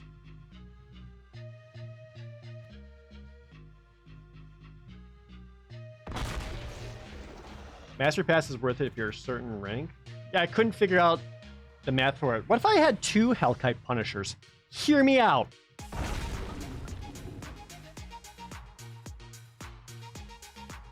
Yeah, I saw it gives some gems back. It also gives back some gold. Normally, I'm not big on turn to slag here, but with 2 Palladium Mirrors, this is much more reasonable.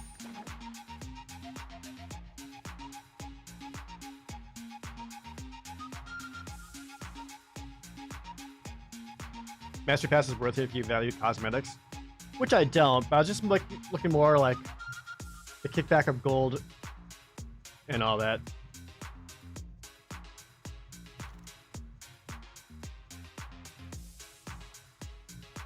Already having 1 Dread Mob, I don't know if I want to grab another one. Because I already got the 2 Hellkite Punishers. Like, my top end's looking good. I just need some low-end stuff here.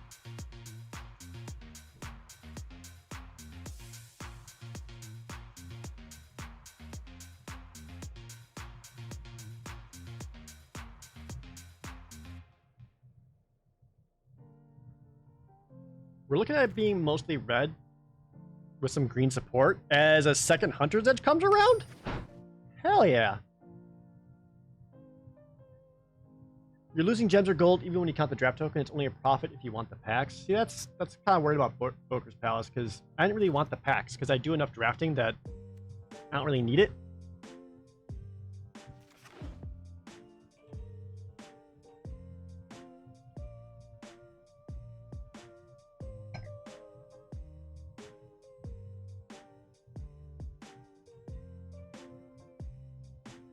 Like, I would get a pack and then probably get like 20 gems out of it. Because I have all the rares. I have enough wild cards. I just buy the rares of the new set that I'm drafting. That way when I draft them, I just get money back.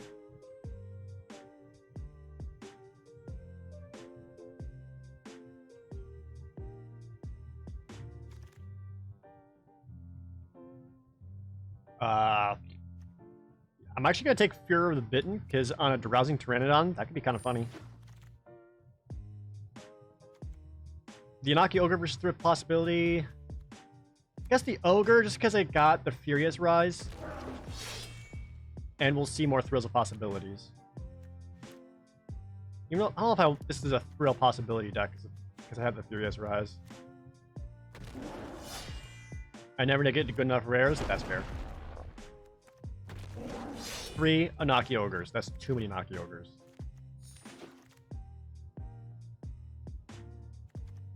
Alright, Land of War Visionary is great. I think that's probably the best pick out of this. I don't really want Wizardry.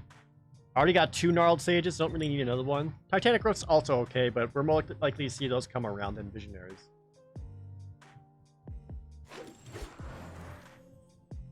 We get past a Garrick's Harbinger? And a Thrashing Brontodon. Look, Garrick's Harbinger is just the pick here. Transmogrify, not really helpful. Warden of the Woods? I guess I'd rather have that than a second Gnarled Sage? Maybe, we'll see.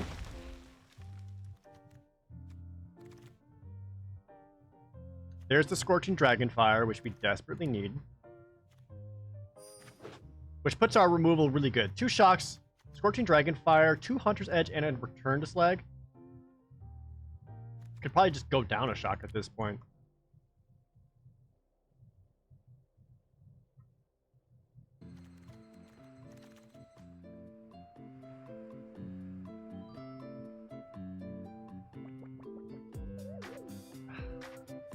I guess there's the Ornery Dilophosaur, but this is going to be more of like an aggressive kind of beatdown deck, and he just doesn't really do that. Like when you got something with Death Touch, it's generally defensive. I'd rather have Track Down.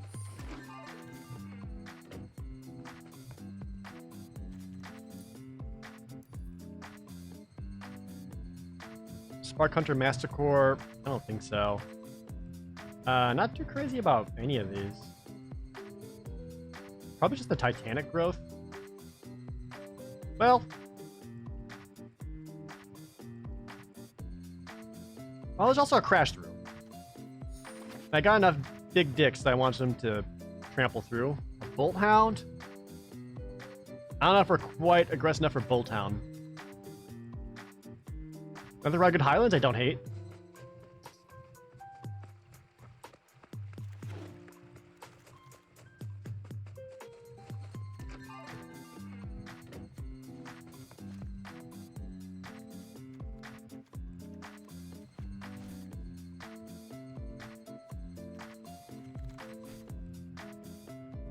Another Crash Through or another Track Down. There's also Return to Nature. But now that people kind of learn that the shrines aren't that great, I found less use for Return to Nature.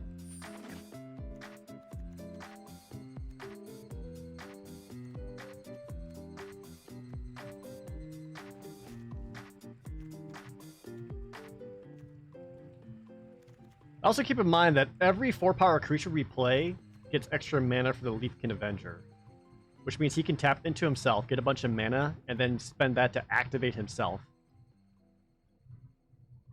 Capture Spheres are still a thing. They are, but that's also a small... That's a very situational response.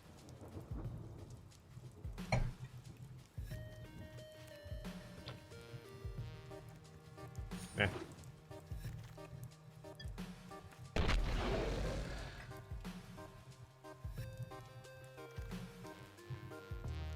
The Snare Spinner came around. That's fortunate. I think I like the Snare Spinner in this deck more than Igneous Curve.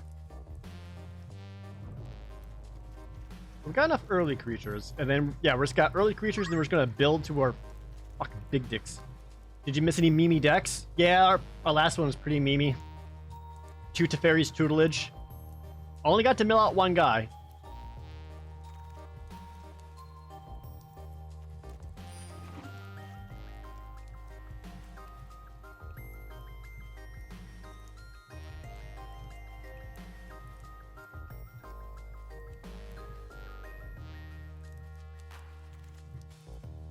Oh, the Dilophosaur actually came back around. Guess we'll take him. Don't know if we'll actually play it. Real possibility.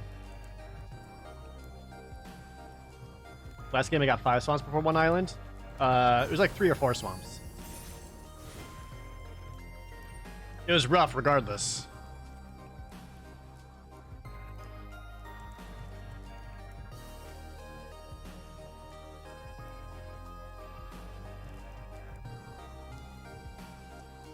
I don't think I want Gnarled Sage in here. For like my top end creatures, he's the least exciting one. And if I need like answers for flyers, I've got the removal for it and 2 fucking dragons. I think I drafted my seat really well. That's good to hear. I would love to hear your reasons why you feel that.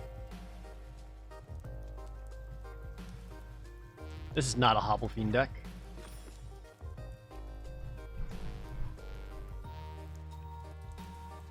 Or Ornery Dilophosaur.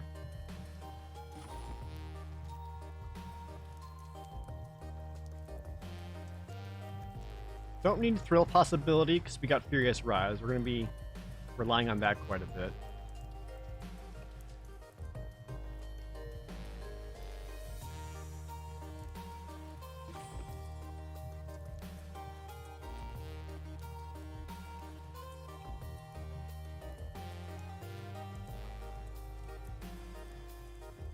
Can I ditch the turn to slag?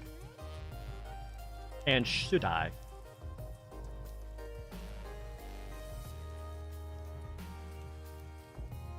Two shocks, Scorching Dragonfire, 2 Hunter's Edge, turn to slag, 6 removal spells.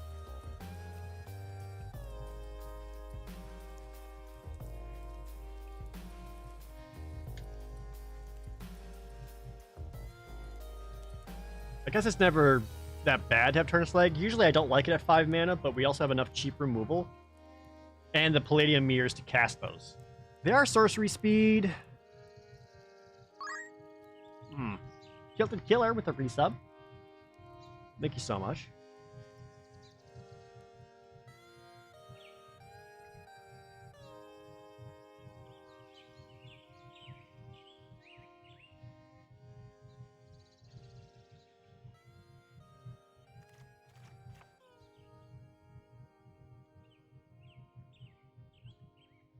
I suppose it's just safer to have more removal than it is to not have removal.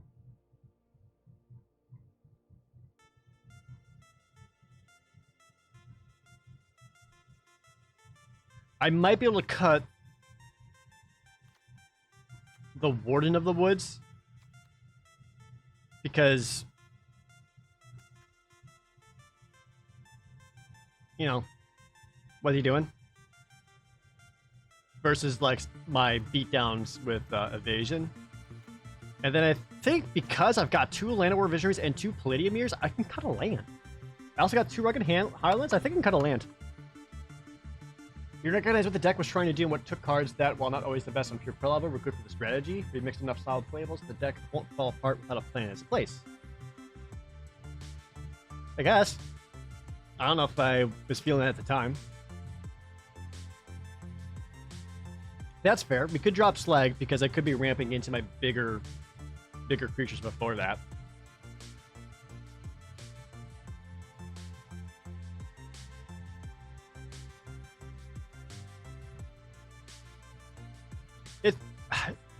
It's only I would only lean towards cutting this because it's sorcery speed. If it was instant, I would keep it in there absolutely, but with it being sorcery, it's kind of funky.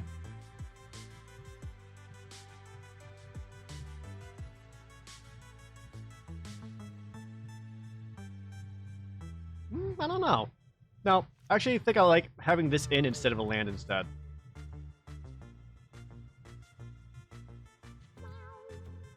I can also take out a Crasher if I wanted to, but it draws a card. 1, 2, 3, 4, 5, 6, 7, 8, 9, 10, 11, 12, 13, 14, 15, 16, 17. 1, 2, 3, 4, 5, 6, 7, 8, 9, 10, 11. 15 to 11. Down a forest.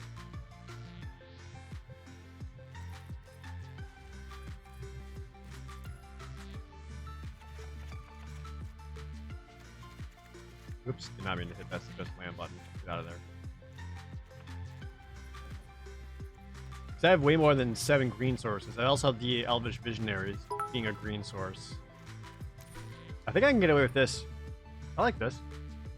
Validity with 200 bits. I'm fantastic. I'm okay, but thank you.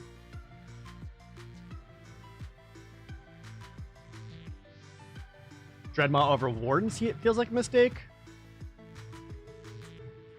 I don't think so. Because at the point where I'm getting my Dreadmaws and Hellkite Punishers out, I want to be swinging in. And just a 5/7 Vigilant that can get chumped.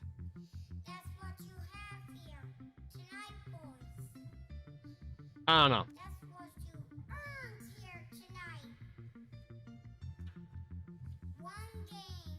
I could also take out the Ogre and bring him in. Maybe that's a better choice. Just take out the Onaki Ogre, bring in the Warden of the Woods.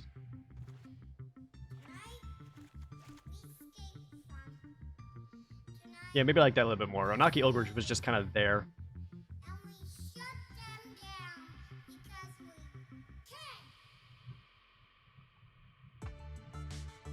Yeah, let's try that. Let's call this deck Dark and Scurry.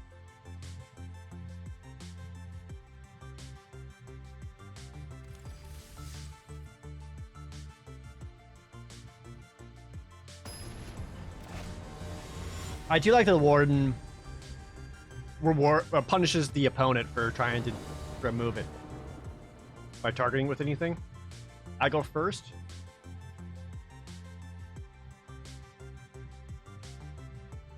Hope I draw a land.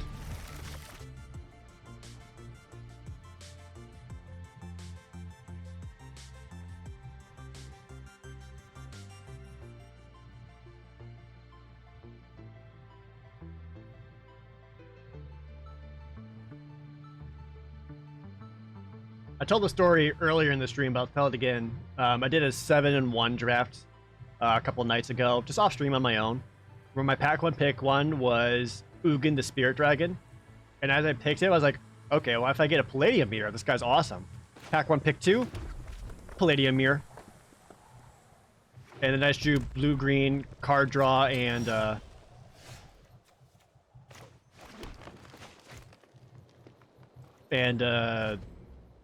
ramp, so I could play Ugin. It was awesome.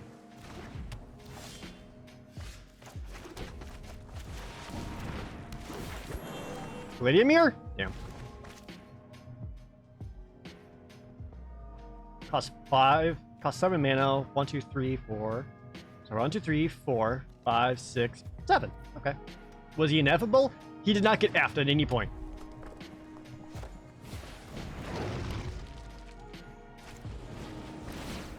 Magmut, shock, attacks for 3.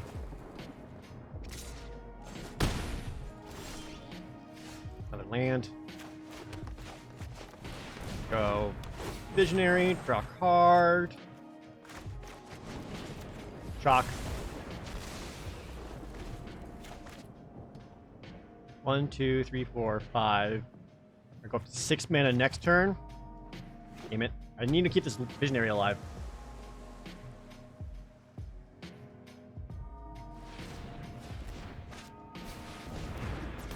Oh, that's a thing. I need to kill her. Which, yeah, I would.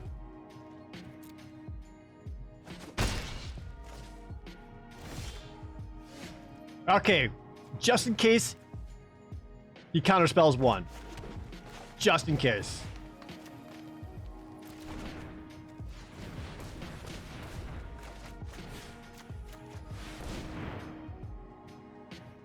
Ooh, you have a shock? Nope, good. Actually, I like this, because this gets me around a shock and protects me a bit.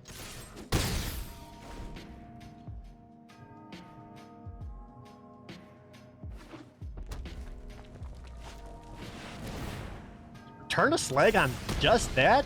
Damn! That is a mana advantage. They had to spend 5 mana just to kill one of my 3 mana drops. And we got our 7th land.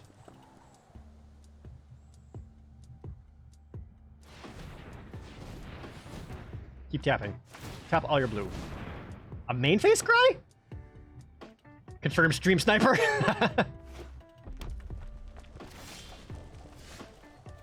Yeah, I guess. It happens though, right?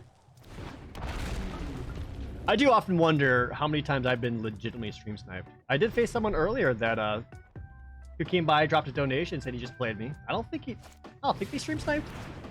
Who knows?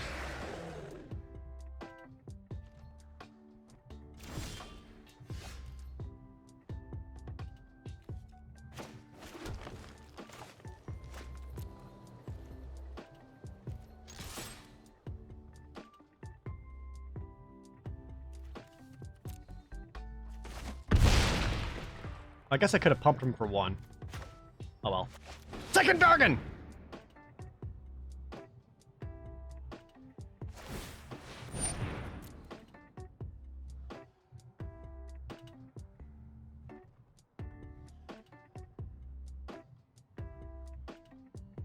It's hard to stream snipe Magic. It's only hard if there's a delay. Because some streamers who play Magic actually do stream at a delay. I don't, because I'm trying to interact with the chat. You didn't stream snipe? I believe you, Satan. Which is a funny thing to say. Okay, so unless he has... If I get one more mountain, I'm presenting lethal next turn.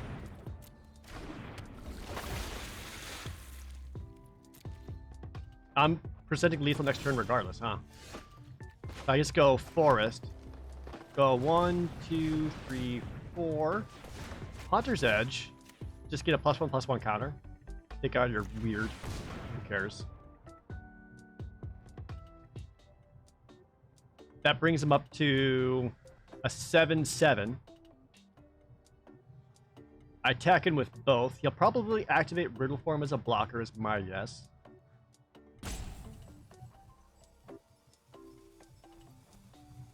And if for some reason he can't, Hellkite Punisher gets in for lethal. Unsubstantiate would be a bummer.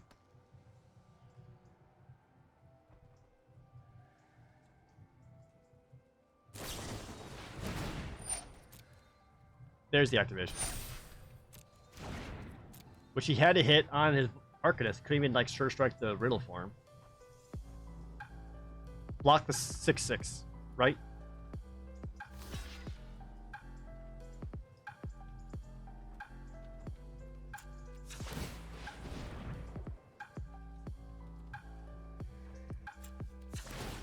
I'm gonna keep just enough mana back to activate the Snare Spinner just in case.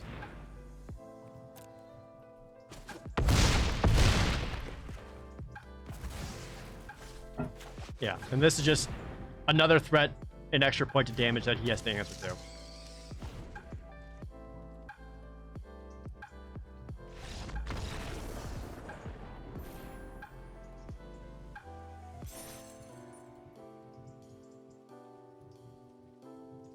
Has the meta changed in such a way that Hellkite Punisher is actually playable now? Because we were all just... Everyone for the longest time was just kind of saying 5 mana removal spells aren't even worth it. But now, like, 7 mana creatures?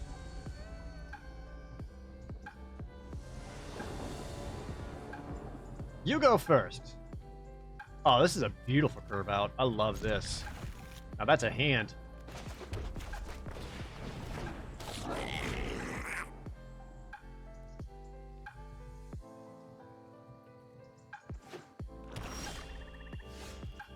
Dang it, that's not Palladium Mirror. I want Palladium Mirror. He's not playing any threats, so we can put down a Magma for some extra damage.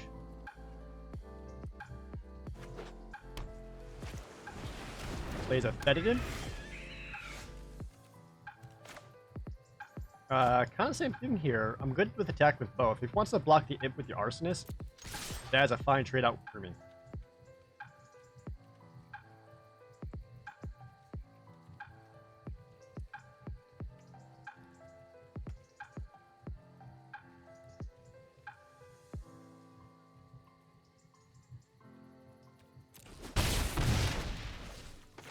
Go land, drop the Elvish Visionary.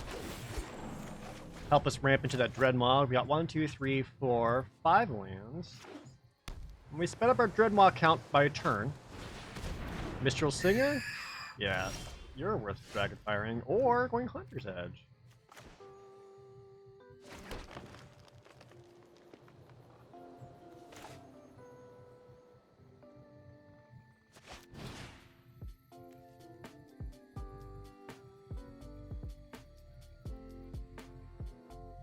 Put on the Arsonist, kill the Mistral Slinger, attacking with everything, bring him down to 10. That makes the most sense to me.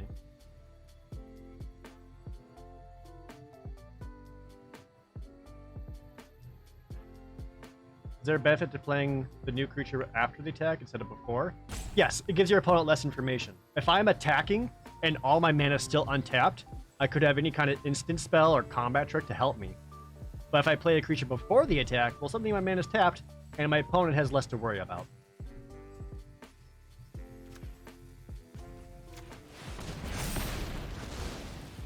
Yeah, I like going in for the 6.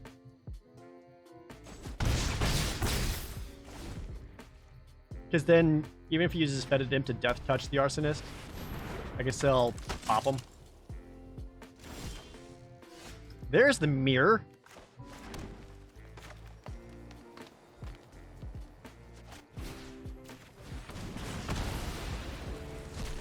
Let's keep up the aggression. then we can play the mirror. So I got multiple ways of powering out the Colossal Dreadmaw.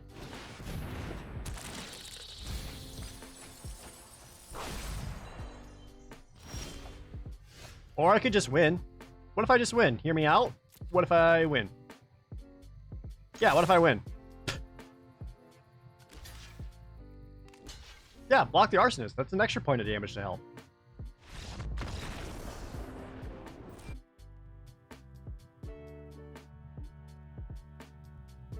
We didn't get to Palladium Mirror the Dream.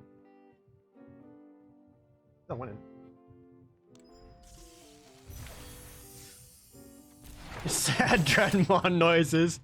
Oh, but I'm a 6/6. I want to play too. Brass Wingman, thank you for resubbing.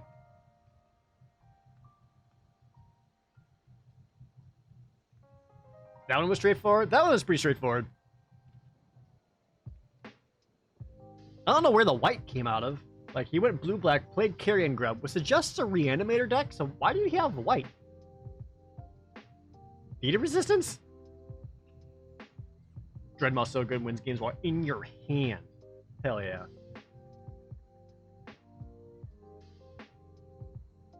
By the way, if there's anyone new here who doesn't normally watch me, hi, I'm Pro Jared. I play Magic the Gathering every Monday for MTG Monday. Other days, I'm playing RPGs. We're currently going through the entire Final Fantasy series, and I also have some YouTube channels. Hope you can watch them. You go first. Turn 2, turn 3 with extra removal, building up to that Punisher with the double red. Look good.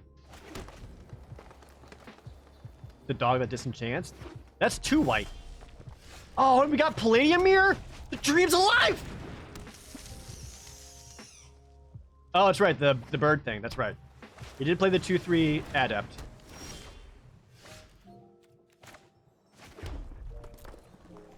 Spooter. Alright, suddenly I'm at 5 mana. Which isn't quite enough to get the Hellkite Punisher out, but it's getting there. I don't have enough for both.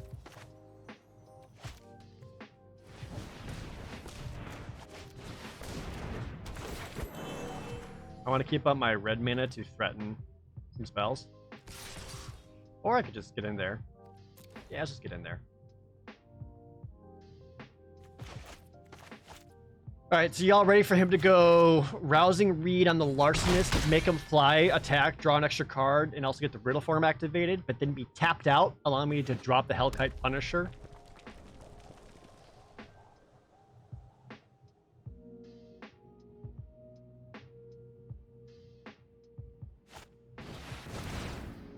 Oh, what's that? Rousing Reed?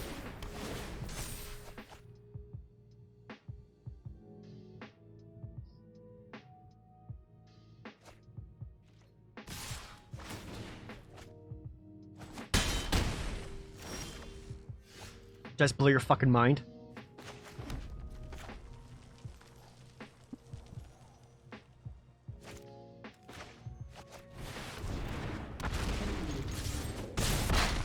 Yes. Am I stream sniping? No. That's what happens when you play a lot of Magic, is that when you are able to play your opponent's hand for them, you're doing well.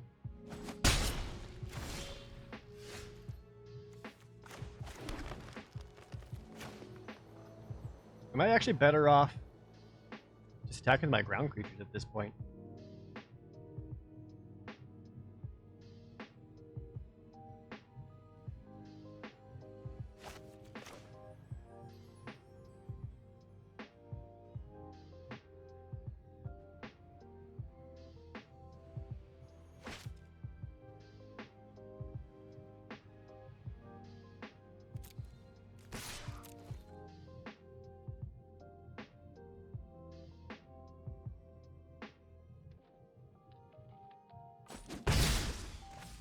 So the only thing that would be obnoxious if he goes second Roaming Ghostlight.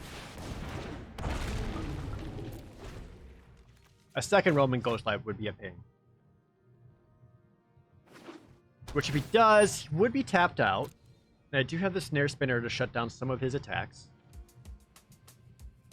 It does prevent him from being super aggressive. You splashing green? Large Scale Coatl? Goes Capture Sphere.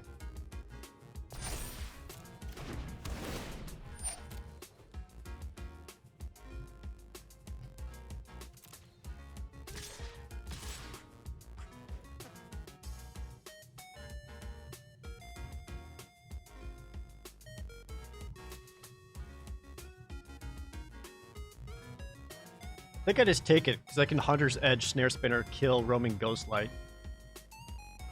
Oh, he's not attacking with a Larcenist, though.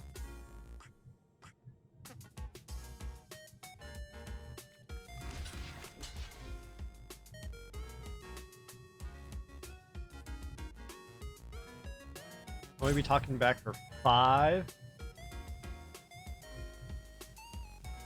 Also Hunter's Edge, the Punisher to kill the Larcenist. I'm not sure about this line. Scorching Dragonfire or Shock would be great right now. I got one more land.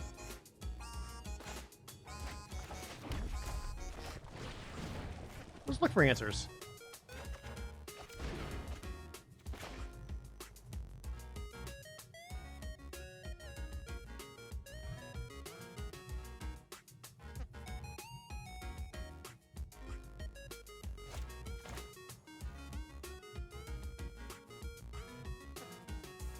I think it's actually better to kill his card draw engine.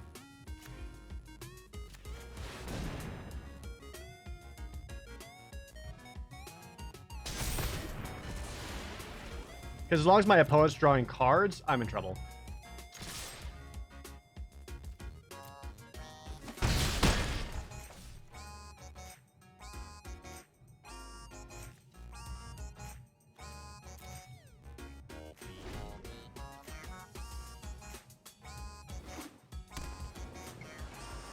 Putting the Dreadmart down wasn't absolutely a possibility, too.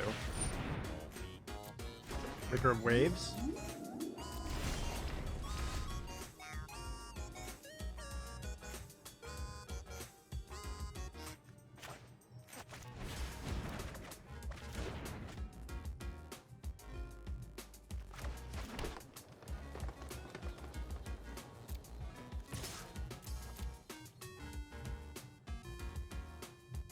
I'm pretty sure I can bluff this damage in.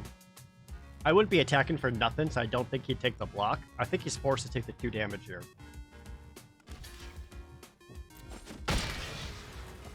Alright.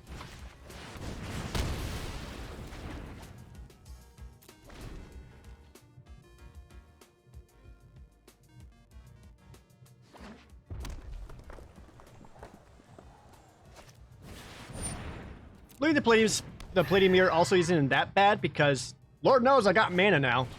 I don't need more. What do we need? The other Hellkite Punisher would be awesome.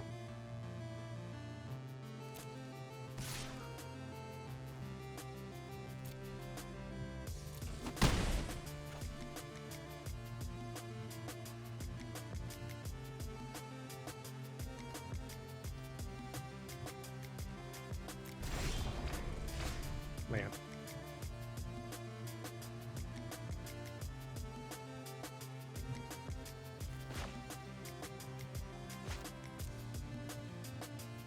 Now I could attack in, but a single spell with the Mistral Singer would kill me. Which might be better than letting him pop off next turn and come in for lethal. Yeah, if he's got spells, I think I actually have to make it happen now. Maybe threaten like a Titanic Growth or something on him.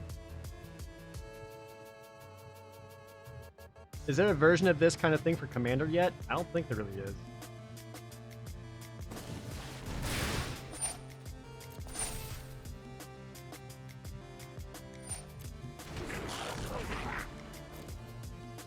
You know. So as it currently stands, If he casts any non-creature spell, I'll die. There's not much I could do about it. I do think it was better doing that now and kind of forcing the issue. Spell Gorger weird. Orphan 84! Now up to 1 year. Oh, now goes it. Okay.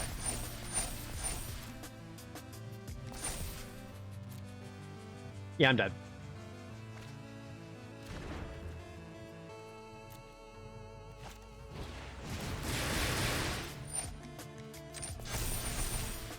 Oh, he even gave himself trample. Damn. Hello.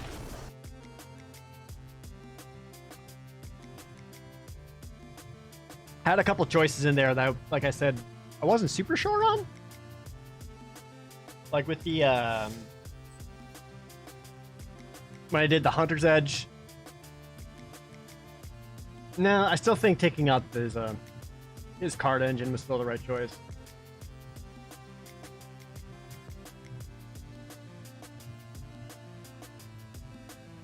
Or even finding any of my other... I didn't get my Scorching Dragonfire. Or any of my shocks. Even just my shocks are awesome.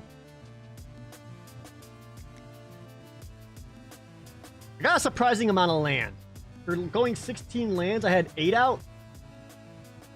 Give or take. Gadrak could have been nice to see in this draft this time. Oh, Gadrak could have been awesome for this deck. Love Gadrak. I go first. 2 drops with the Palladium Mirror into a Dreadmaw. I think Chop Blocking my Spider's misplay. That was another one I was really, really thinking about. That was when I was... It's like, did I want to block that then and now? That was when I wasn't super sure on. I don't know if it was like a misplay and that I put myself at such a disadvantage I was boned, but it really was like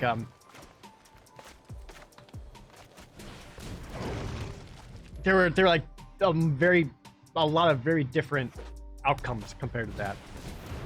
I don't know on that. Shit. Trade out. Damn.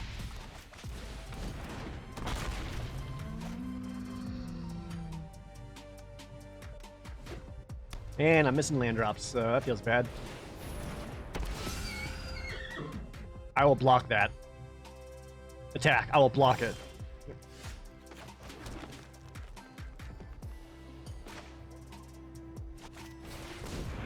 I'm gonna go Palladium Mirror. There was a stop there, so he is representing Ranger's Guile for sure.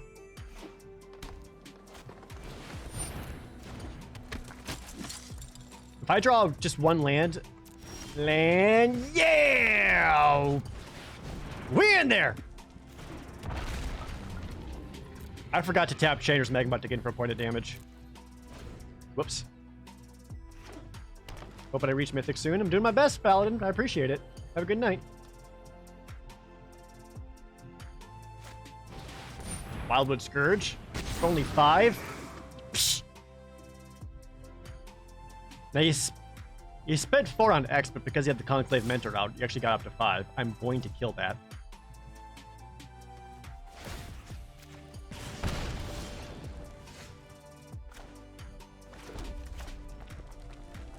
So I could actually play Furious Rise and Hunter's Edge.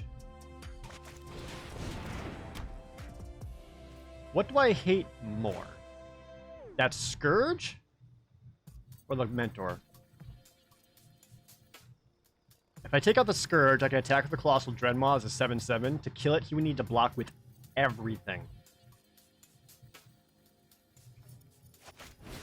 Which, if that's the case and he has nothing, I'd be fine with. And I'd be able to kill all his shit. If I get any kind of shock or...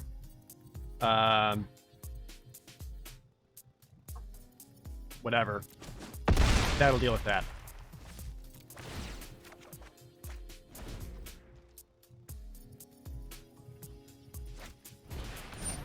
Seasoned Howlblade? Sure.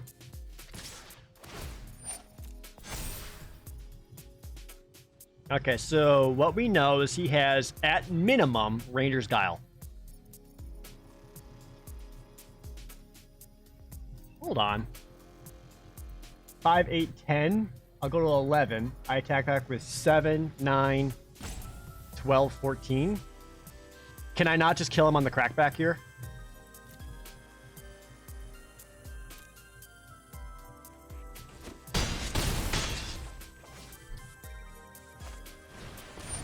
Extra doggo. Extra damage. Hilarious.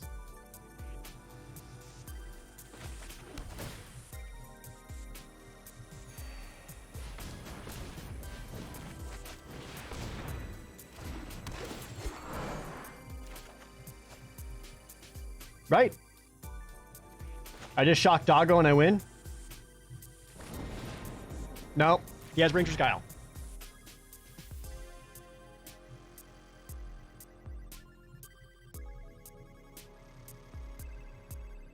I can also just blast him in the face. Yeah, I think I just let's take that.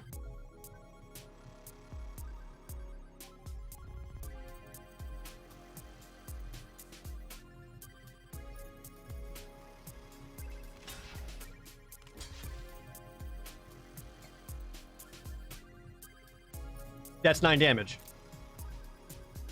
7, 9. You're dead? Ditches the Ranger's Guile? Whatever.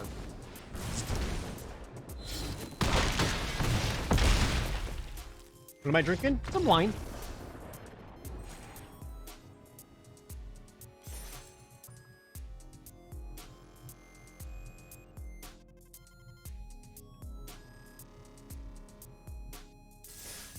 All right.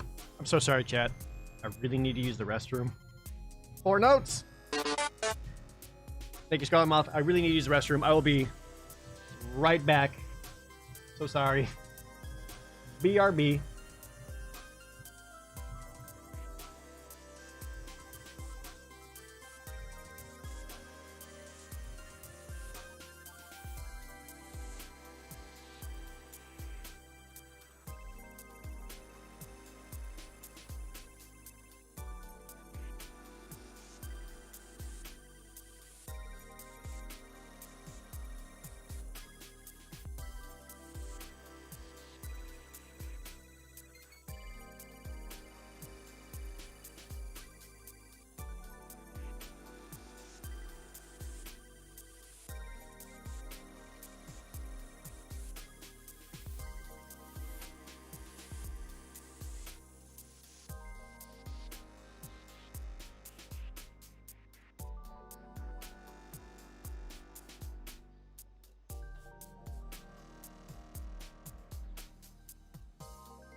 Thank you all so much for waiting. I really appreciate it. That was a full bladder.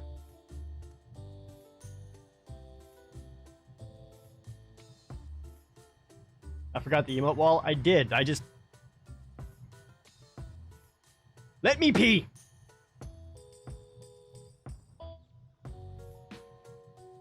I like this deck. This is a fun deck.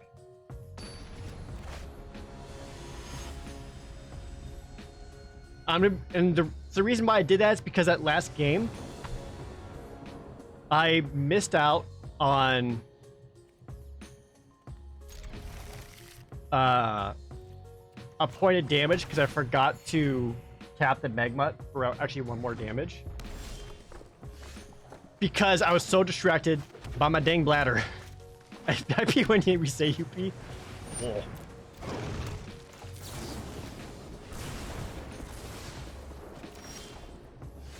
And the Dragonfire?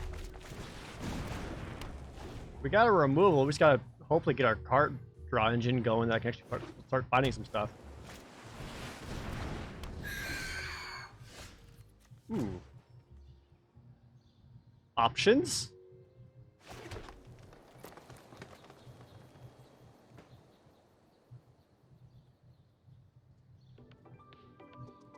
A lot of decisions here.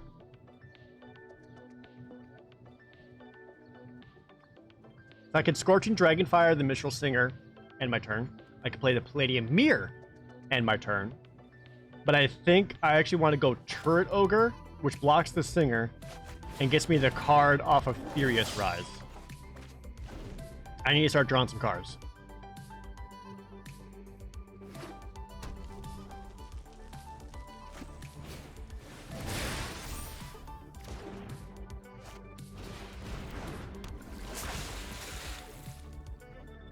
I'm gonna not block because again, I'd rather have the card draw engine for Furious Rise going.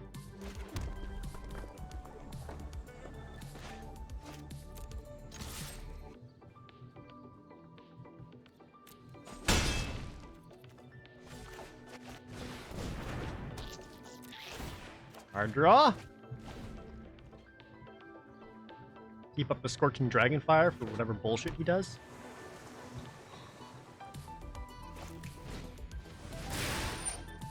You've had bad luck with Gruul, like versus it or making your own deck of it.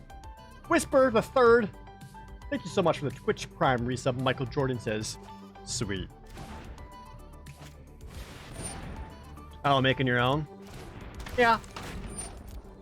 I feel like Red Green's gotten more popular now that the meta has changed so much.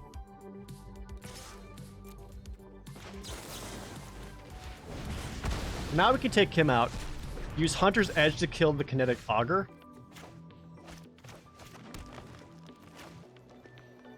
You could also just ramp straight into Colossal Dreadmaw. Not that we need to, because we got the mana for it now.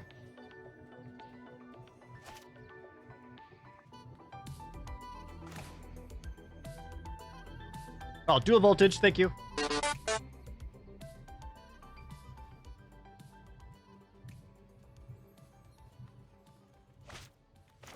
I think I go the Dreadmaw.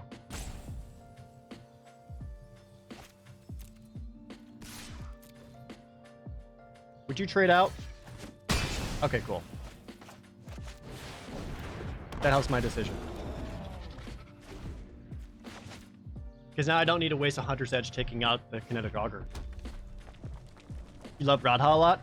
I forgot to use Radha at all. She always seemed cool. Just draws 3 cards, takes the turn off. Allowing us to play Drowsing Pteranodon. I don't really need to attack the Arcanist here.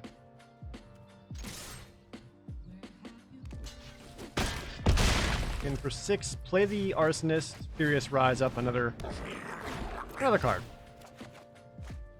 I'm leaning towards using Hunter's Edge on the Drowsing Pteranodon because that gets me another 4-power creature. So if something happens to the Colossal Dreadmaw, I still have Furious Rise alive. Which he plays a Kinetic Augur, which is great because Hunter's Edge would kill that. But he is representing cancel. Not anymore. And I got a shock. How am I doing on mana? I have a Palladium Mirror. I'm fine on mana.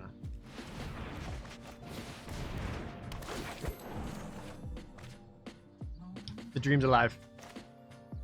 But honestly, I think this actually just might be enough for opponent to scoop.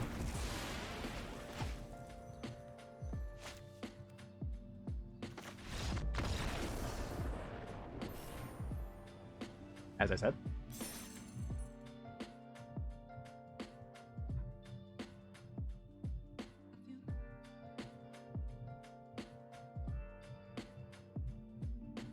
I've drafted this set 30 times and splashed 4 times, 3 of them for Radha. Damn.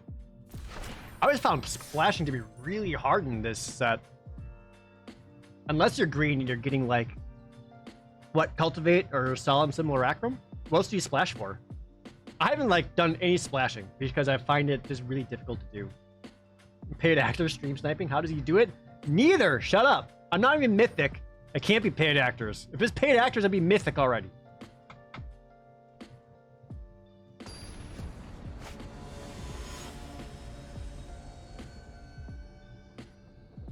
Chat, please at least pretend to believe I'm kind of good, okay at Magic.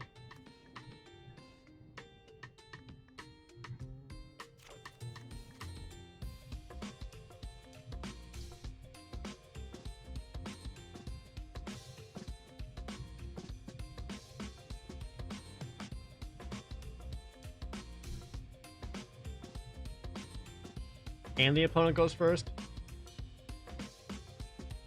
Having both Hellkite Punishers in the hand is awkward.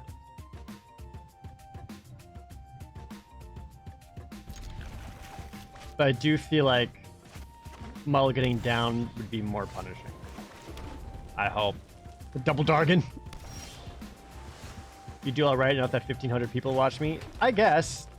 We're gonna be real, this is more people watching me than I'm used to. So I can't imagine they're all followers. I would like to believe there's at least some new people here, which if that's the case, hey guys, how's it going? I appreciate you being here. Oh, Garrick's Harbinger! That's in this deck! I forgot! And we got the mirror for Hellkite Punisher! The dream's alive! 1,500? I meant 500. Yeah, sorry.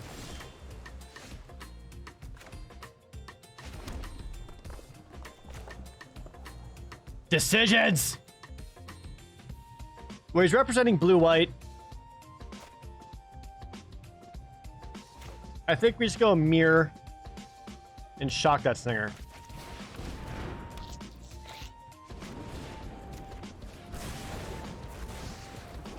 I want to ramp up to my big boys. I can even get in for 2. Yay!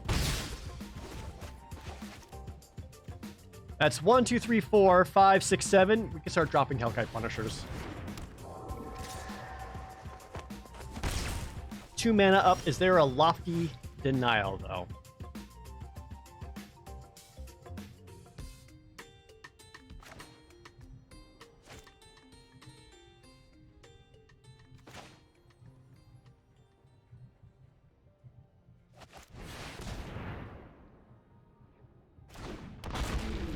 Oh.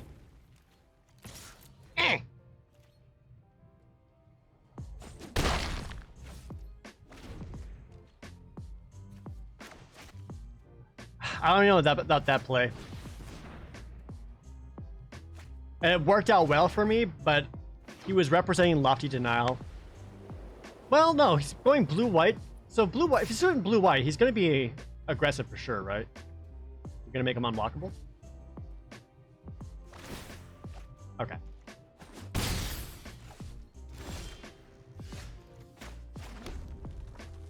That is 4 untapped mana. Enter combat. Do you have the capture sphere? No. Attack for 9 here. Ah, swift response. Okay. Get some.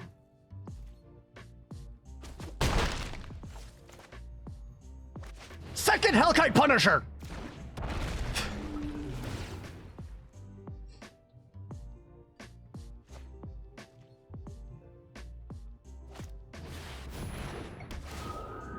You delay the inevitable.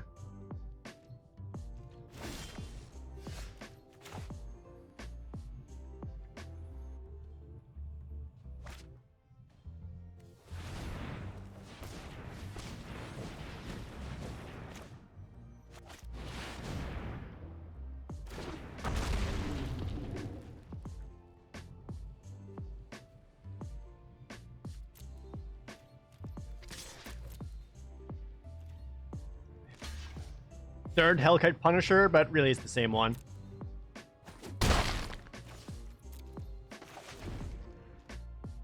So at this point, if he takes out the Hellkite Punisher again, say Faith's Fetters, Capture Spear, whatever, am I in trouble at that point? I do have Turret Ogre to block Air People and Garrick's Harbinger.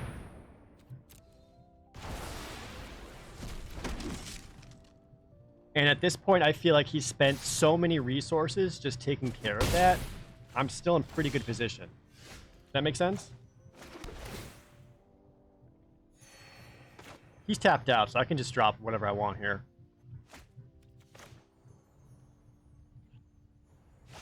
I've got 1, 2, 3, 4, 5. Is that 4? How many lands is there? Yeah, there's 4. Okay. 4, 5, 6, 8 mana.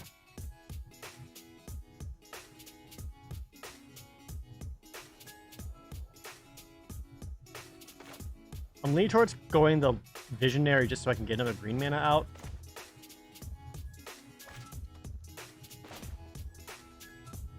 Nah, let's just get all my boys. Let's just get all my boys.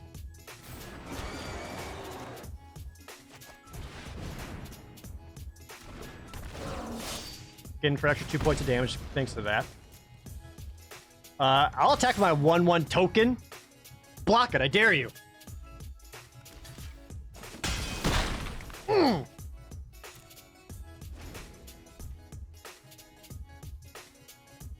What can you do at this point?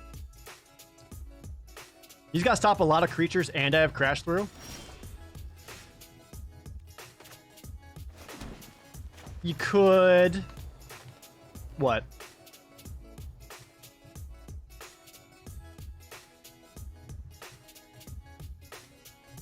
Frost Breath? Which am I imbibing? It's a...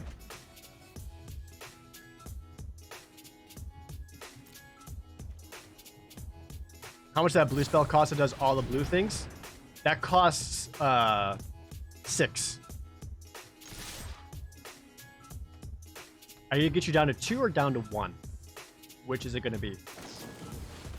Niambi? Who actually does that? Goes Niambi, bring Roaming Ghostlight back to your hand?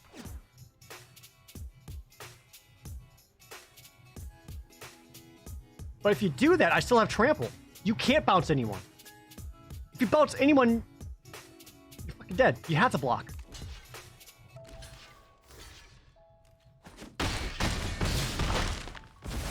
You're at 1, my dude, and here's one more creature for you to deal with. I've never seen Niambi cast before either.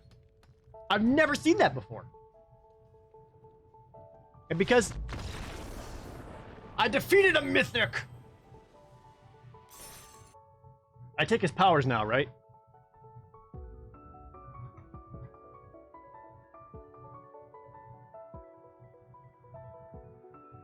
I was gonna start streaming Paper Mario, the Origami King, but I haven't hit Mythic yet. I want to hit Mythic. Highlander rules. That's how it works. This deck is bonkers. I actually really like this deck. I feel like people might sleep on like the Palladium Mirror ramp because it's pretty real. Oh, another Mythic player. Okay. You go first. We got the mirror. We got turn 1s. Turn 1, 2, 3, 4.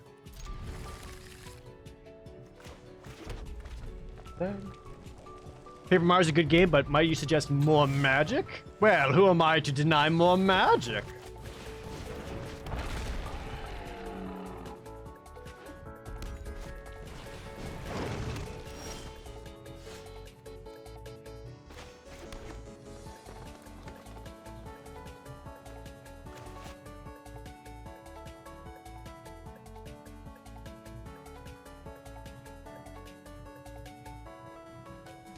I want to play the mirror, but I fear a shock.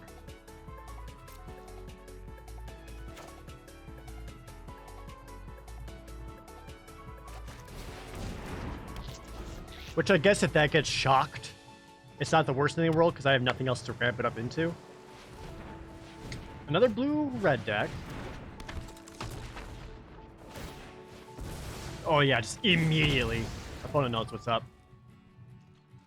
What's up, Zora? Welcome to the stream.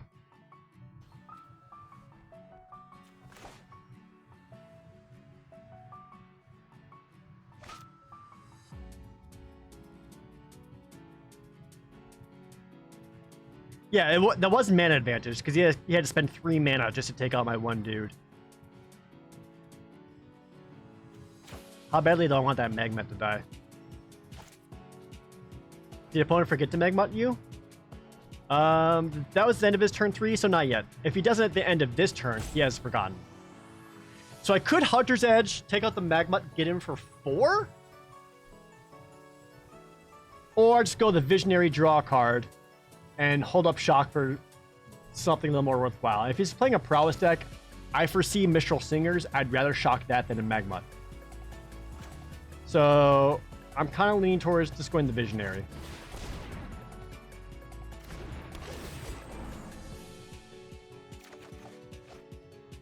Damn it. Got her Punisher, but her Mirror's dead.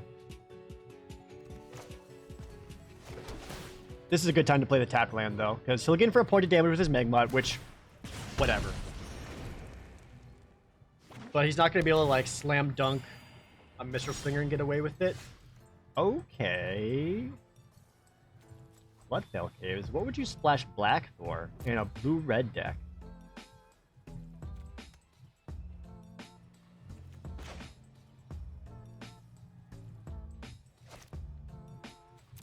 I'm not going to attack because I need my Visionaries alive for the Hellkite Punisher. This gets around Lofty Denial. Maybe it's just for the 1 life. I don't know if you'd do that for the 1 life. I would, if it was like the Scry land, I would splash for the Scry land. But I don't know about that one.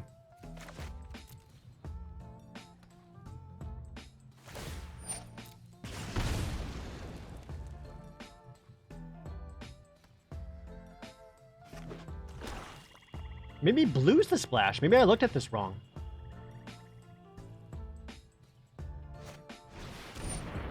Skeleton Archer. Pings me in the face for 1. Yeah, I think it's actually a black-red deck. He splashed in blue for, what? Assessive Stitcher? Or probably it's like Rain of Revelation.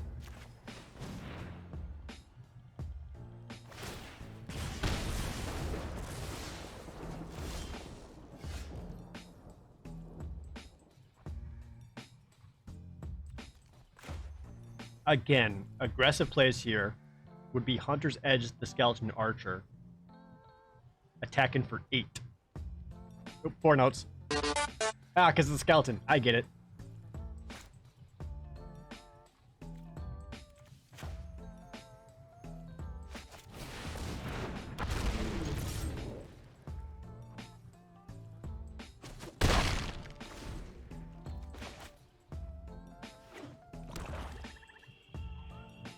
So now it's a question of, is he main decking Finishing Blow? Because that's the only thing between red and black that would kill Hellkite Punisher outright. Or splashing blue for Capture Sphere. No, do you have a sack effect? Oh, feels bad, man. That's fine, but feels bad. You dick. I got more where that came from. Alright, change of plan. Now we're getting aggressive.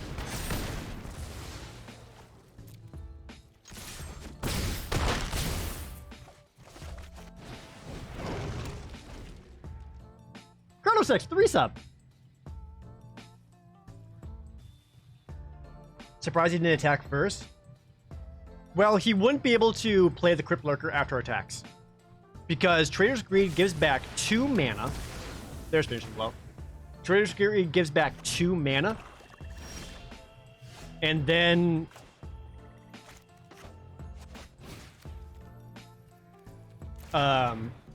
if you go to combat, you lose that 2 mana. Because your mana pool drains at the end of the phase.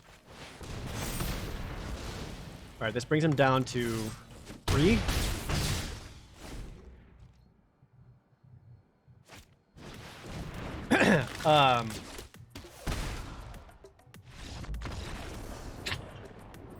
So he would rather have taken out that Hellkite Punisher.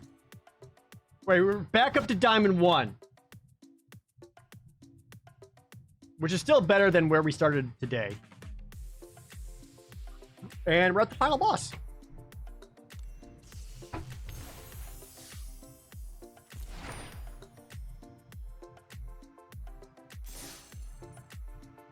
Four notes.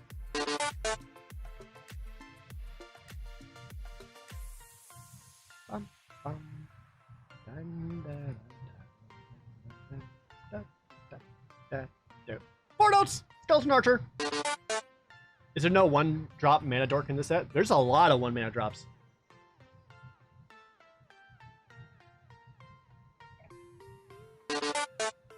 Hey Shizu. How many notes for Megalovania in total? The whole thing? Million. If you get 1,000,000 chat GP, you get all of Megalovania. Alright?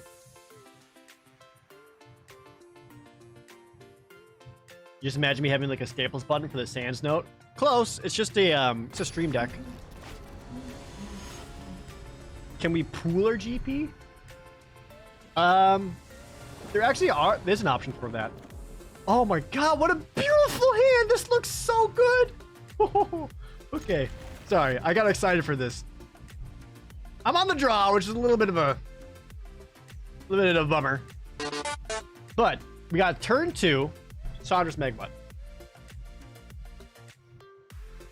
We can turn 3 Palladium Mirror or the Llanowar Visionary, which depending on what the opponent puts down will determine what we play. If there's red, we fear shocks. Which the Megmutt actually might be okay at drawing that out.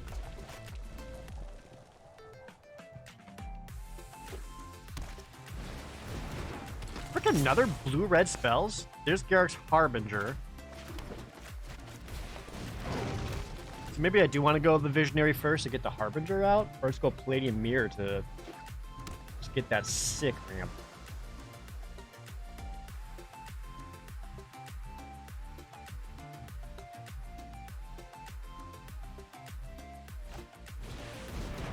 Spellgorger weird. Kinda would have preferred another forest there.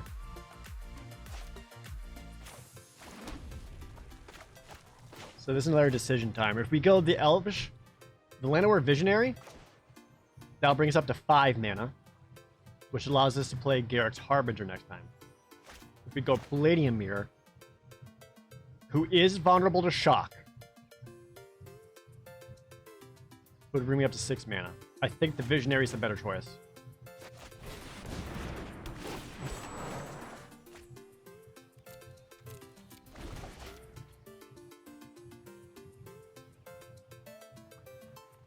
Could I draw a forest? If I drew a forest, I would have slam dunked the Harbinger there.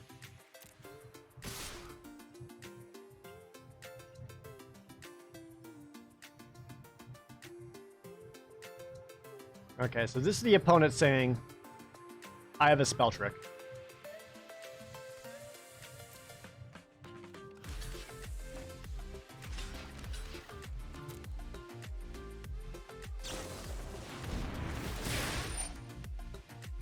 Can't say I expect it to be a Soul Seer, though that was a poor block on my part.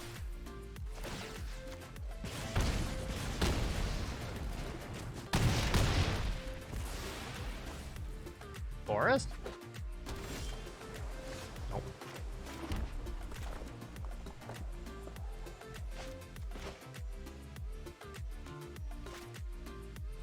Looking for 5. This gives me 6.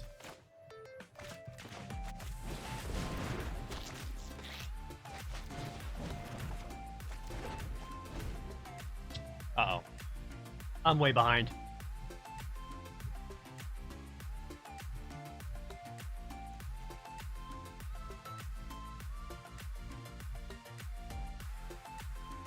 If I'm able to untap with Palladium Mirror, we good. Unless he's representing counter spells.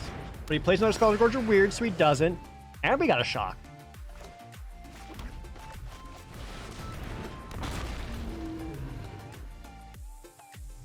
Okay, so in red-blue, what does he have to deal with that? Capture Sphere at best. A Frost Breath tap down to get in for a lot of damage here would be pretty brutal. Havoc Jester? That's not that exciting.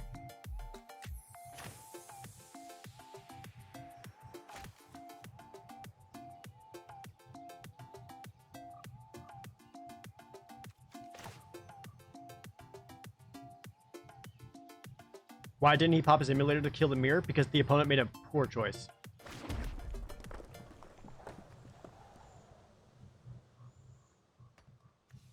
The red spell deals 6 damage to 2 things.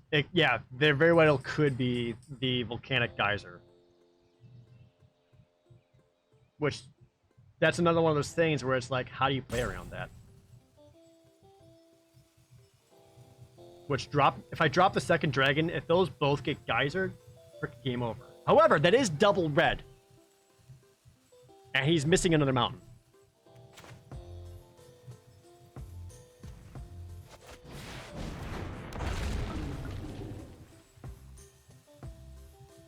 Now I can keep up Shock or play the Arsonist.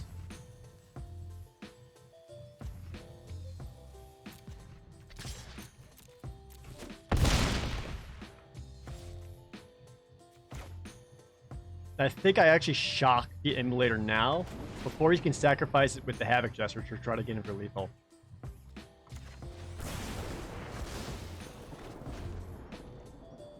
And now he's got to answer one of the Hellkite Punishers, or I kill him next turn.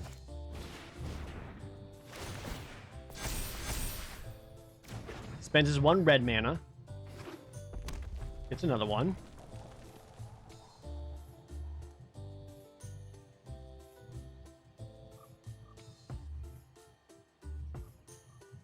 Because right now, next turn, I attack with both Hellkite Punishers. I only need to pump one of them.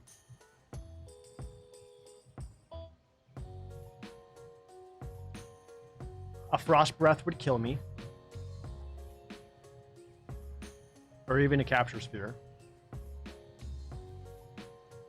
Really surprised Havoc Jester's in this deck, to be honest. I'm not crazy about that card. Unsubstantiate. Basically anything that would get rid of my 1 untapped creature, I would die.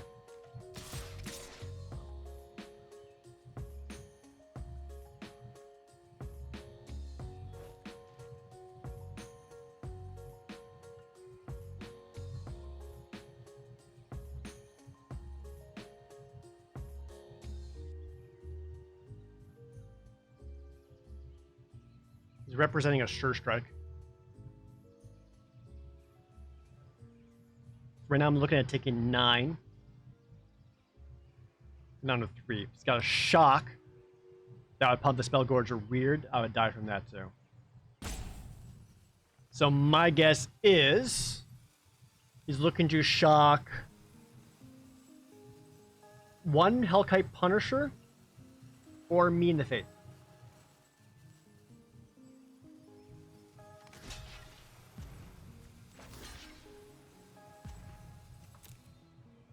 I have to.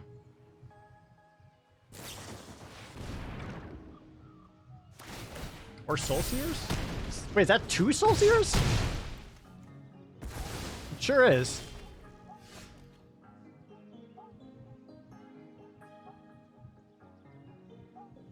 Now he did... I'm going to doubt the other card in his hand is another Crash Through.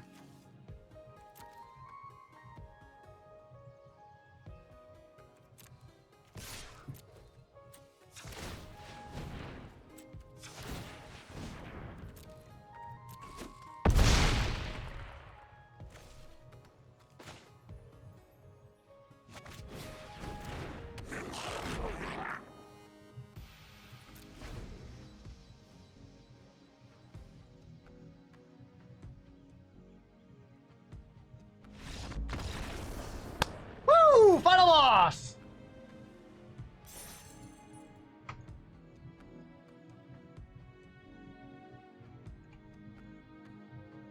Back up to 7-1? Okay, that makes up for a lot of our drafts that went way more poorly than they should have. That was for you, Imploder. Chippy H with 100 bits, thank you.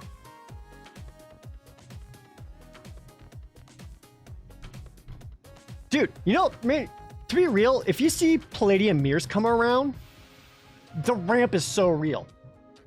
I feel that fits almost any deck. They're so good.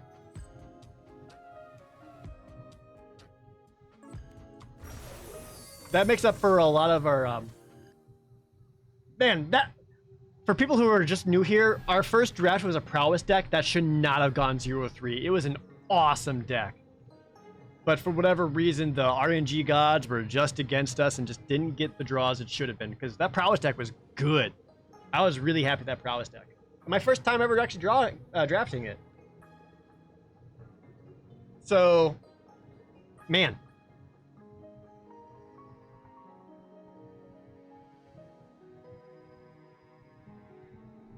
Let's do another draft.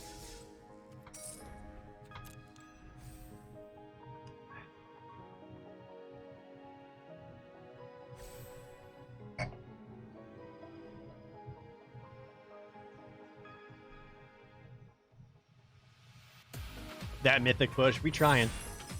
Even if we just end like 3-3 today, I'd be fine with that. Glad I drafted 2 dragons. Absolutely. I was happy with the first one. The fact that a second one came around, great. We didn't see the 5/7 Vigilant dude. Didn't see him. Yeah, the Warden of the Woods. Didn't see him at all. He was in the deck. Okay.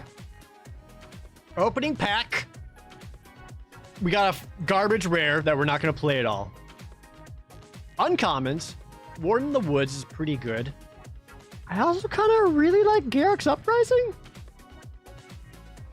Do I like limited or constructed formats better in general? I certainly prefer limited. For constructed formats, I like Pioneer, followed by Standard. Plains is strong. I'll ban you. I actually really like starting with the Garrick's Uprising.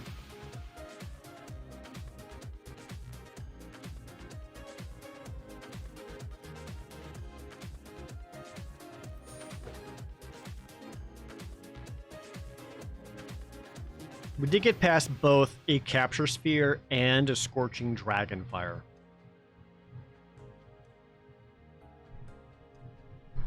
There's also Feat of Resistance here. Trader's Greed is whatever. Burl Fist Oak is alright. But I would rather grab one of the removal spells first. And it's one of those things that's what's going to be more open, red or blue. Dragonfire is a better card.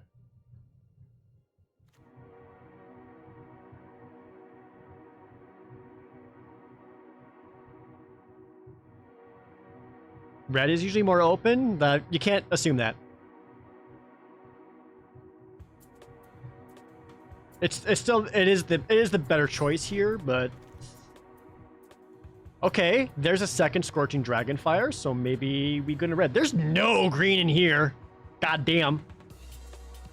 There's a Liliana's Devotee who I like, but also might be on the slow side. Gina beat it with a resub, leveling up to a silver shirt. There is also Faith's Fetters.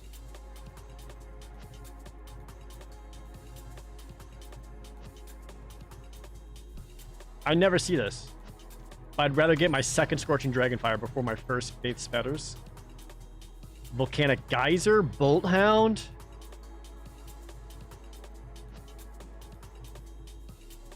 Carrion Grub.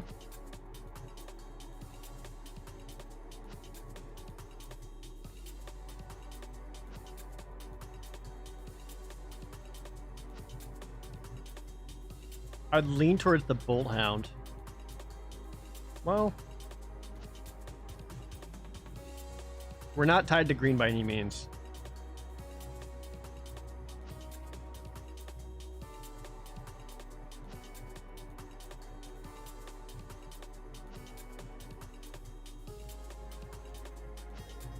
Guess I'll Guess I'll try the Geyser. Taking that over the Bulltown feels weird. I don't know if that's the right choice.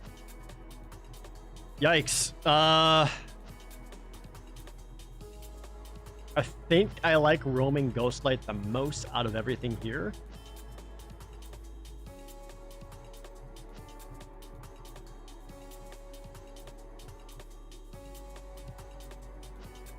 It's a little on the funky side.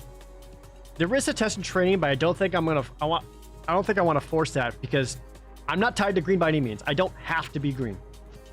And there's not a lot of other green coming this way. Lots of red.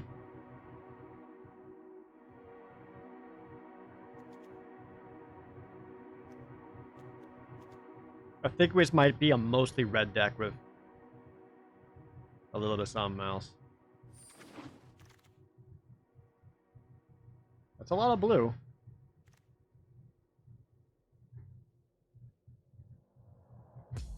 Would it be too much to take a second Palladium here? I have Volcanic Geyser. Works with the mirror. I love Palladium Mirror. He's just so good.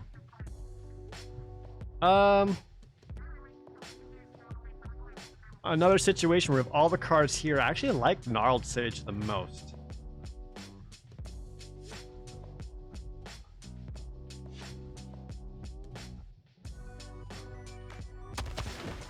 Just because we got that Palladium Mirror.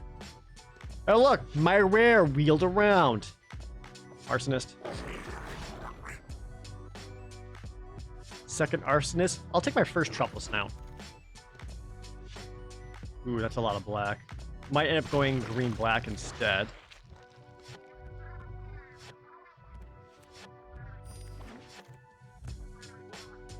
Just a lot of stuff. Just a lot of stuff. Okay.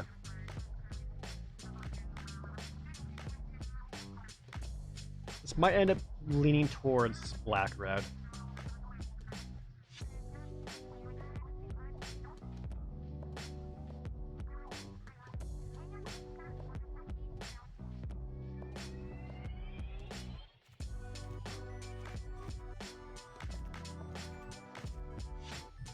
I mean, all the black cards at the end, there were a lot of them, but they weren't so crazy good that like, it signals it being open. Now, there's a Storming Entity. I don't think blue is so open I can start grabbing this. Storming Entity and a Thralling Hold. You think you heard someone mention that black is pretty weak in this set? I said that earlier. I think black's on the weak side. Which is why I'm leaning towards going mostly red with some black. Green is also an option.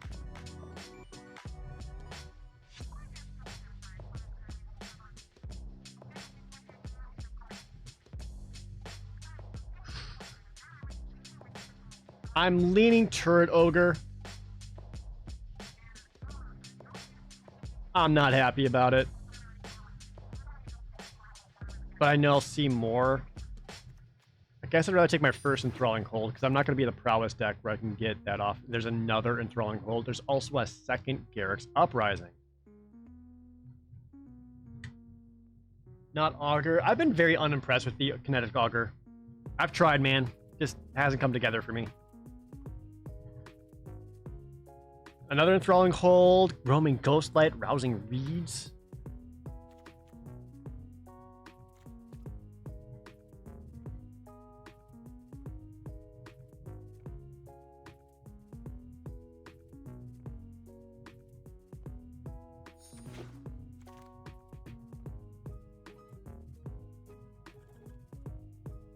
Mistral Singer, Wishcoin Crab, or whatever. Chandra's Magmut's fine. There's also Pteranodon, Gnarled Sage. Not so good that I'd want to switch to green. The safest pick would be Chandra's Magmut.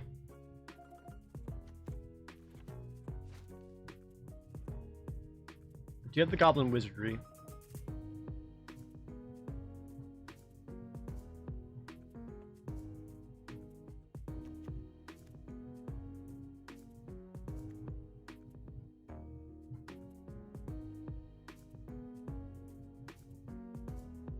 I don't think blue is necessarily open. I think the people to my right aren't playing blue.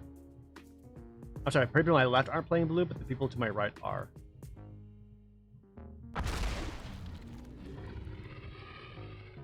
Yes, now we're seeing a lot of green show up. A lot of green and a shock. Already having 2 Scorching Dragonfire makes me want to value the shock just a little bit less.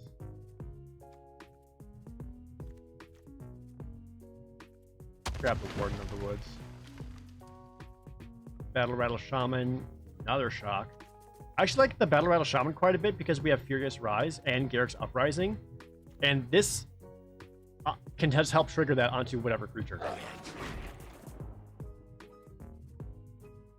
Look at all these Pteranodons coming around. I like that. We in there! Alright. With that, I feel much more committed to the red-green plan again. Yeah, I think it's just a situation where everyone to my left isn't playing blue, but everyone to my right is. So they're getting past a lot of good blue stuff.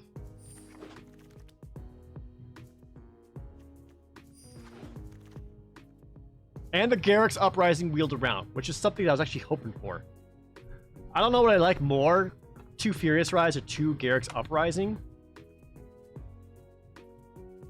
Would I want a second one of that versus just grabbing more creatures? We'll see. We'll have to see on that.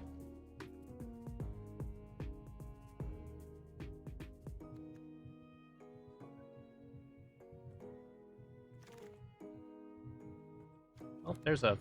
That sure is a card.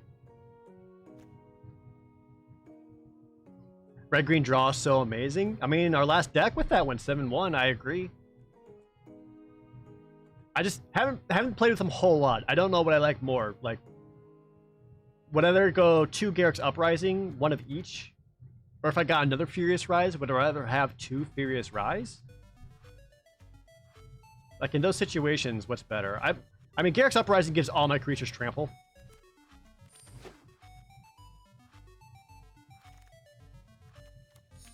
And that's legit.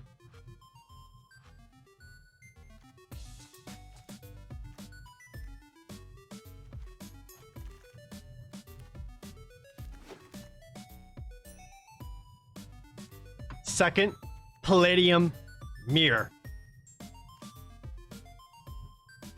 I don't hate it.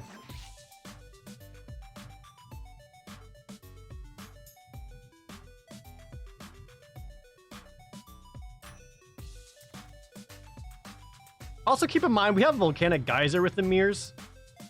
There's our first Hunter's Edge. Take that. We need to find some more solid creatures. We got some pretty good ones. I know we can do better.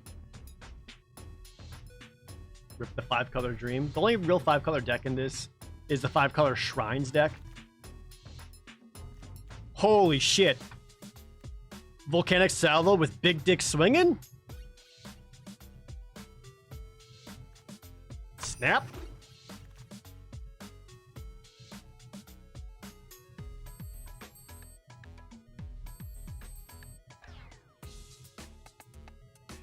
I don't think Burlfist Oak belongs in this deck.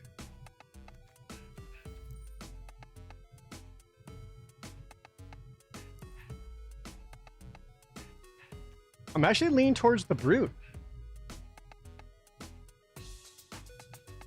We have 2 Drowsing Pteranodons for 2 drops already.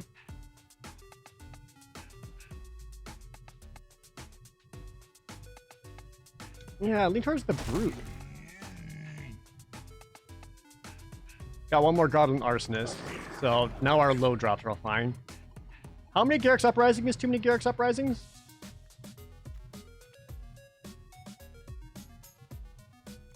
There's also the Pitchburn Devils or the Return to Slag. I don't think I need Return to Slag at this point. This seems like too much. Is it though? Like if I have... Is it?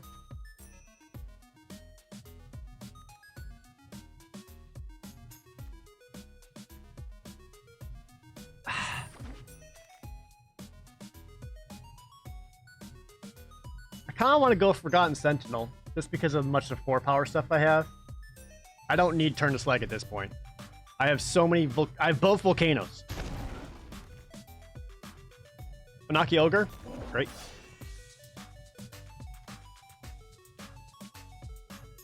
Fear of the Bitten?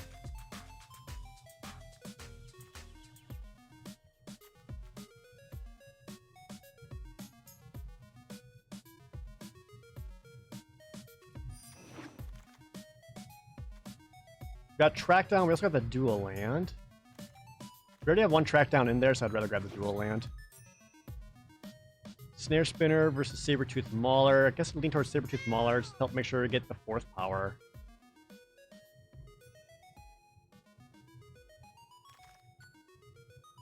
Burlfist Oak versus the Hobble Fiend.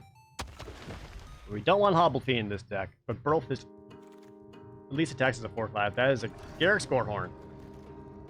Depending on how many 4-power creatures we have, we might play this piece of shit just to draw a bunch.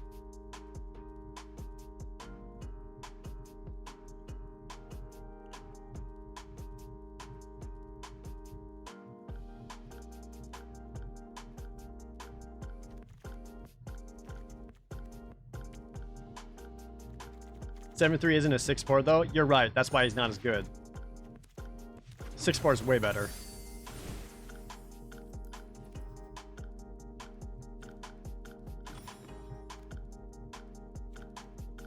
Alright, so what we have for 4-power creatures to trigger Garruk's Uprising. 1, 2, 3, 4, 5, 6, 7, 8. With some of these, I arguably wouldn't play.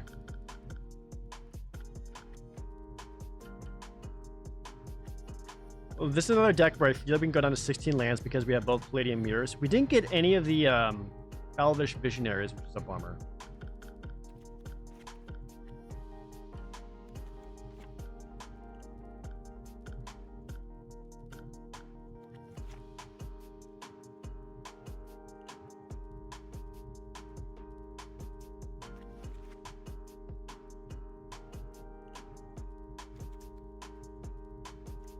I think I take out the Burlfist Oak because it just seems so awkward in this deck.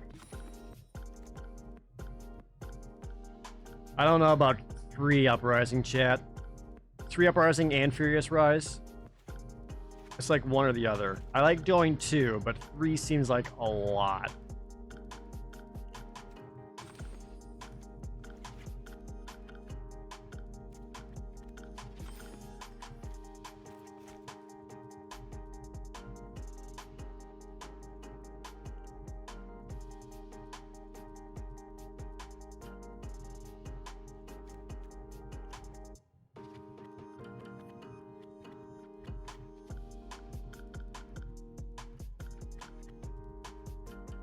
Why is the Burlfist Oak doesn't fit?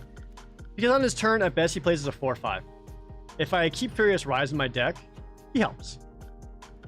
You like it more than Mauler? Oh, no, that's fair.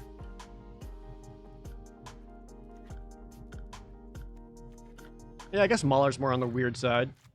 At least he attacks as a 4/5. I don't have to like spend work just to make him into maybe a 4/4.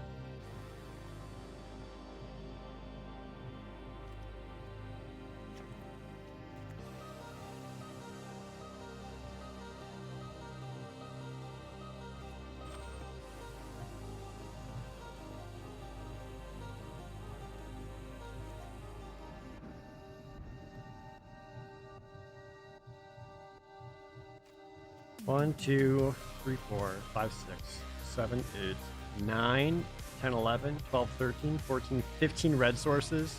1, 2, 3, 4, 5, 6, 7, 8, 9, 10, 11, 12, 13 green.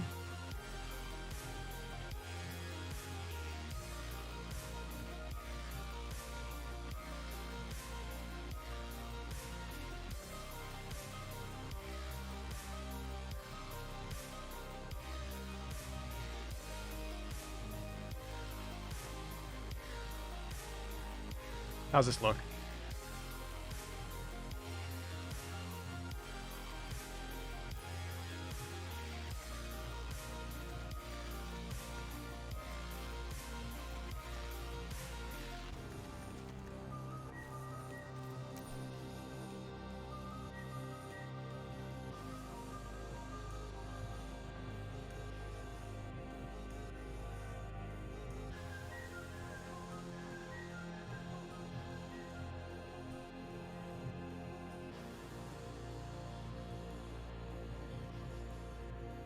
still kind of debate the crash through, but it is an extra card draw. I wish we got some more Elvish Visionaries.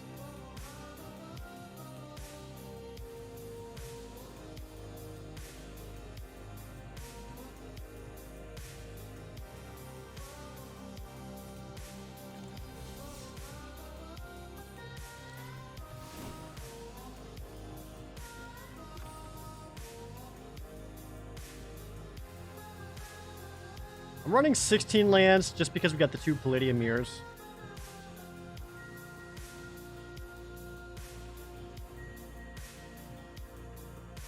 What would I rather have, Crash Through or Track Down?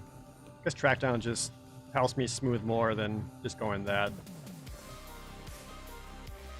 I feel better with Track Down. Oops, sorry, I forgot to name it.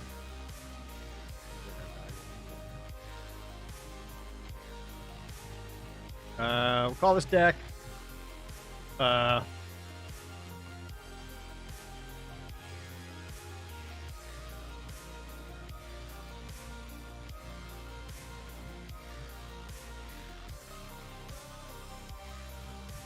Volcanoes Burning Rush.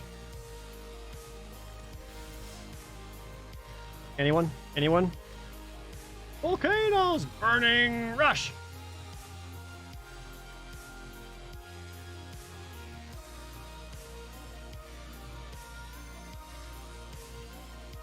Whip smack! She says as she hits him with a sword.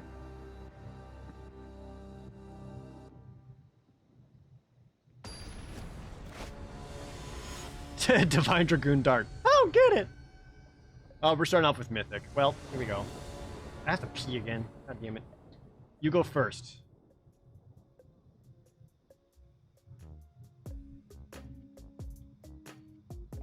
It's slow, but it is on the play. Because I got enough to basically cast into Gnarled Sage.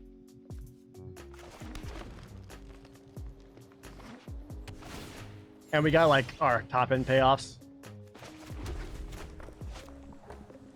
No, there's the red. Don't Shock or Scorching Dragonfire this, please. I need him. Don't. Let me untap. Let me untap. Let me untap. Don't. Second Palladium Mirror.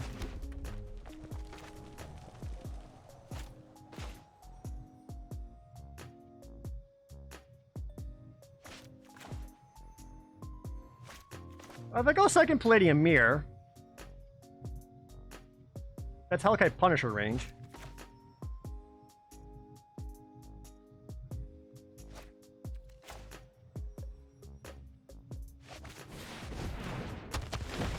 Guess I'd rather just get a bigger threat down first to go Garrick's Uprising to make it him to trample and get a card off of it.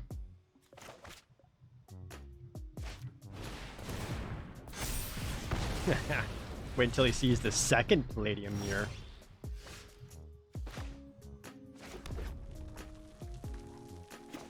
I could also Hunter's Edge and kill that. Because that could get out of control.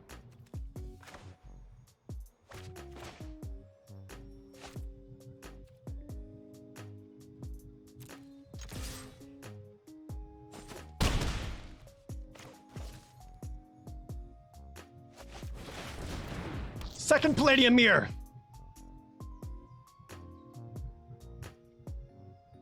Am I? Oh, Full Town? My opponent missing land drop? It looks like he missed a land drop. That's really unfortunate for you.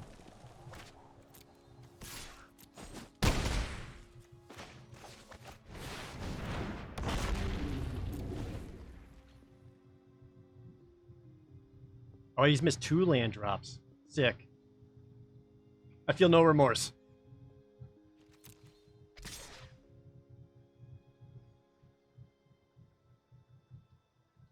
Why would I block this?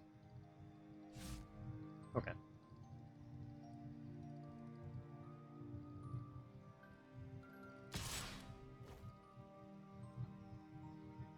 If it's a Sure Strike or Titanic Growth, it'd kill me. But... Oh. Shit, someone actually play Titanic Fury? Or Unleash Fury? Shit. Alright, you're right. I didn't see that coming. Fucking got me. Give all my dudes trample. A card.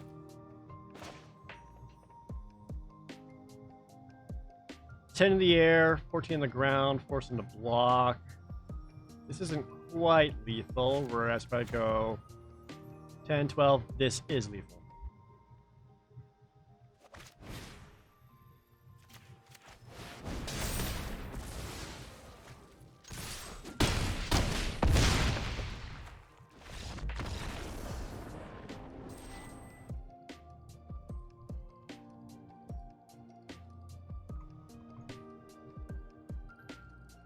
Talk about trading haymakers straight up.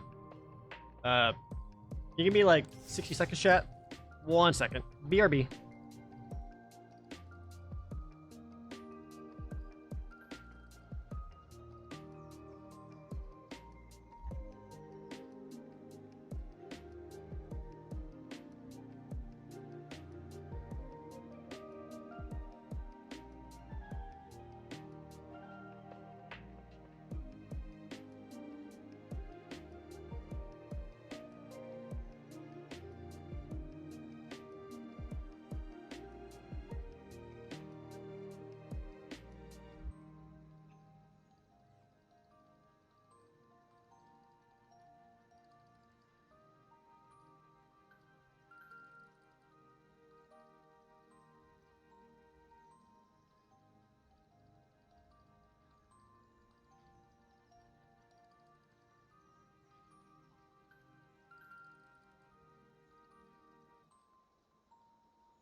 Alright, thanks for waiting, sorry.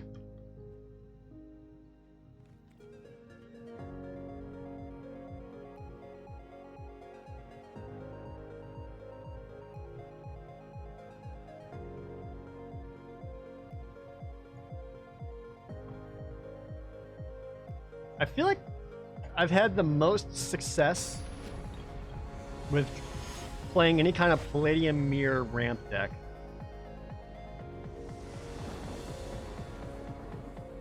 Speaking of, it's your boy. This brings up to 5 with him, so we can play Gnarled Sage. If we get one more land, we got the Warden of the Woods. So ideally, don't play any mountains, because I fear shocks. Anything else should be slow enough.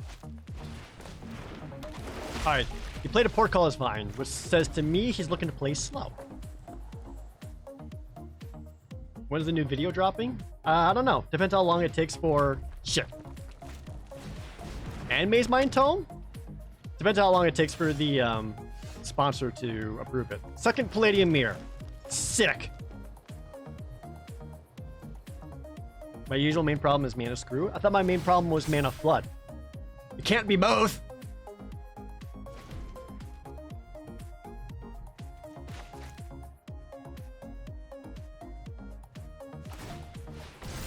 Main phase draw. She's looking for lands. Didn't get it.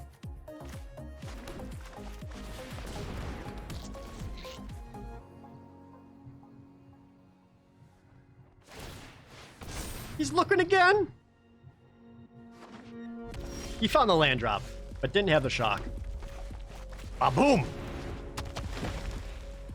That is a turn 4 Warden of the Woods. That's no fucking joke.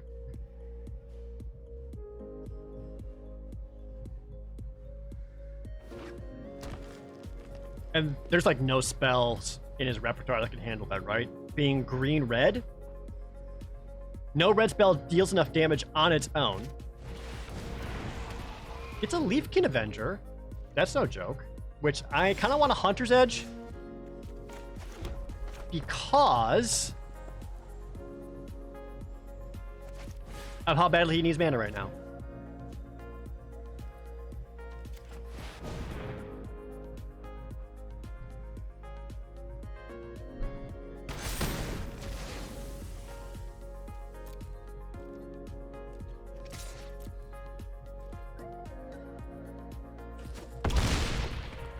So I don't. My opponent doesn't stand a chance, right? Even if he somehow went off, I can cast Volcanic Salvo for 2 red mana right now. Like, if I wanted to ruin his whole fucking world, I could. Oh, shit. Okay.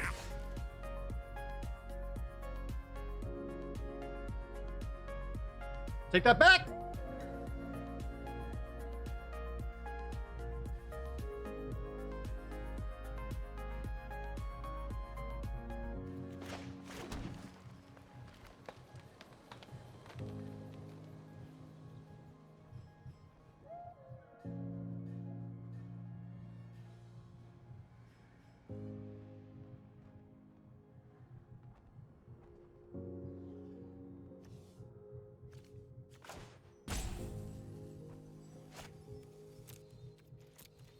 How do I deal with that?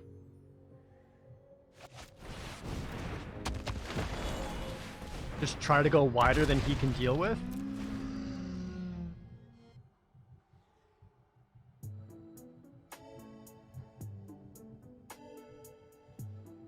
Two, 4, 8, 11.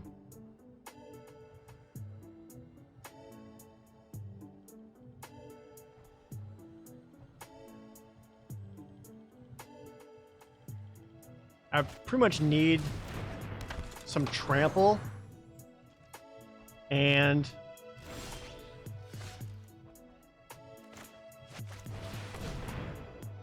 trample.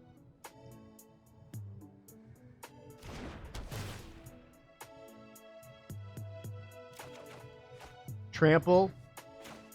Nuke his whole fucking world and swing in.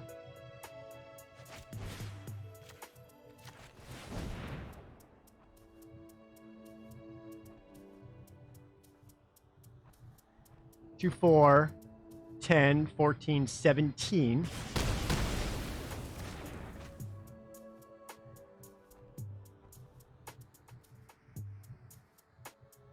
I could put down the Drowsing Pteranodon.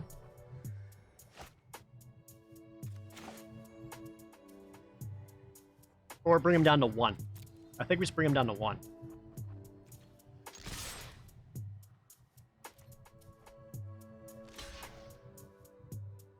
I'm going to take 12 damage because of the Branch Taunter, though.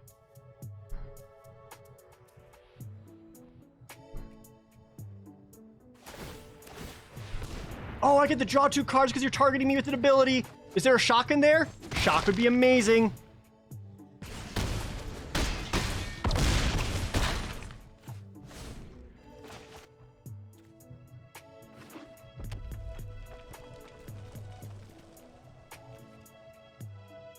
What does Trample do? It makes so that normally when you block a creature, you stop all the damage. But if you have Trample, any damage that's left over after killing the creature tramples through and hits the player. So, okay, even with this out, he has to somehow answer, like, 4 cards. So it's Piercing. Yeah, if you played Yu-Gi-Oh!, it's like Piercing. How do you deal with Indestructibles? By playing cards that give them like minus stats, like Grasping Darkness gives them -4, -4. Because it doesn't deal damage, they just die. There's also some cards like Soul Seer, where it deals 5 damage and also makes them lose Indestructible. You can also bounce them back to their hand, you can exile it. You can just defeat your opponent.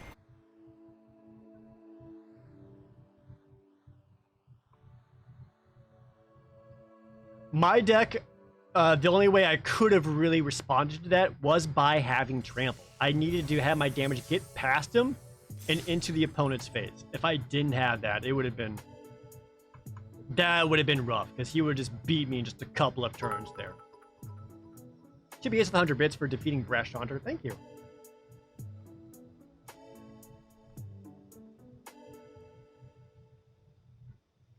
You've run out of Final Fantasy 8 VODs to watch? Yeah, I need to get the other ones up and running. I apologize for the wait. YouTube definitely slowed things down, then it fell behind on things.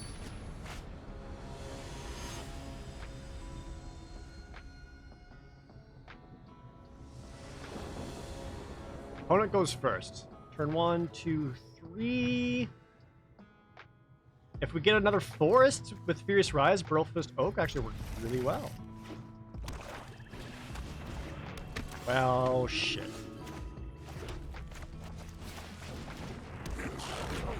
Turn 1 Arxfiend's Vessel 1000% means, hey, I'm playing in a Reanimator deck.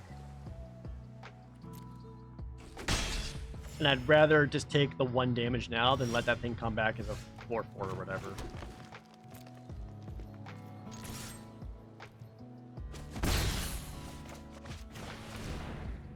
And if he's already attacking with it, it means he either already has the Reanimator ability, or he just is missing land drops, you fool.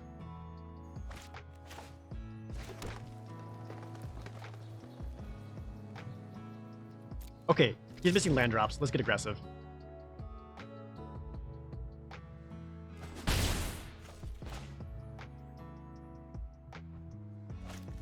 I still like going the Furious Rise first. Only because I don't have anything to ramp into Palladium Mirror yet. Okay, well. He's obviously missing land drops. I don't personally ever feel that's something you want to do to snap concede that fast. I feel like there's definitely ways he could have held up with, but I mean, it never feels good when you get land screwed, but if you're playing like against someone in person at GPs and other high-end tournaments and stuff like that, I almost never screw until I'm down to like 7 life and I'm like boned. I'd never screw.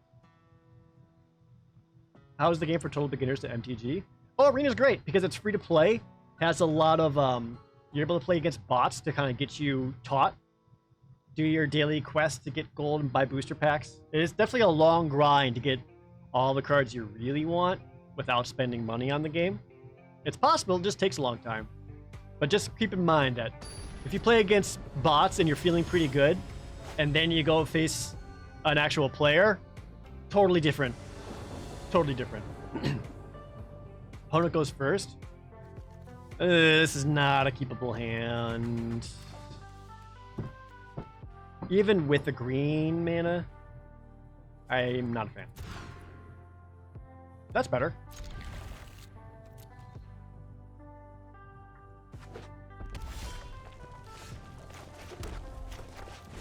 We've been seeing a lot of red today.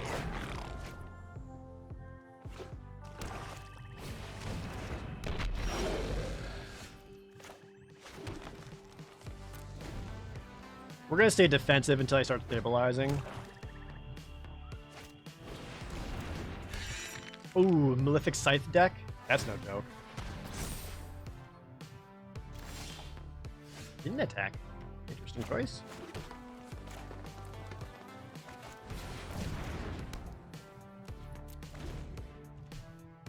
You watch your friend pull victory from the jaws because even though he was losing, the opponent got greedy and played a sleep spell instead of just swinging. Redirect gave your friend 2 turns to face punch. Never surrender. Exactly.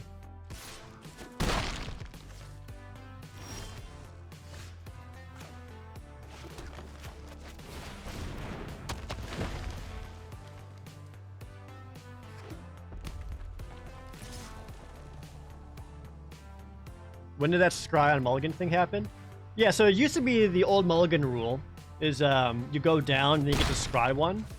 But as of not even a year ago...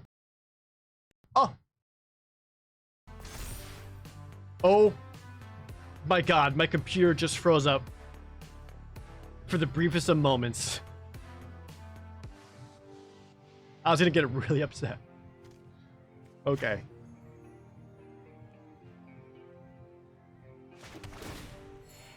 Oh, I'm okay. Holy shit, I was gonna be so upset. Woo, girl!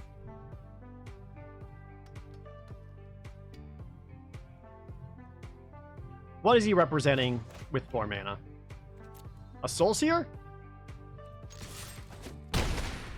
Or nothing?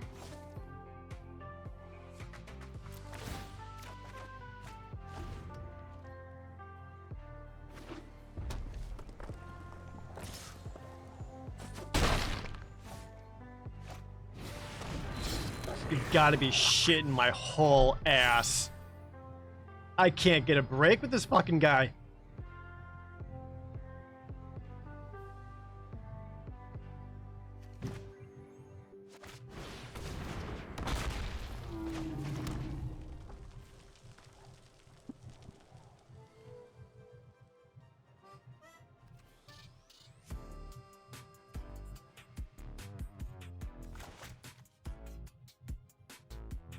I think I keep up my mana for instant speed, 2 mana volcanic geyser just in case. Alright, well, once again, we're looking for Garrick's Uprising.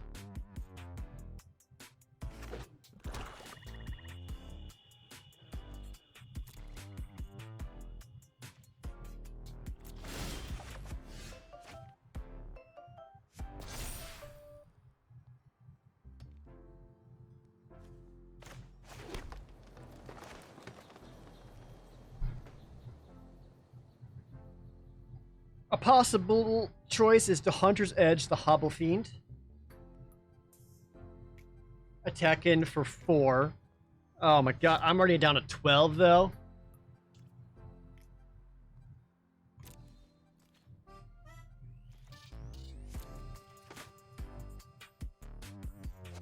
Yeah, unless I have Trample, I can't get past this.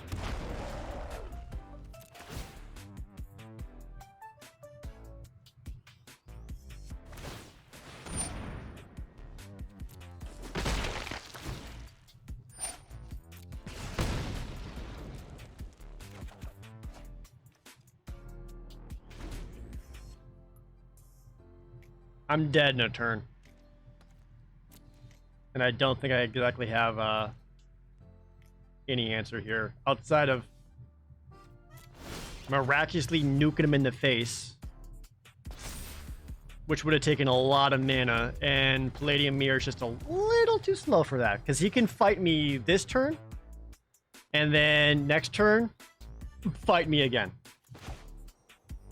I can Geyser him in the face for 6.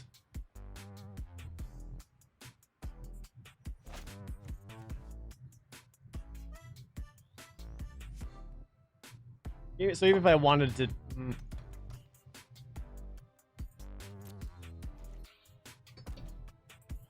Without Trample, I don't think I can do it. I'm dead next turn either way. Don't block. Get cocky.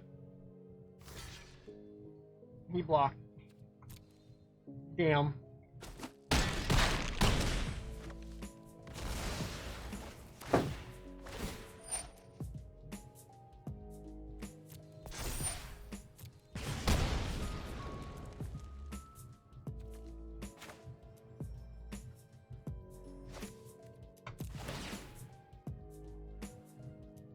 Yeah, I'm just dead here.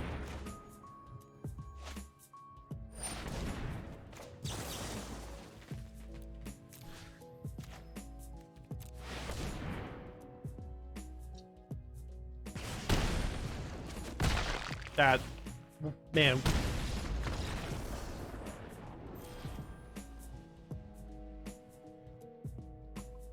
I just can't. 2 brash taunters in a row. Hey, Geraldo. Dude, you up to 2 years for the tier 3 resub? Thank you so much. Opponent saw the line of blocking. I know. That goblin's got invincible? Yeah, the goblin has indestructible. And any amount of damage that goblin takes, I take. So he just blocks my best stuff, so I take that damage. And then you can pay 3 mana to make it fight something, so that I take more damage. It's a very difficult card to deal with.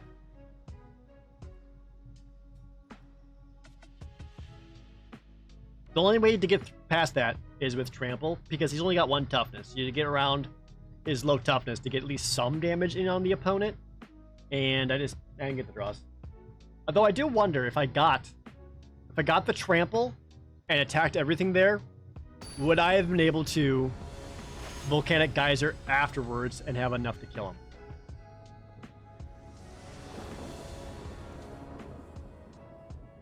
Opponent goes first. It's a playable hand, although a bit on the funky side. Mulliganing seems worse, though.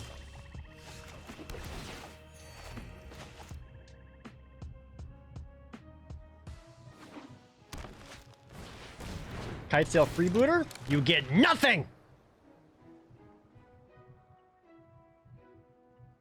Yeah, negative Testament to do it too.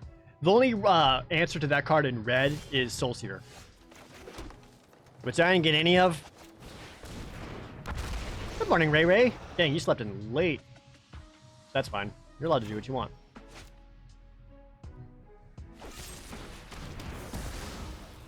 You'd rather eliminate my Pteranodon than Nonaki Ogre? Was I in the play of the draw? I'm in the draw, right? Alright, now kill this.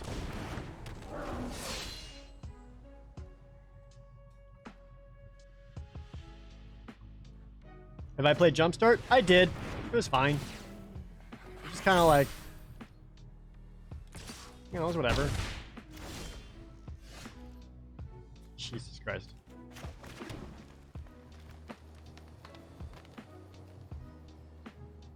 The Scorching Dragon Breath does exile Lloyd, yes, but because he's indestructible, it doesn't kill him. Scorching Dragon Breath says if he would die, he gets exiled instead.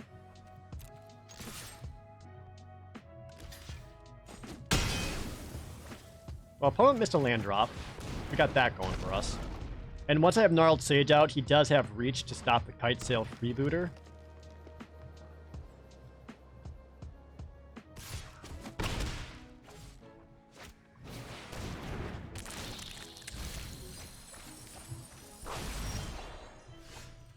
Oh, there's a Battle Rattle Shaman. That's not bad.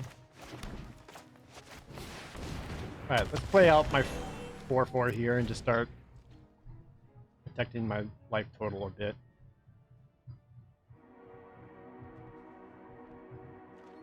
He's only got one black. Because of that, he does not have enough for Grasp of Darkness or even Finishing Blow.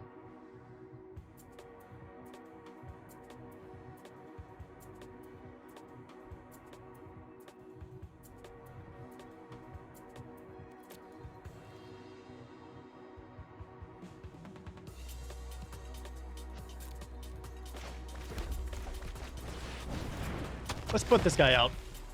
He's big enough to attack, and the opponent trying to deal with it gives me cards.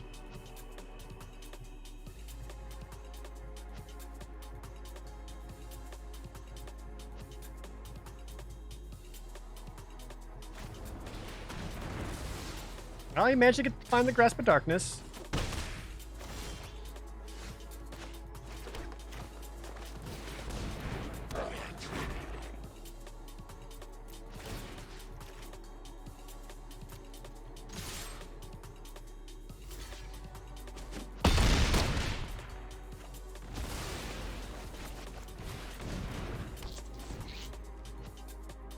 What's my opinion on Teferi's tutelage?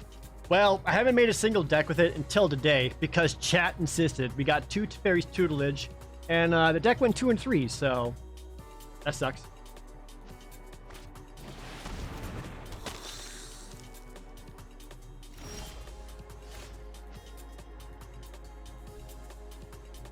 Am I willing to trade out everything I have to kill your shit?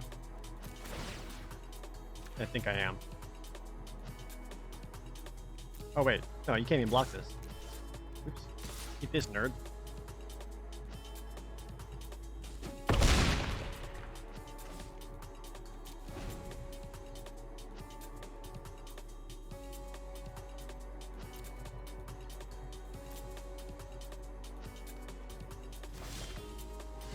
Yeah, in the deck's defense, the tutelage deck lost because... Not because of the deck's fault, but because of Scrap, like, getting 4 black mana in a row and on turn 8 and have nothing else. What's my favorite format to draft? I'm not really a long-time drafter. Thanks for the cards. Oh. Oh, it's... Oh, dang. Oh, sorcery speed. I wanted to save him. That's fine.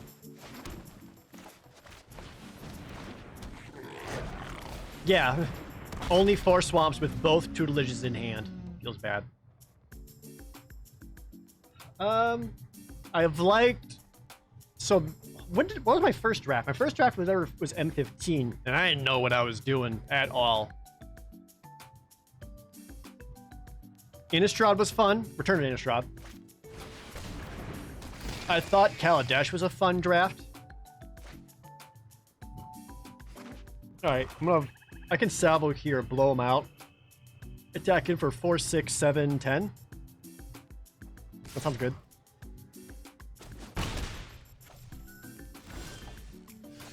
Oh, plus Garrick's Uprising? So this is actually better to play post-combat, because then with the Battle Rattle Shaman, I'll have something that has 4 power, so I get to draw the card off of it.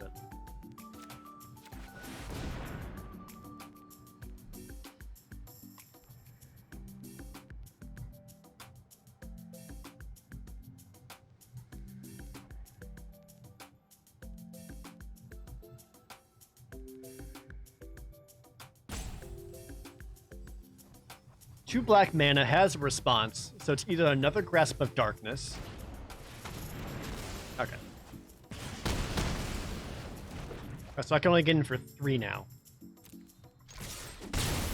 Which is fine. You can still play the Uprising, and then if I get any 4-power creature and play it, I'm looking good. He gets a Dreadmaw. I get a land.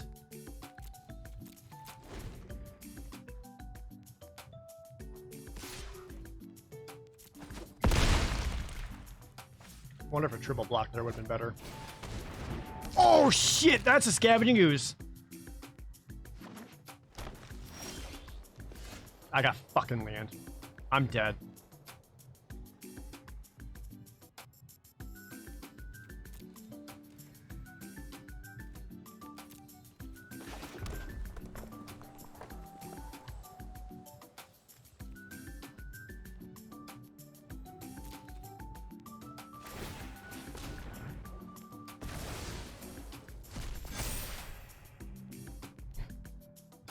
I still have blocks for this coming turn, at least.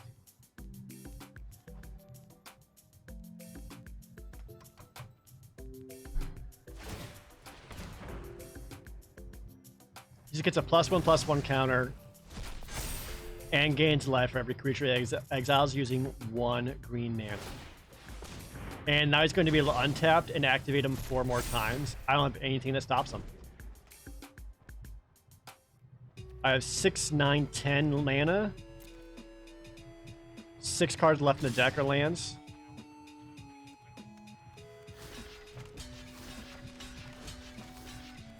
I'm gonna take 1 point of damage here, but at least I'll kill the Dreadmaw.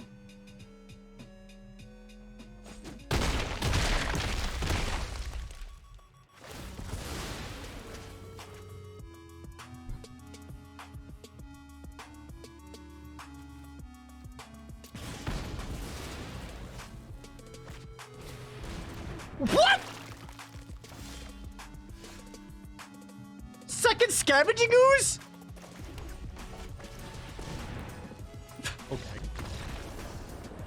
What's it like to have your draft go as perfectly as you want? Was there a Garrick in that deck too? Who do you think you are, Boxy?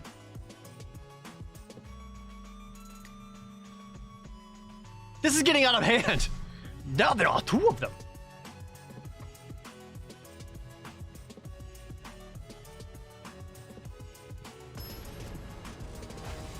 We were so close. So close. Rip the dream. Opponent goes first. Worry about the opponent going first, but at least we have track down.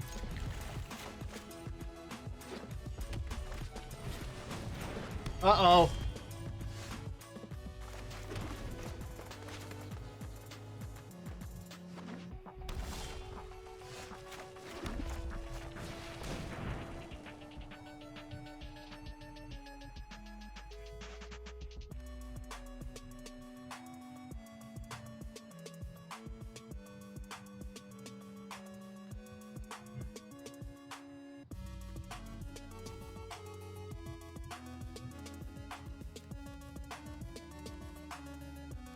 Yeah, I did trade the Shaman here.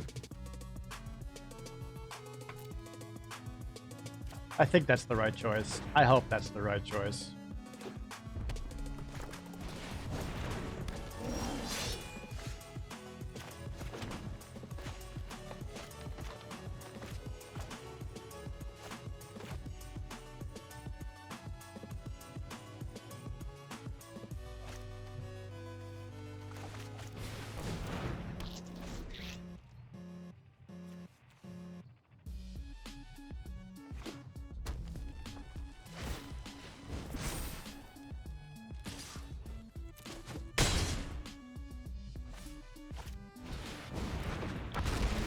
sir?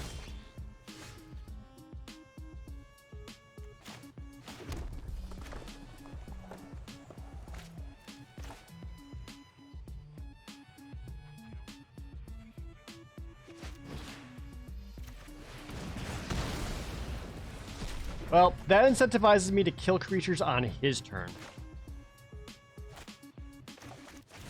Because Gadrak only gets the treasure tokens on his end step.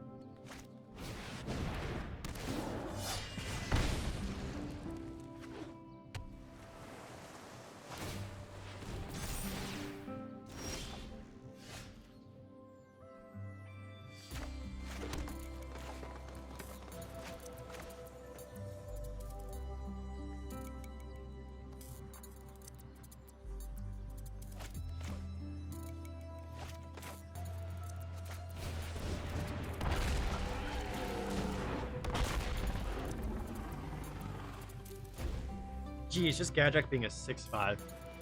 I have Return to Slag in the deck, don't I? If I could Return to Slag, destroy Gadrak and the short sword, that'd be awesome.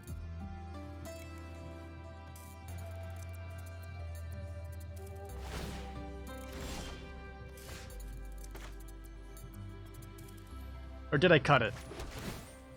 I don't freaking remember. I don't remember what I had for breakfast.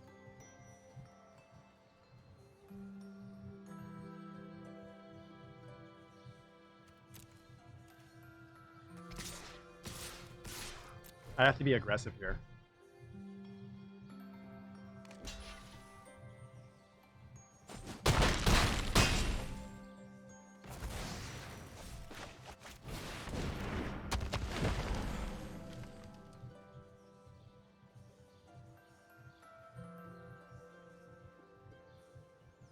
I do still have Volcanic Salvo, or even just the Volcanic Geyser.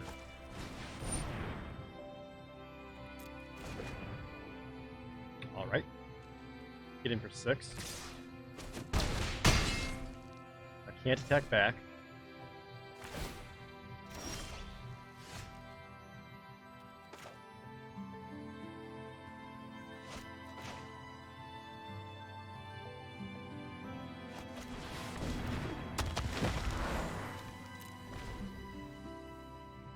Oh my god, I need the volcano.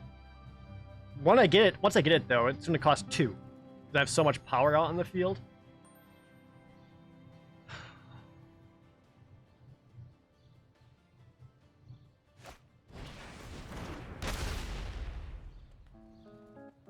Alright, Wall of Runes is whatever.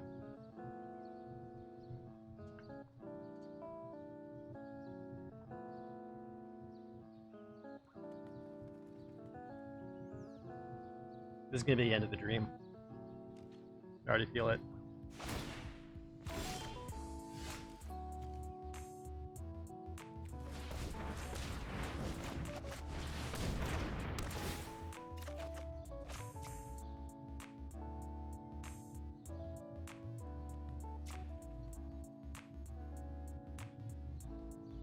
The Gnarled Sages now attack as 4/6 tramples. Which if I attack with them, Gadrak blocks 1.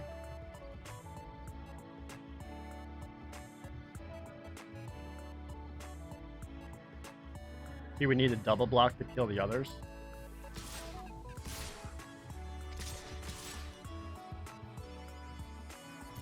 Again, I think I just need to beat down while I can. I'm trading out a creature, absolutely, but I need his shit to die.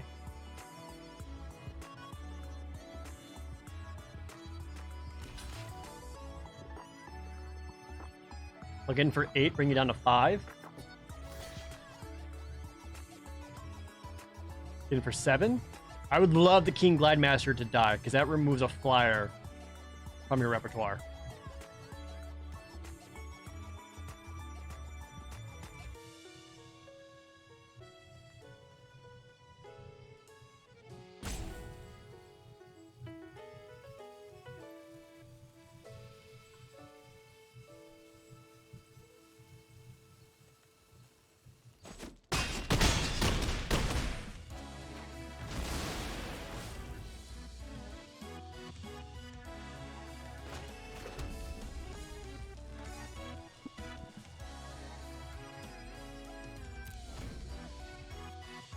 I think at this point, if he attacks, I'd rather block with the Palladium Mirror. Come on, Geyser.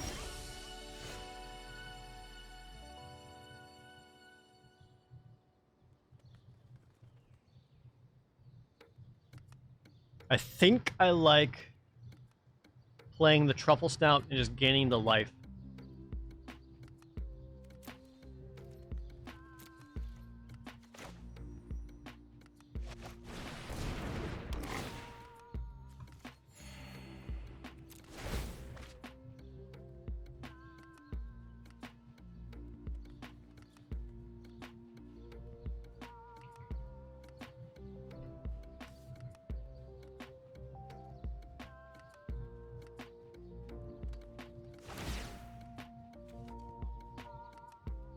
Two cards left in the deck.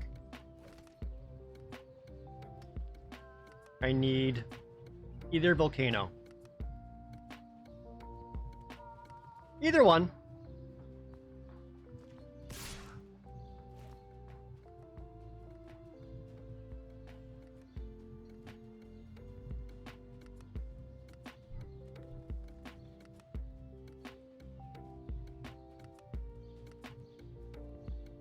He taps the 3/3 to try to get me to block with my 4/4 Gnarled Sage.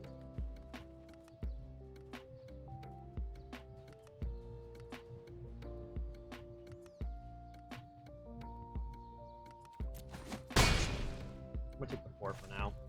It's early enough I'm not that concerned. Okay, now I am.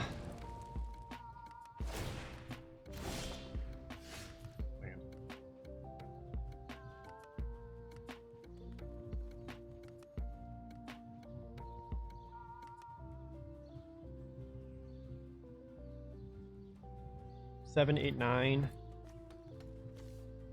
So, what? 7 lands left in the deck?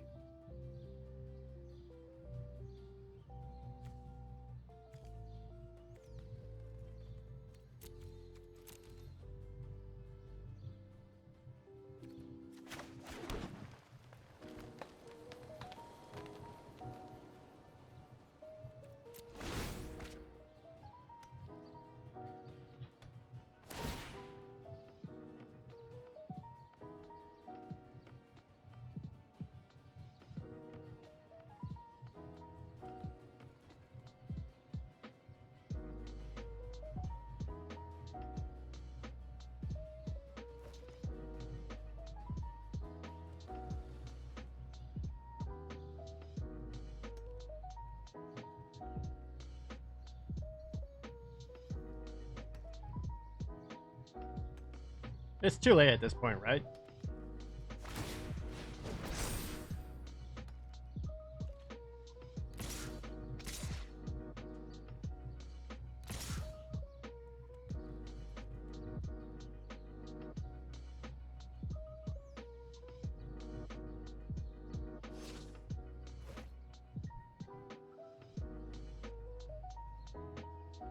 I would have to top deck.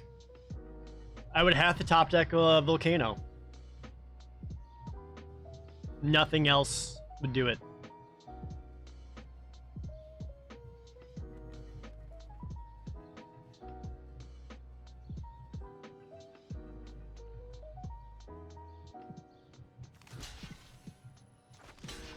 I can block like this, go down to 2.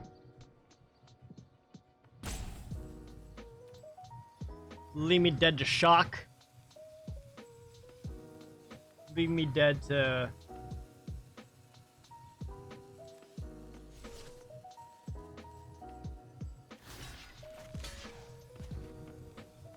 Third turret ogre would kill me.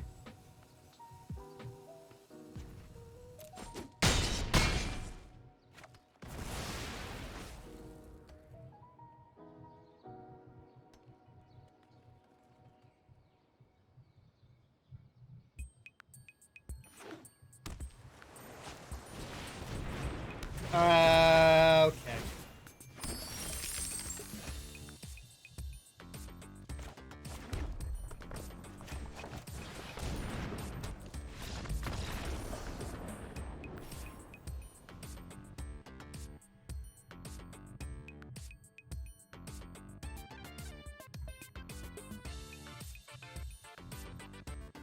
3 wins in a row followed by 3 losses in a row. We were so close. We were literally 1 win away from getting into Mythic.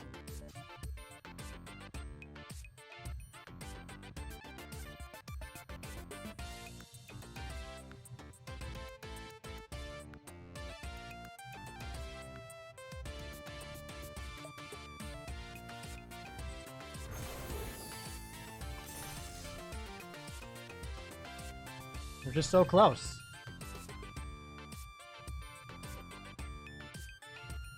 Now, a couple of those matches were just brash taunters. What do you do? Yeah, I absolutely wish we had more Llanowar Visionaries in there. That would have helped a lot. I agree. I would rather have played an Elvish Visionary or Llanowar Visionary than the Truffle Snout. Well, we can open a bunch of packs and get some gems back. See? That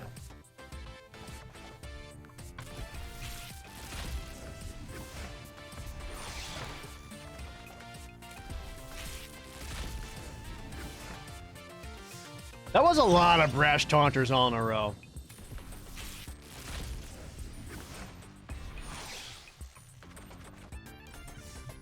Oh, we got some gems back at least.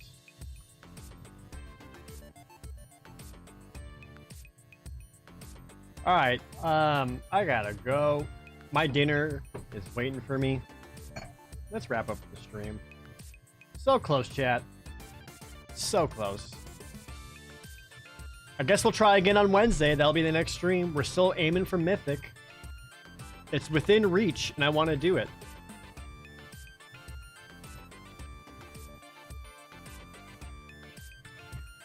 We're gonna raid PBG before we go. He's currently playing some coin game on survival mode with permadeath, which is awesome.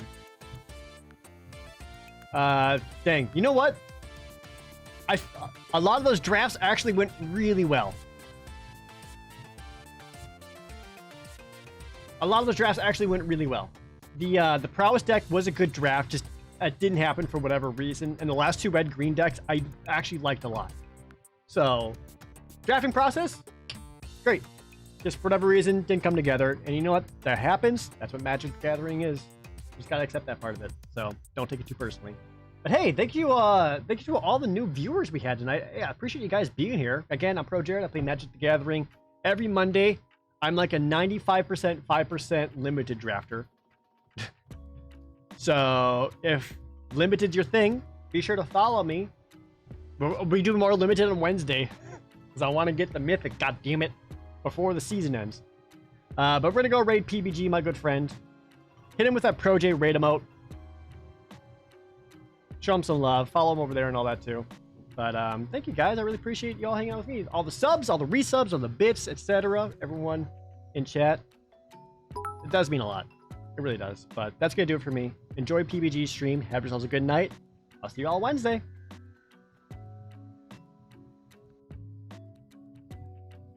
Also, we got a bonus and I had to bail. Like, that's what really sucks.